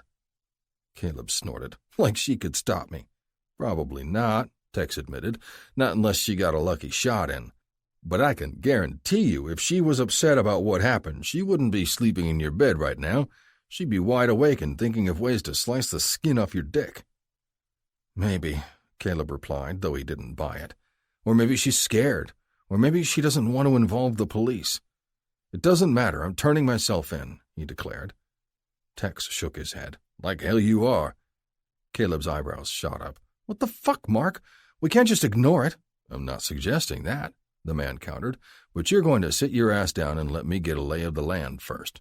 Mark, you're not going to self-destruct on my watch, Caleb, not unless there's an actual reason. Trust me, I'm taking this very, very seriously, and if Izzy feels the same way, that you violated her, then we'll call Shooter and we'll take you downtown. Caleb blew out a harsh breath. What kind of shape would I be in? He asked. He could imagine the damage that 2 ex-Army Rangers could dish out, and he deserved every bit of it. Believe me, if you were anyone else, I'd kick your ass just for having a doubt that it wasn't consensual. So I get a free pass for being your brother. It was wrong, yet it still felt good to know he had their support. Tex shook his head. No, you get a free pass because it's you, Caleb. You've never been able to see clearly when it comes to women in jeopardy. And this time, the asshole might be you? Well, no offense, but I'm pretty sure all your circuits are fried right now. Let me talk to her. Let me see how she is before we do anything else. Tex pushed off the counter and headed out of the kitchen. He stopped at the table. Do I need to take that with me? He asked, indicating the gun. Caleb shook his head. No, I'll stand up. Tex nodded and left. Chapter 27. Izzy stirred. She remembered going to sleep in the dark, but the light was on now. She opened her eyes and saw a large man, not Caleb, standing by the closed bedroom door. She blinked, and it took her a moment to place him. Mark, she said out loud, remembering. Her eyes flitted to the door. Where's Caleb? She asked cautiously. In the next room. She sat up and tugged the sheet up over her. I need to talk to you, Mark told her. Right now? He nodded once. Can I get dressed? She asked. Can I get a minute? He shook his head. No. What's so pressing that it can't wait? Izzy asked. Mark leveled his gaze at her. Rape? Izzy let a moment of silence hang between them. He was watching her closely, gauging her reaction. She sighed and sat up straighter on the bed. I might have pushed him a little hard last night, she replied, but I didn't rape him. The large blonde biker wasn't amused. This isn't a joke. I didn't say it was. He's upset, Izzy. He's terrified he hurt you. He didn't? She couldn't tell if Mark believed her or not. He didn't, she insisted. He was just angry. I get the feeling he's not used to having angry sex. In fact, I get the distinct impression that Caleb doesn't let himself have any emotions at all, certainly not with women. The man's jaw twitched and his eyes darkened. I won't argue with that, he said quietly. Caleb may be afraid of himself, but he doesn't scare me. Well, you're right on that score. He's scared of his own shadow, at least when it comes to women. Why? Izzy asked. A simple enough question, but it carried a lot of weight. Izzy didn't know how much exactly, but it was enough to pull a man like Caleb down and keep him down, and Caleb didn't strike her as overly sensitive. Whatever it was, she hoped she could handle it. Mark sighed. I should wait for him to tell you. It's his story, after all, not mine. But you might wait your whole life for him to be ready to talk about it, and it seems only fair that you know what you're up against. He gazed across the room at her. You deserve to walk away, if that's what you decide to do. Izzy shook her head. I'm not going anywhere. I'm all in, she replied. Mark studied her. You barely know him. Izzy merely shrugged. I'm not explaining it. Plus, I wouldn't know how. Mark smiled. And it's none of my business anyway. Izzy remained silent. There was no point in insulting the man. Even if she could articulate what drew her to the tortured man in the next room and what kept her with him, he was right. She'd never tell him. Mark cleared his throat. Caleb's father beat his mother every day of Caleb's life, until one day he got drunk and beat her to death right in front of him using his bare hands. Caleb was 8 years old at the time. Izzy's shoulders sank. On the one hand, it was good to finally know, but she hated that it was, in fact, as bad as she'd imagined. It made sense that he was afraid to show anger around women, even if she didn't think he'd really do anything so vile. You don't seem surprised. I thought it was something like that. You didn't check his background? I did. Just the basics, just to know who I was dealing with. I didn't dig too deep, though. The man deserves some privacy. Mark was quiet a moment, then said, That was decent of you, Izzy. He's decent, she replied, no matter what he thinks of himself. He wants to turn himself in. Izzy shook her head. There's nothing to say. He didn't do anything wrong. You're not going to let him tank his career because he gets confused about relationships? Mark sighed. Might not be a career to go back to after his suspension. If there is, there's no way a false confession would help. It wouldn't do any good, she told Mark. It won't make him feel better, and I won't give a statement. As far as I'm concerned, what happened between us is no one's business but ours. Caleb's always been alone. For all the years I've known him, he thinks he's not safe to be around. That's bullshit. I'm proof he can handle himself just fine. I get that it's new, and anything new is always scary. But like I said, Caleb may be afraid of himself, but he doesn't scare me. He's too concerned about me, even when he's pissed as hell. Mark regarded her for a long minute. Another woman would have run for the hills. I'm not like most women. I can see that. You're good for him, said Mark, surprising her. I'm trying to be. There aren't a lot of decent men left, at least not that I've found. Then again, said Mark, you're in the business of catching lowlifes. She smiled. True, but Caleb's a good man. He has his own set of rules, but I can relate. What's important is who he is, and from what I've seen, he's a good man. I'm grateful that you can see that about him. That's my job. That's what I'm good at. Take you, for instance. You're in here, I'm naked, but you're not interested. The man smiled again. I have a woman, he assured her. The perfect woman, perfect for me anyway. And besides, he leaned forward, and Izzy detected a very slightly predatory look in his eyes. She resisted the urge to shiver under his gaze. You're not my type. He leaned back and put his hands in his pockets. Plus, he said, I'm not stupid enough to mess with Caleb's woman. Caleb's woman? Closest thing he's got, and the best chance he'll ever have. Izzy considered his words. What about Sioux Falls? Mark rocked back on his heels, and his expression changed. Izzy could see she wasn't going to get an answer. I think I'm done telling tales out of school, Mark told her. You'll have to ask Caleb about her. Izzy nodded and threw back the sheets. Yeah, she agreed. I think it's time we both showed our hands. Chapter 28. Izzy climbed out of Caleb's bed, crossed the room, and opened the closet door. She pulled one of his large T-shirts off a hanger and shrugged it on.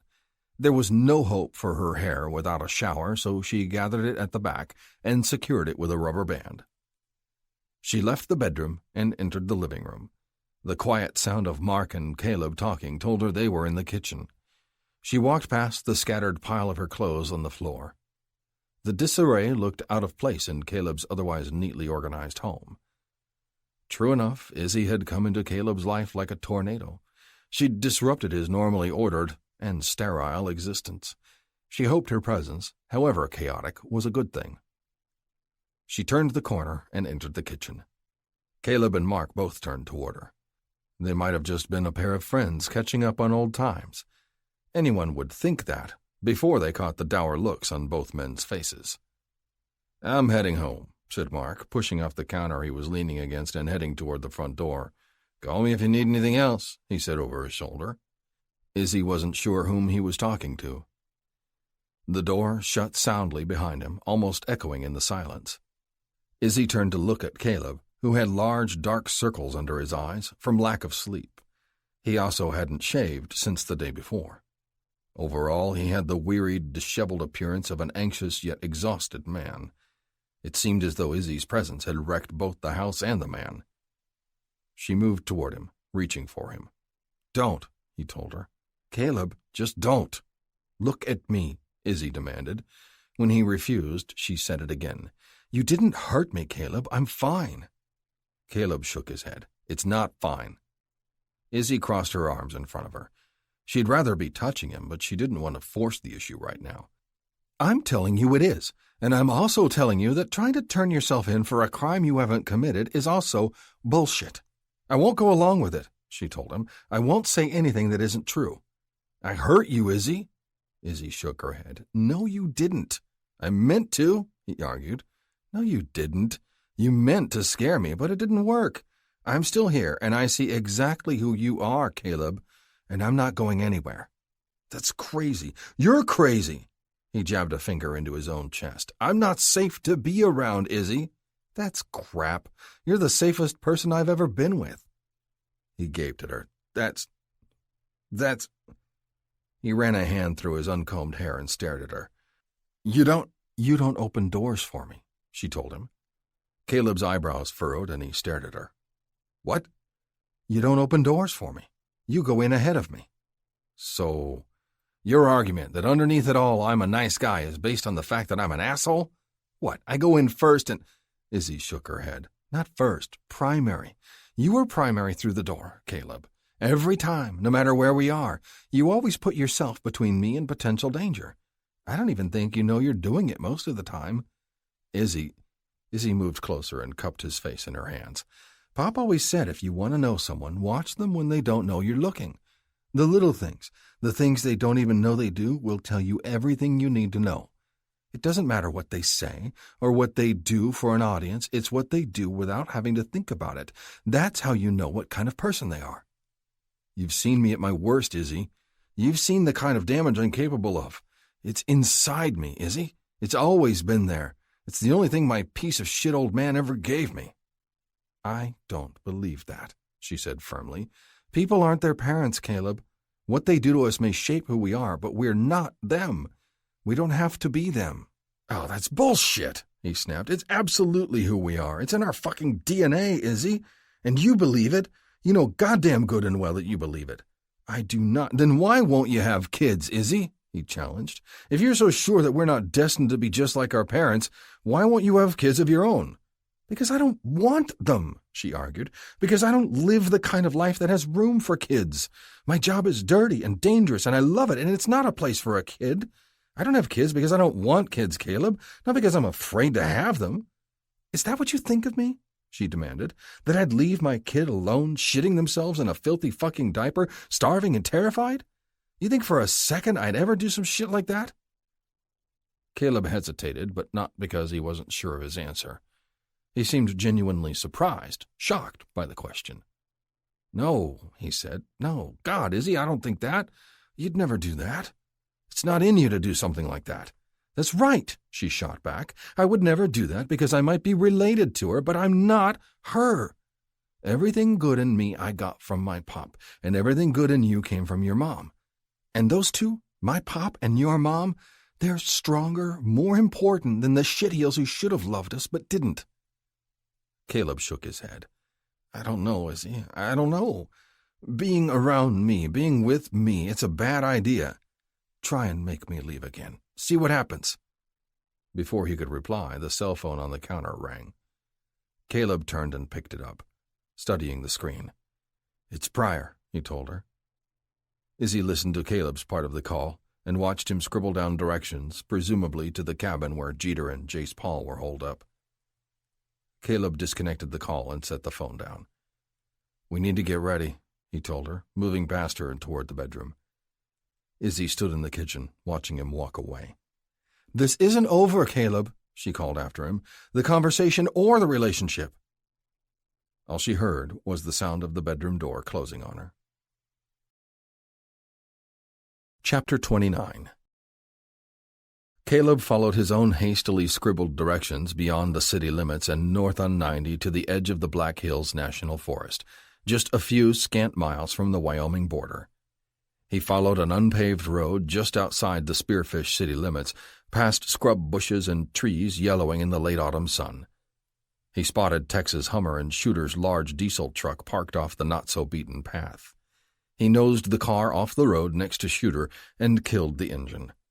Shooter, Izzy, and Tex were standing behind the Hummer, waiting for them to arrive.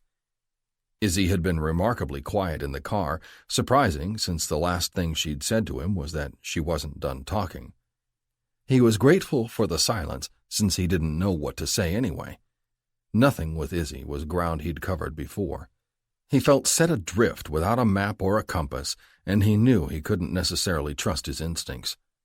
Without giving her so much as a glance, he threw open the Charger's driver's side door and got out. She followed. Shooter nodded to him. "The cabin's up on that ridge, just over the crest." Caleb turned and shielded his eyes to assess the location. The trees provided a small bit of cover, but not much due to the late season. He couldn't see the cabin, and that meant the cabin's occupants couldn't see them either. At least they had one thing going for them. A shadow emerged from behind two trees just to his left. Hawk Red Cloud stepped out and approached the group. The large Sioux scout was neither out of breath nor apparently concerned with the situation. "We've got two entrances, front and back, minus the windows. There are two on each side. I make out two men, both inside. One of the rear windows is covered with a sheet, though. My guess is, if they still have the girl, that's where she is. We're going to have to go in silent," he told them, "unless they change position while we're gearing up." "Why?" Shooter asked, unsnapping a large rectangular case. "Because one of them is in the kitchen, next to the door of that back room. We go in hot and he makes for that door, well, there might not be anyone left to save." Shooter nodded, accepting the man's assessment. "All right, we go in silent and secure the two of them immediately." Tex opened the back of the Hummer and pulled a large duffel bag to the edge of the cargo hold.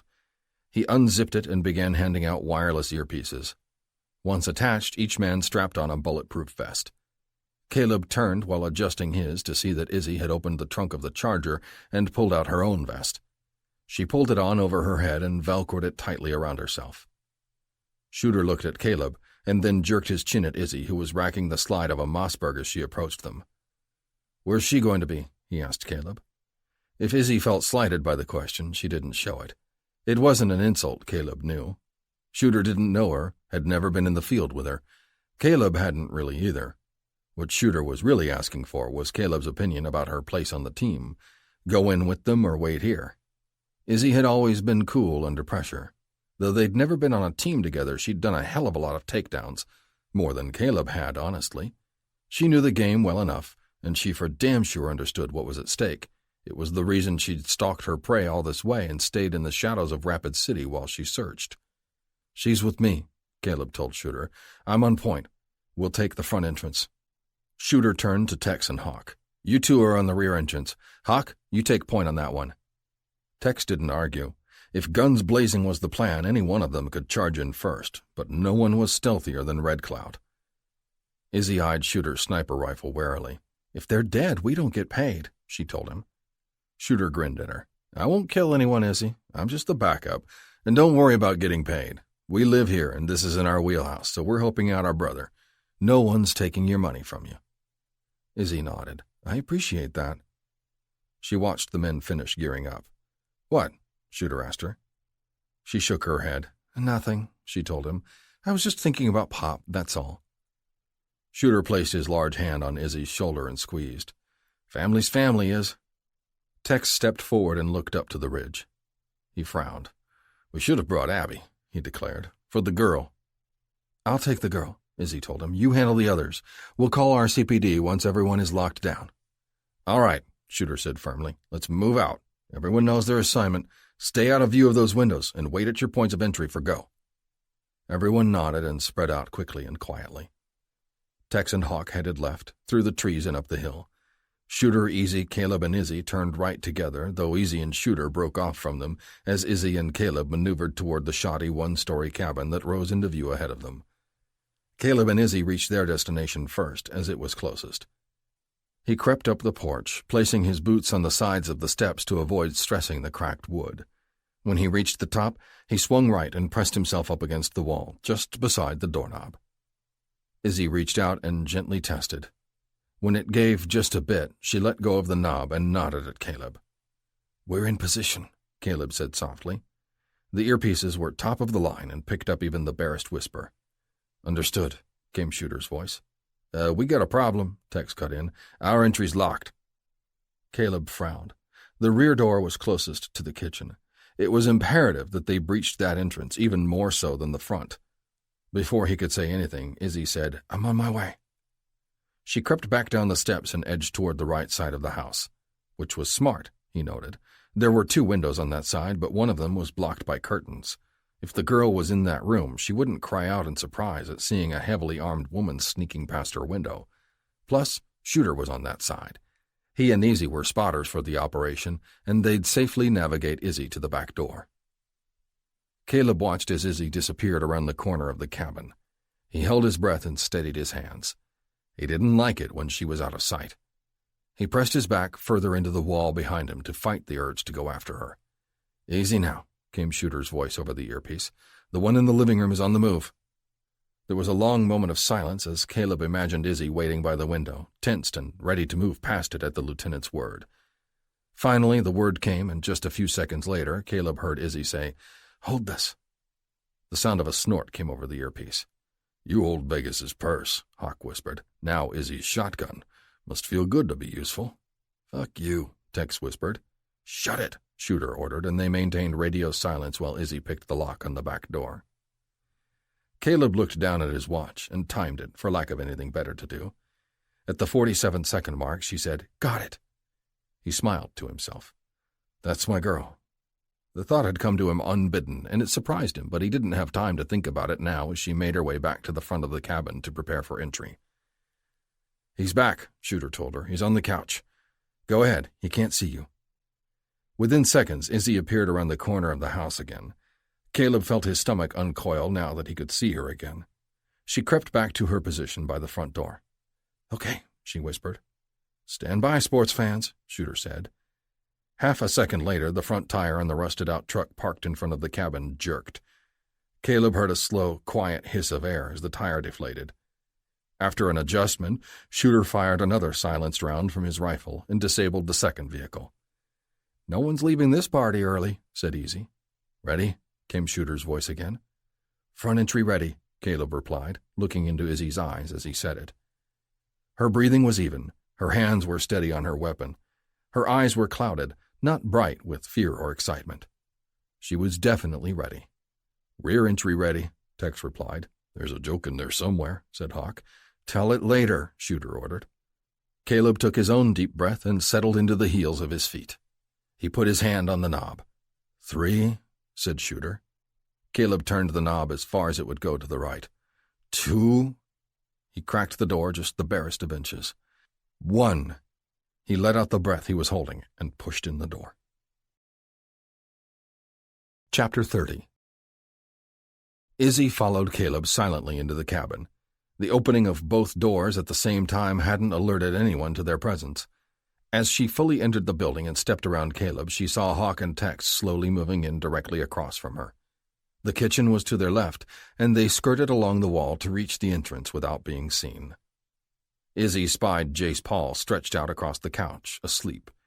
She and Caleb swept the room with their eyes just before Izzy moved around him and toward the sleeping man.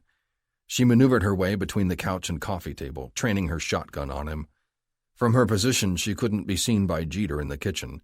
She brought the gun down slowly, much more slowly than she would have liked, honestly, until it came to rest on Jace's cheek. The man's eyes fluttered and widened at her. When he opened his mouth to shout, she quickly moved the barrel of the Mossberg directly into his mouth. "Morning, sunshine," she whispered. "Stay quiet for me, or you'll never make another noise again. You feel me?" Jace swallowed hard.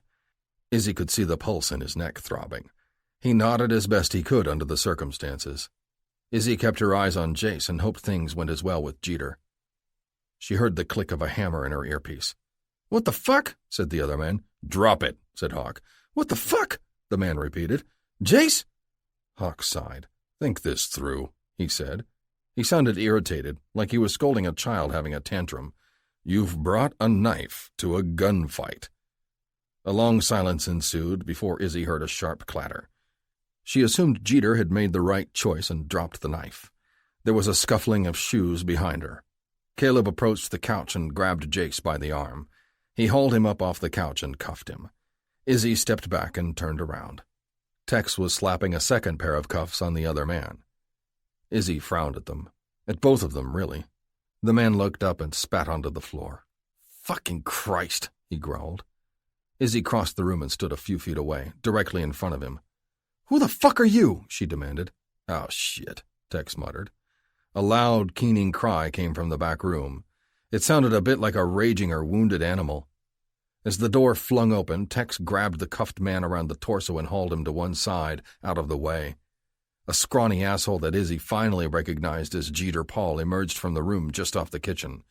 He was spoiling for a fight, and he hadn't made the same mistake as his nameless friend. He lifted a 9mm, eyes on Hawk, who was closest to him.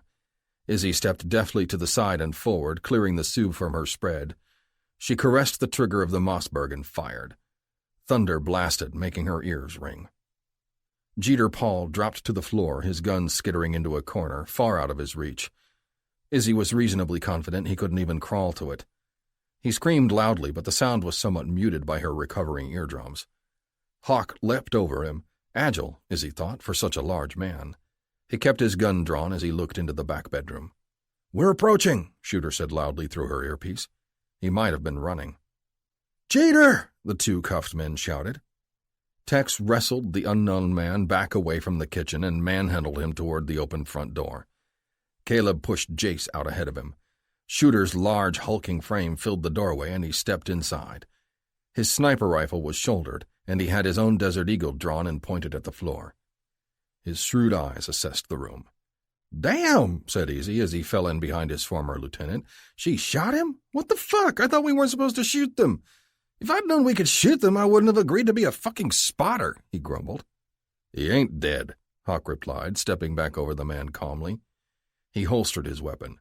"Izzy," he said, jerking his chin at the back room. Izzy skirted around the two of them as Hawk grabbed the man whose feet had seen better days. Hawk lifted Jeter onto his shoulders as though he weighed little more than a sack of potatoes. Izzy barely spared them a glance as she peeked into the room at the end of the kitchen. There was a bed by the window, covered with crumpled, dirty sheets. No closet, so there was no surprise fourth man. In the corner, facing the wall, was a small, thin, blonde girl. She was covering her head with her arm and crying.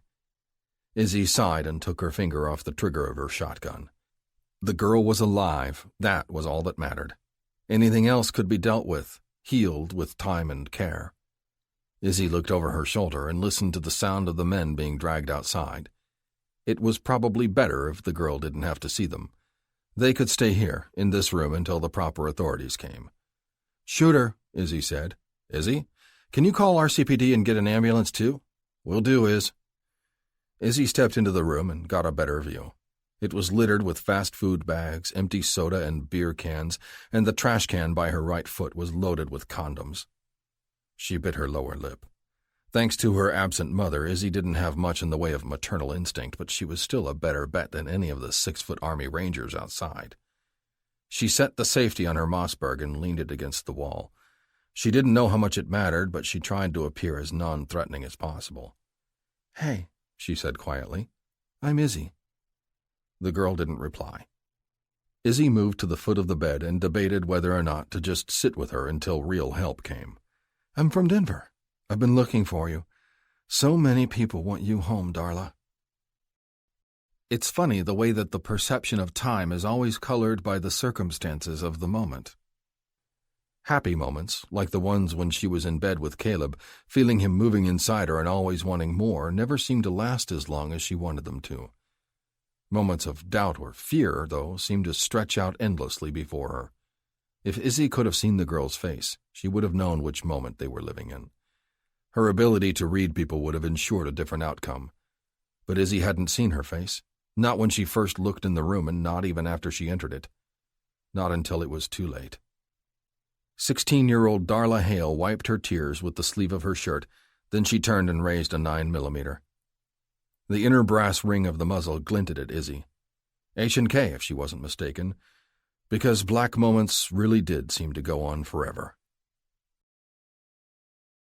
Chapter 31. "Get down," Caleb told Jace. The younger man glared at him. "Fuck you!" Caleb kicked him behind the knees, and he dropped to the grass alongside his two friends. "You're gonna die for this!" Jeter shouted. He was sprawled on the front lawn, bleeding from his feet.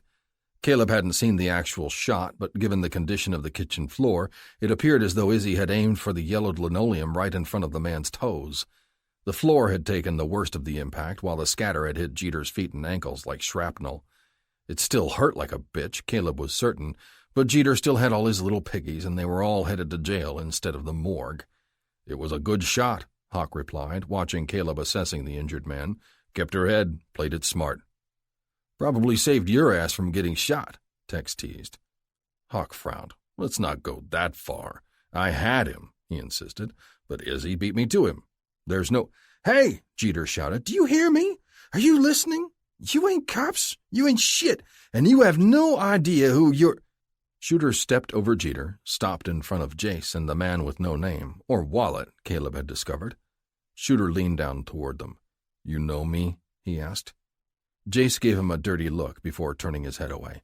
"I said," Shooter repeated, "do you know me?" After a moment of silence, Jace replied, "Yeah, I know you." "Don't matter," he said haughtily. "When Preacher finds out, who do you think told me where to find you?" Jace looked shocked. "Bullshit," the nameless man snapped. Izzy cuffed him in the back of the head.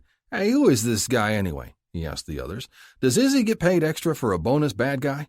"Depends," Caleb replied, "on whether or not he has warrants on him." The man's face darkened. Izzy grinned. "Oh, yeah," he said. "Look at his face. This here's a wanted man." "Well, he can add kidnapping and accessory to whatever else he's got," Caleb said, "plus whatever he did to that little girl." "Do to her? I didn't do shit to her." "Fuck you," Jeter spat. "You think you know me? You don't know shit about shit. You think—" The sound of a single gunshot came from inside the cabin. It sounded like a mid-caliber handgun, not Izzy's shotgun. Caleb broke out into a run.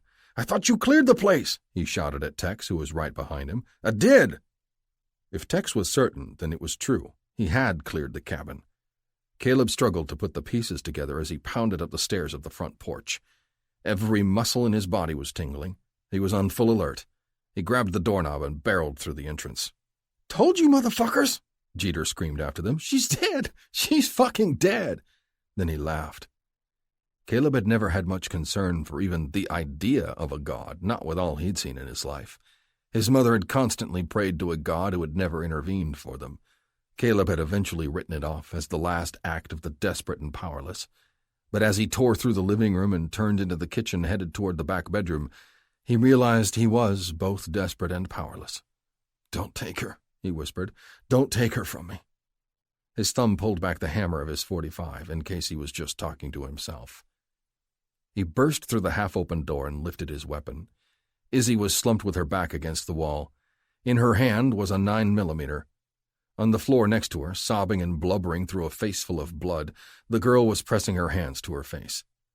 It didn't take much detective work to suss out that the girl had fired on Izzy and Izzy had pistol-whipped her with her own gun.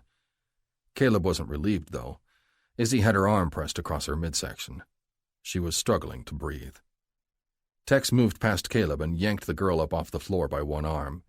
As she was being secured, Caleb holstered his gun and rushed across the room just as Izzy was sliding down toward the floor. He put one arm around her waist to steady her. "Baby?" he whispered. "Oh, God, baby, no!" "I didn't see her face," Izzy replied with her eyes closed. "What?" he asked, but he didn't really care. With his free hand, he yanked the Velcro over each of her shoulders and peeled off the bulletproof vest. Bulletproof is a common but inaccurate term for body armor. Though vests are manufactured at different tensile strengths, even the highest-rated armor is merely bullet-resistant, not bulletproof. And they have a failure rate upwards of 20%, even if they haven't been weakened by the temperature changes of various seasons. This was not one of those times. Caleb gently lifted her t-shirt over her belly. There was a large impact injury, already purple and spreading. It was low, though, just above the waistband of her jeans. Her ribs might have been spared. "Baby, can you breathe?"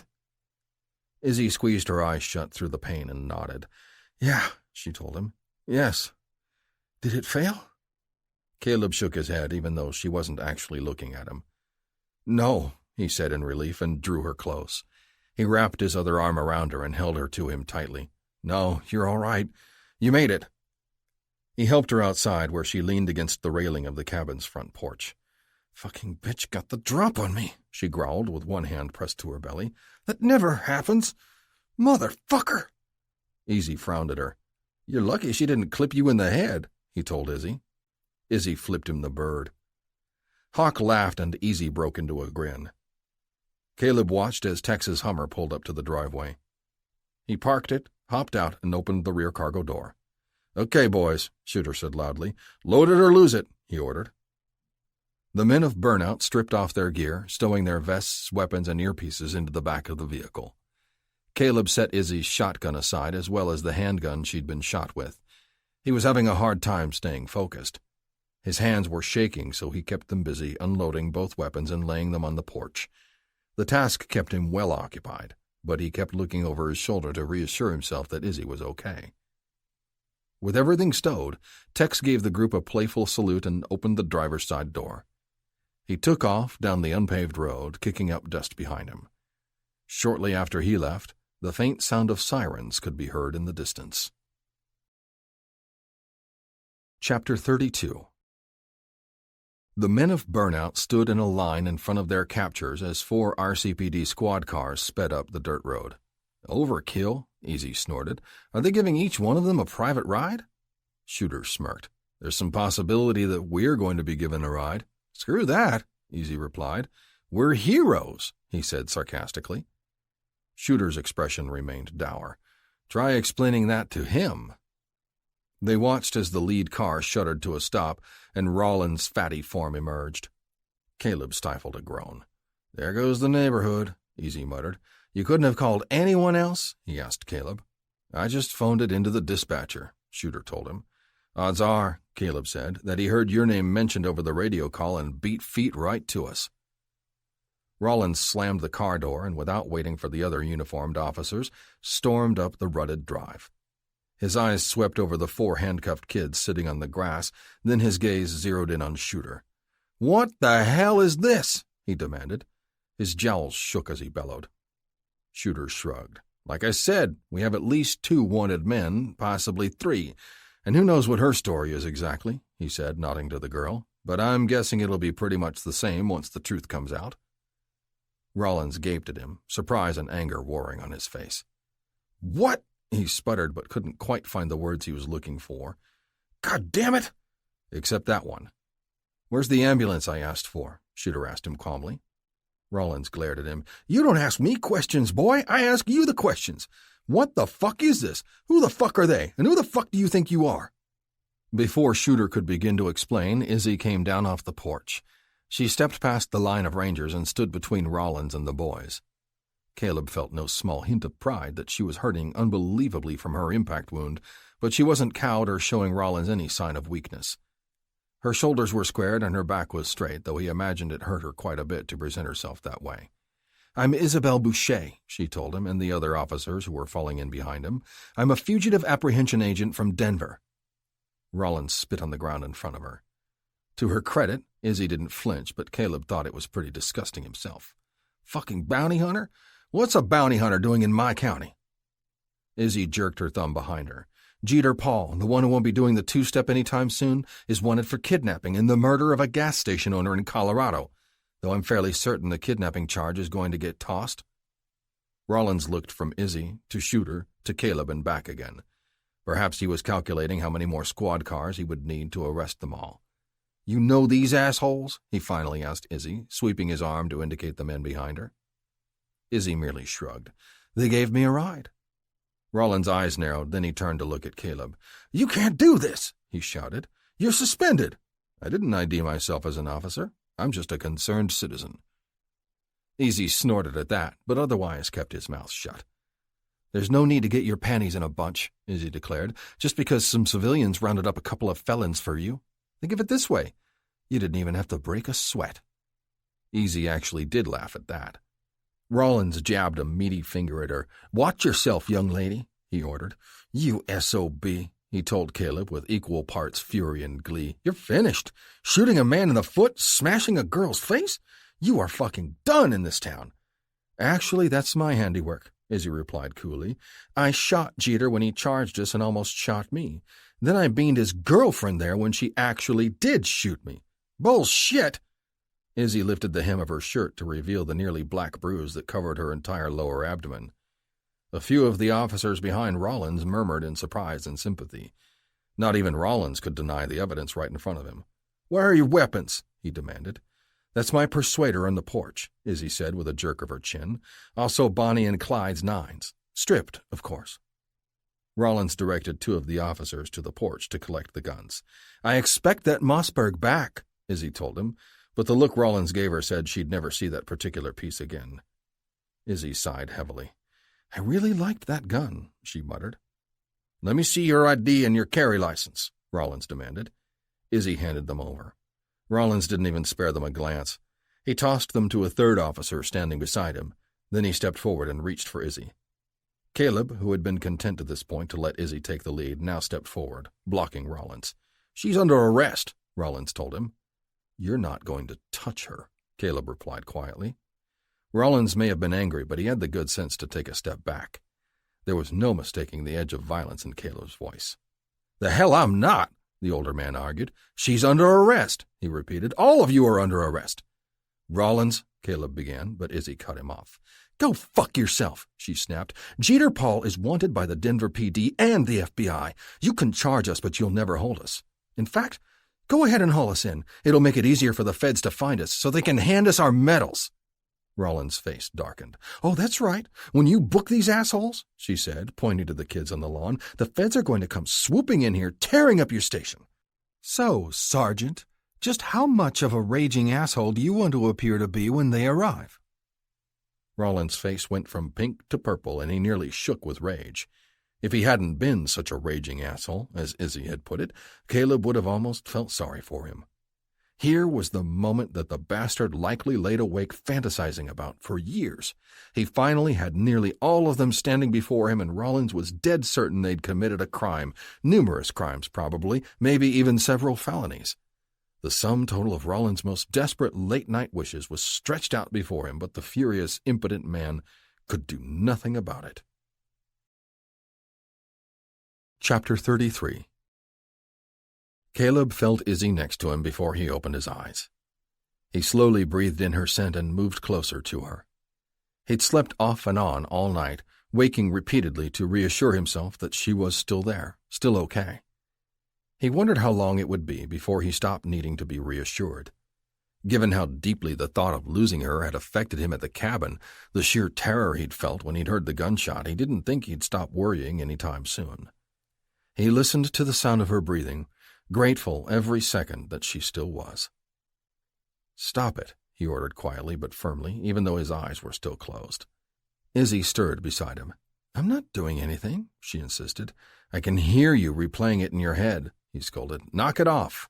You couldn't have done anything differently, Iz. You didn't know." Izzy sighed. "She's just a kid, but still, I should have expected it. I should have been more careful." He frowned to himself. He understood the sentiment, but it really hadn't been her fault. After hauling them all into the station, Caleb had gotten word that the girl had confessed to having a relationship with Jeter Paul. Knowing her parents would never approve, they'd kept it a secret for nearly a year. Apparently, Romeo and Juliet's grand plan was to rob the gas station where the girl worked. With their huge score, they'd live happily ever after in South Dakota with their cash earning interest while squirreled away in a mattress or something. Except Jeter wasn't supposed to shoot the owner. That he'd done on the spur of the moment when the man showed up unexpectedly to retrieve that night's deposit rather than in the morning as he usually did. Izzy had been brooding about that turn of events all evening and into the night. Caleb knew she didn't care that her reward had been halved now that the girl was no longer an official kidnap victim. Izzy was pissed that an innocent man died because of 2 selfish asshole teenagers. Ever since she'd heard that the girl was in on the robbery and not some victim of Stockholm Syndrome, she had been furious. "It should have been a theory," she told him. "I dismissed her as a victim too quickly." Caleb took hold of her hand. He'd much rather hold her, but she was still in pain and he didn't want to hurt her. Stop beating yourself up, he advised. You did everything right. None of us considered it. You're here. She's behind bars. Now that man's family knows the truth. That's the next best thing to having him back. Izzy squeezed his hand and sighed again. I wish I could just lie here forever, she said. Me too. She tilted her head to look at him, surprised. Caleb realized that it was time to have the conversation he'd been dreading. 24 hours ago, he would have done anything to avoid talking about it, even walk away from her for good, but now he knew he'd never be able to bring himself to leave. Losing you would have been losing everything, he told her. I avoided it my whole life, held myself back. I never wanted to feel this much for someone. It terrified me. It still does. I keep everyone away, even Shooter and the others. I couldn't trust myself. Caleb, that's all in the past. No, he said, squeezing her hand to cut her off. You have to know. You deserve to know what you'd be signing up for if you want me. He took a deep breath. This felt so much like jumping off a cliff. I see prostitutes, he confessed. Just the one now, Sioux Falls. But there were others when I was in the Army. Others in different countries. He didn't look at her. He kept his gaze on the ceiling. Any look of disappointment from her would absolutely gut him. She surprised him by saying, I get it. You stay disconnected. So do I. I just don't have to pay for it. It's always no strings. And I leave after a few months, even if it's going okay. I want to be me, but no one can handle me. I didn't think I'd ever find someone who would get me, get what I do and why I do it. I just figured I'd always be alone. I understand, Caleb told her. I think you're the only one who can. Caleb sat up and turned to look down at her. As uncomfortable as it was to lay himself bare this way, Izzy was a good woman, and she deserved it. I don't know if I can love you, he told her, because she should hear the whole truth. I don't even know if I have that in me. Maybe it got beaten out of me as a kid, or maybe I never had it at all. I might be broken, but goddammit, Izzy, I want to try. I know what losing you would feel like, and I don't know how I'd deal with it, but I would never, ever ask you to change. I'd never ask you to be something you're not. I'm not worth it, Izzy. I may never hit you, but I could still hurt you. But I'm a bastard, and I know it, because I don't want to let you go. He took another deep breath and laid it all on the line. Say you'll stay. Say you'll give me a chance. One chance. Chapter 34. Izzy could not easily raise herself up, so she did the next best thing. She took a hold of Caleb's hand and pulled him down to her. He hovered above her, bracing himself on the mattress. She cupped his face and brushed his lips with her own. She could simply have said, yes, but that one word didn't seem like nearly enough. 1,000 words might not be enough. As they embraced, she felt for the buttons on the shirt she'd borrowed from him. Izzy, no, he told her when he realized what she was doing. She ignored him and opened her shirt. He winced as he once again looked at the bruise. You're injured. I'll hurt you, he argued. No, you won't. Izzy, touch me, Caleb. I won't break. I already told you that. She put his hand on her breast and held it there. Caleb's eyes were darkening, but he still looked unsure. I need you, she insisted. He hesitated for a long moment, then slowly lowered his head. He gently licked her nipple. If she could have arched her back, she would have. She'd been with men who were competent, but none as skilled as the man pleasuring her now. And she knew it wasn't because he'd had a lot of practice. In fact, Izzy was dead certain that Caleb Barnes had never actually made love in his life. He was skilled because when they were together, it was the only time he almost let himself go. Having sex distracted him enough to let his emotions surge close to the surface. He forgot about restraint. He forgot about control. He focused on nothing but their mutual pleasure. Caleb could say he didn't love her. He could say he didn't think he was capable, but it was bullshit. He loved her, or was starting to fall in love with her. He just didn't recognize it. Izzy herself had never been in love. She hadn't quite known what it would feel like or what to expect if it ever happened. Caleb protected her. He cared for her. For all his fears and self-doubt, he'd shown time and time again that he was enormously concerned for her. And wasn't that love? She thought so. And for all Izzy's fears, he'd promised to accept her the way she was. He understood her, believed in her. That, without a doubt, was love as far as she could see.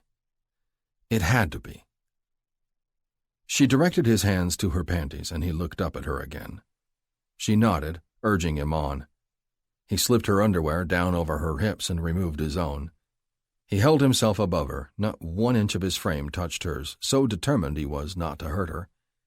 He sank inside her, and she bit into her lower lip to keep from crying out. "Izzy?" "Yes," she breathed, wrapping one leg around his hip. "God, yes!"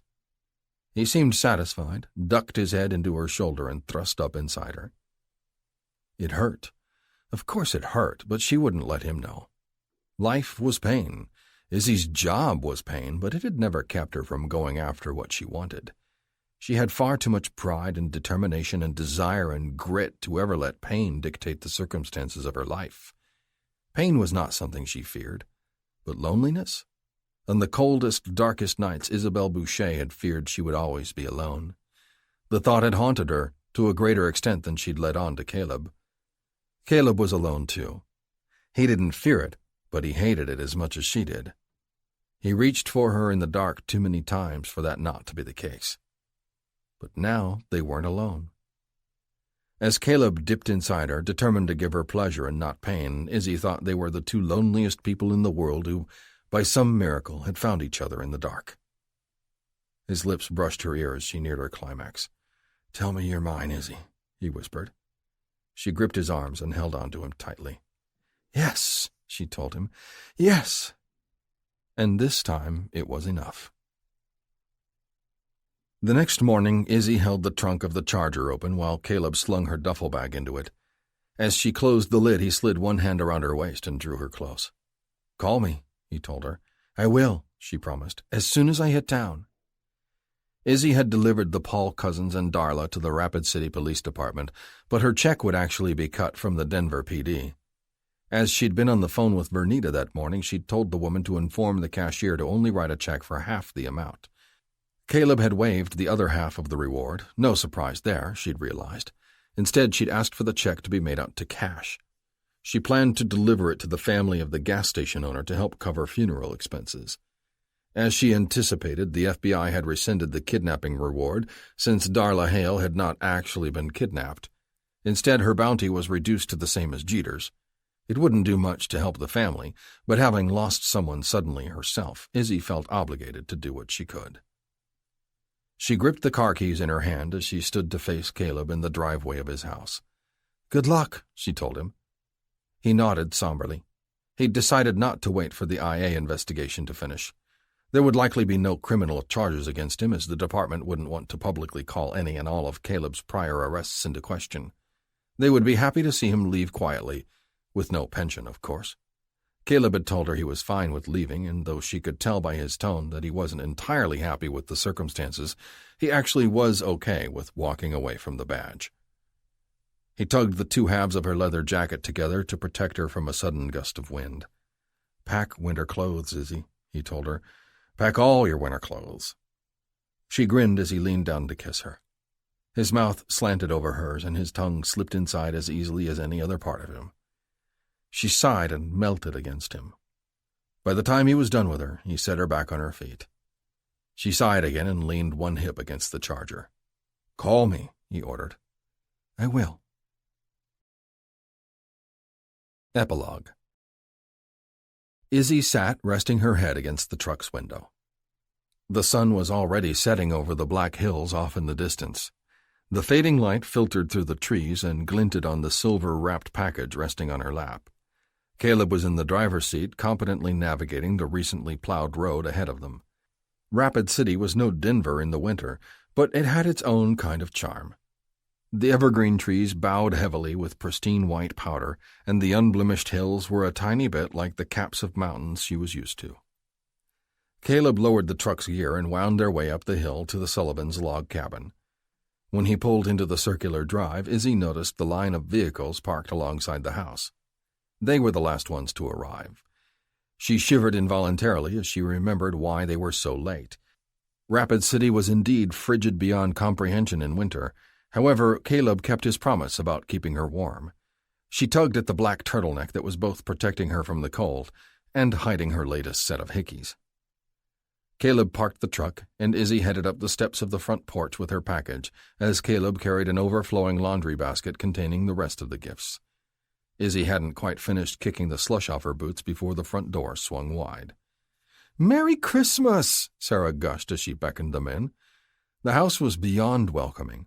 The smell of Sarah's cooking hit Izzy straight away, and when she stepped inside, the fire in the fireplace immediately began to thaw out her toes. "Merry Christmas," Izzy replied, as Sarah swept her into a one-armed hug. Baby Hope was on the woman's hip, and when Izzy came within range, she snatched the glittering silver bow stuck to the package under Izzy's arm. The little girl squealed with delight as the shiny prize came loose from its moorings. She crumpled it in her tiny hand. "Hope," Sarah half scolded. Izzy waved her new friend off. "No harm done. It's just Caleb's gift. Not a big deal," she said as she smirked at him. Caleb was ignoring her, though, as he set the basket down in front of the tree and began unloading it. The Sullivan Christmas tree was large and had been culled from their own front yard. It had been amusing to watch 5 muscled men attempting to coordinate bringing it into the living room. Cutting down the tree had been fairly easy, but carrying it across the snow and ice had been well worth the price of admission. More than one of them had ended up sprawled in the driveway. Holidays at the log cabin were tradition, such as any tradition could be that was only a few years old. But Izzy felt welcome on her first Christmas without Pop, just as she had a month earlier when she'd come for Thanksgiving. She missed her dad, no doubt about that, but the pain of his absence was dulled by the presence of new friends. After depositing Caleb's package under the tree, Izzy headed across the room. A very pregnant Tildy was sprawled in a chair, her feet propped up on the ottoman. Izzy patted her shoulder, and the younger woman smiled. Before Izzy could ask how she was doing, Hawk said, "Olivia." "Olivia." Izzy laughed. The large Sioux had Pepper, the cat, nuzzled against his chest. "For God's sake, Hawk," Shooter grumbled. "She can't hear you." Hawk was unruffled. "She can feel the vibration in my chest," he argued. "She knows I'm talking to her." "Olivia," he parsed out in a deep baritone. "I need my 2 best girls to get along right out of the gate." "2 best girls?" Tildy said loudly. "2? I've been replaced by the cat?" Hawk's mouth dropped open. "No," he stammered. "No, obviously. You're the best girl. The best of the best," he told her.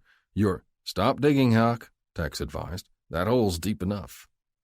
Tildy glowered at her husband, and he sat down on the couch, chagrined. "I love you," Hawk said lamely. Tildy raised an eyebrow at him. It was hard not to laugh. Tildy may have been half the size of Hawk, probably even less, but it wasn't hard to figure out just who ruled their roost. Izzy glanced over at Caleb, who was off in a corner whispering to Shooter in low tones. She gave him a questioning look, but Caleb merely smiled at her. She smirked at him in return. He still played it close to the vest sometimes. "Okay," Sarah said with the air of authority that her husband usually carried. "Let's get this show on the road." They all gathered in front of the tree, angling chairs to face each other as Sarah and Abby handed out gifts. As they slowly piled up, Izzy noticed she didn't have one from Caleb. She leaned toward him and tugged on his sleeve. "If my gift is in your pocket, you can give it to me later," she told him, giving him a sly look. He shook his head in protest, but she noticed that his eyes had grown a bit darker. She grinned as she pictured another night under the blankets with him. "Be patient," he whispered. Izzy squirmed in her chair. It was damn hard to be patient for that, or for that long. She watched as the usual sweaters, boots, and wallets were exchanged. Abby gave them all engraved wedding invitations along with their gifts. Izzy had seen the Custer, and she knew the old hotel would be perfect for the very small ceremony. She passed Caleb's gift to him, minus the bow. "What is it?" he asked as he peeled back the wrapping paper. Caleb wasn't big on surprises. 2 tickets to paradise," she answered. "Pack your bags. We'll leave tonight." He opened the long, thin envelope first. In it were indeed 2 plane tickets to Miami. "I thought we could escape the cold for a little while," she told him. Caleb unfolded a piece of paper and gazed down at the mug shot in front of him. He eyed her questioningly. Izzy shrugged. "Just in case we get bored." He lifted the lid on the box and pulled out a black string bikini. Shooter whistled. "Try it on," Izzy quipped. Daisy smacked his arm. "I meant Caleb," he protested. Caleb glared at him. "Only if you put on one of Slick's bras." Everyone laughed. Izzy shot Caleb a puzzled look. "I'll tell you later," he promised. He nodded to Shooter, and both men stood up at the same time. Izzy watched them disappear into Shooter's office just off the living room. When they came back, Shooter closed the door behind him. Caleb crossed the room and laid a large tactical shotgun across her lap. It was a Mossberg 500 Persuader, just like the one Rollins had never returned. It was topped with a big red bow. "Damn, woman!" Izzy cried. "I'm jealous!" Izzy practically jumped for joy. "You got the combat sights!" The others laughed. "Nothing says I love you like crowd control gear," Tex declared. Izzy stood up, Mossberg in one hand, and hugged the thoughtful man in front of her. "It's beautiful," she told him. "I love it." Caleb wrapped his arms around her and held her tightly. "I knew you would," he whispered in her ear. Izzy returned the gun to Shooter, who locked it back up in his safe until they were ready to leave. As she plucked crumpled pieces of wrapping paper off the floor, Abby cried, "It's snowing!" and flung the door open. She stepped out onto the front porch. Izzy's understanding was that the redhead hadn't seen much of the white shroud growing up in Vegas. She scooped some off the porch railing and watched it melt in her hand. Izzy had seen plenty of the stuff in her lifetime, but the view from her old, dingy Denver apartment couldn't compare to this one. High up on the hill, surrounded by trees and looking out over the city, the silence here was surprisingly addictive. Easy and Daisy tumbled down the steps and flung fistfuls of snow at each other. They both looked almost like teenagers. Izzy felt a pair of large, strong arms around her, and she leaned back into Caleb's substantial frame. She sighed contentedly. "Let's build a house out here," she said. Caleb nuzzled her ear. "Okay," he agreed. "We'll have to catch a few more skips, though. If we go after some big money targets, we could have enough saved to break ground in the spring." Izzy tensed against him. "Are you serious?" "Yeah, it's beautiful out here. I mean, we'll get our own hill, of course, but yeah, I think it's a good idea." Izzy laced her fingers through his and smiled. Caleb ducked his head until his lips brushed her ear. "I love you," he whispered. She closed her eyes and squeezed his hand. "I know," she replied. Sarah appeared at the doorway and called them all into the house again. The men set the table while the women carried the food in from the kitchen. Hawk trailed after Tildy, who was holding a large bowl of mashed potatoes. "Let me have it," he insisted. "I'm already halfway there," Tildy argued. "But I don't like it," he growled. Tildy rolled her eyes and set down the bowl. She turned and took both of Hawk's giant hands and put them on her belly. "I'm fine. She's fine. We're fine." Hawk didn't look entirely convinced. Tildy stood up on her tiptoes and kissed him lightly on the lips. Izzy was still fascinated that the young woman could subdue him with just a look or the touch of her lips. Hawk's eyes closed, and his large arms slid around her waist. "No tongue at the dinner table," Shooter ordered. Hawk ignored his lieutenant. It was several more moments before they both finally sat down. Tildy looked flushed and fanned herself with her napkin. Izzy suppressed a grin. She could relate. At the Sullivans' large dining room table, they passed around a bottle of red and sparkling water for Tildy until all the glasses were full. Shooter raised his first, and everyone else followed suit. When all their glasses were raised, Chris Sullivan's gaze passed over each of their faces, even Izzy's. "To family," he said. "To family." This concludes Doc by Dahlia West. Narrated by Mason Lloyd. Copyright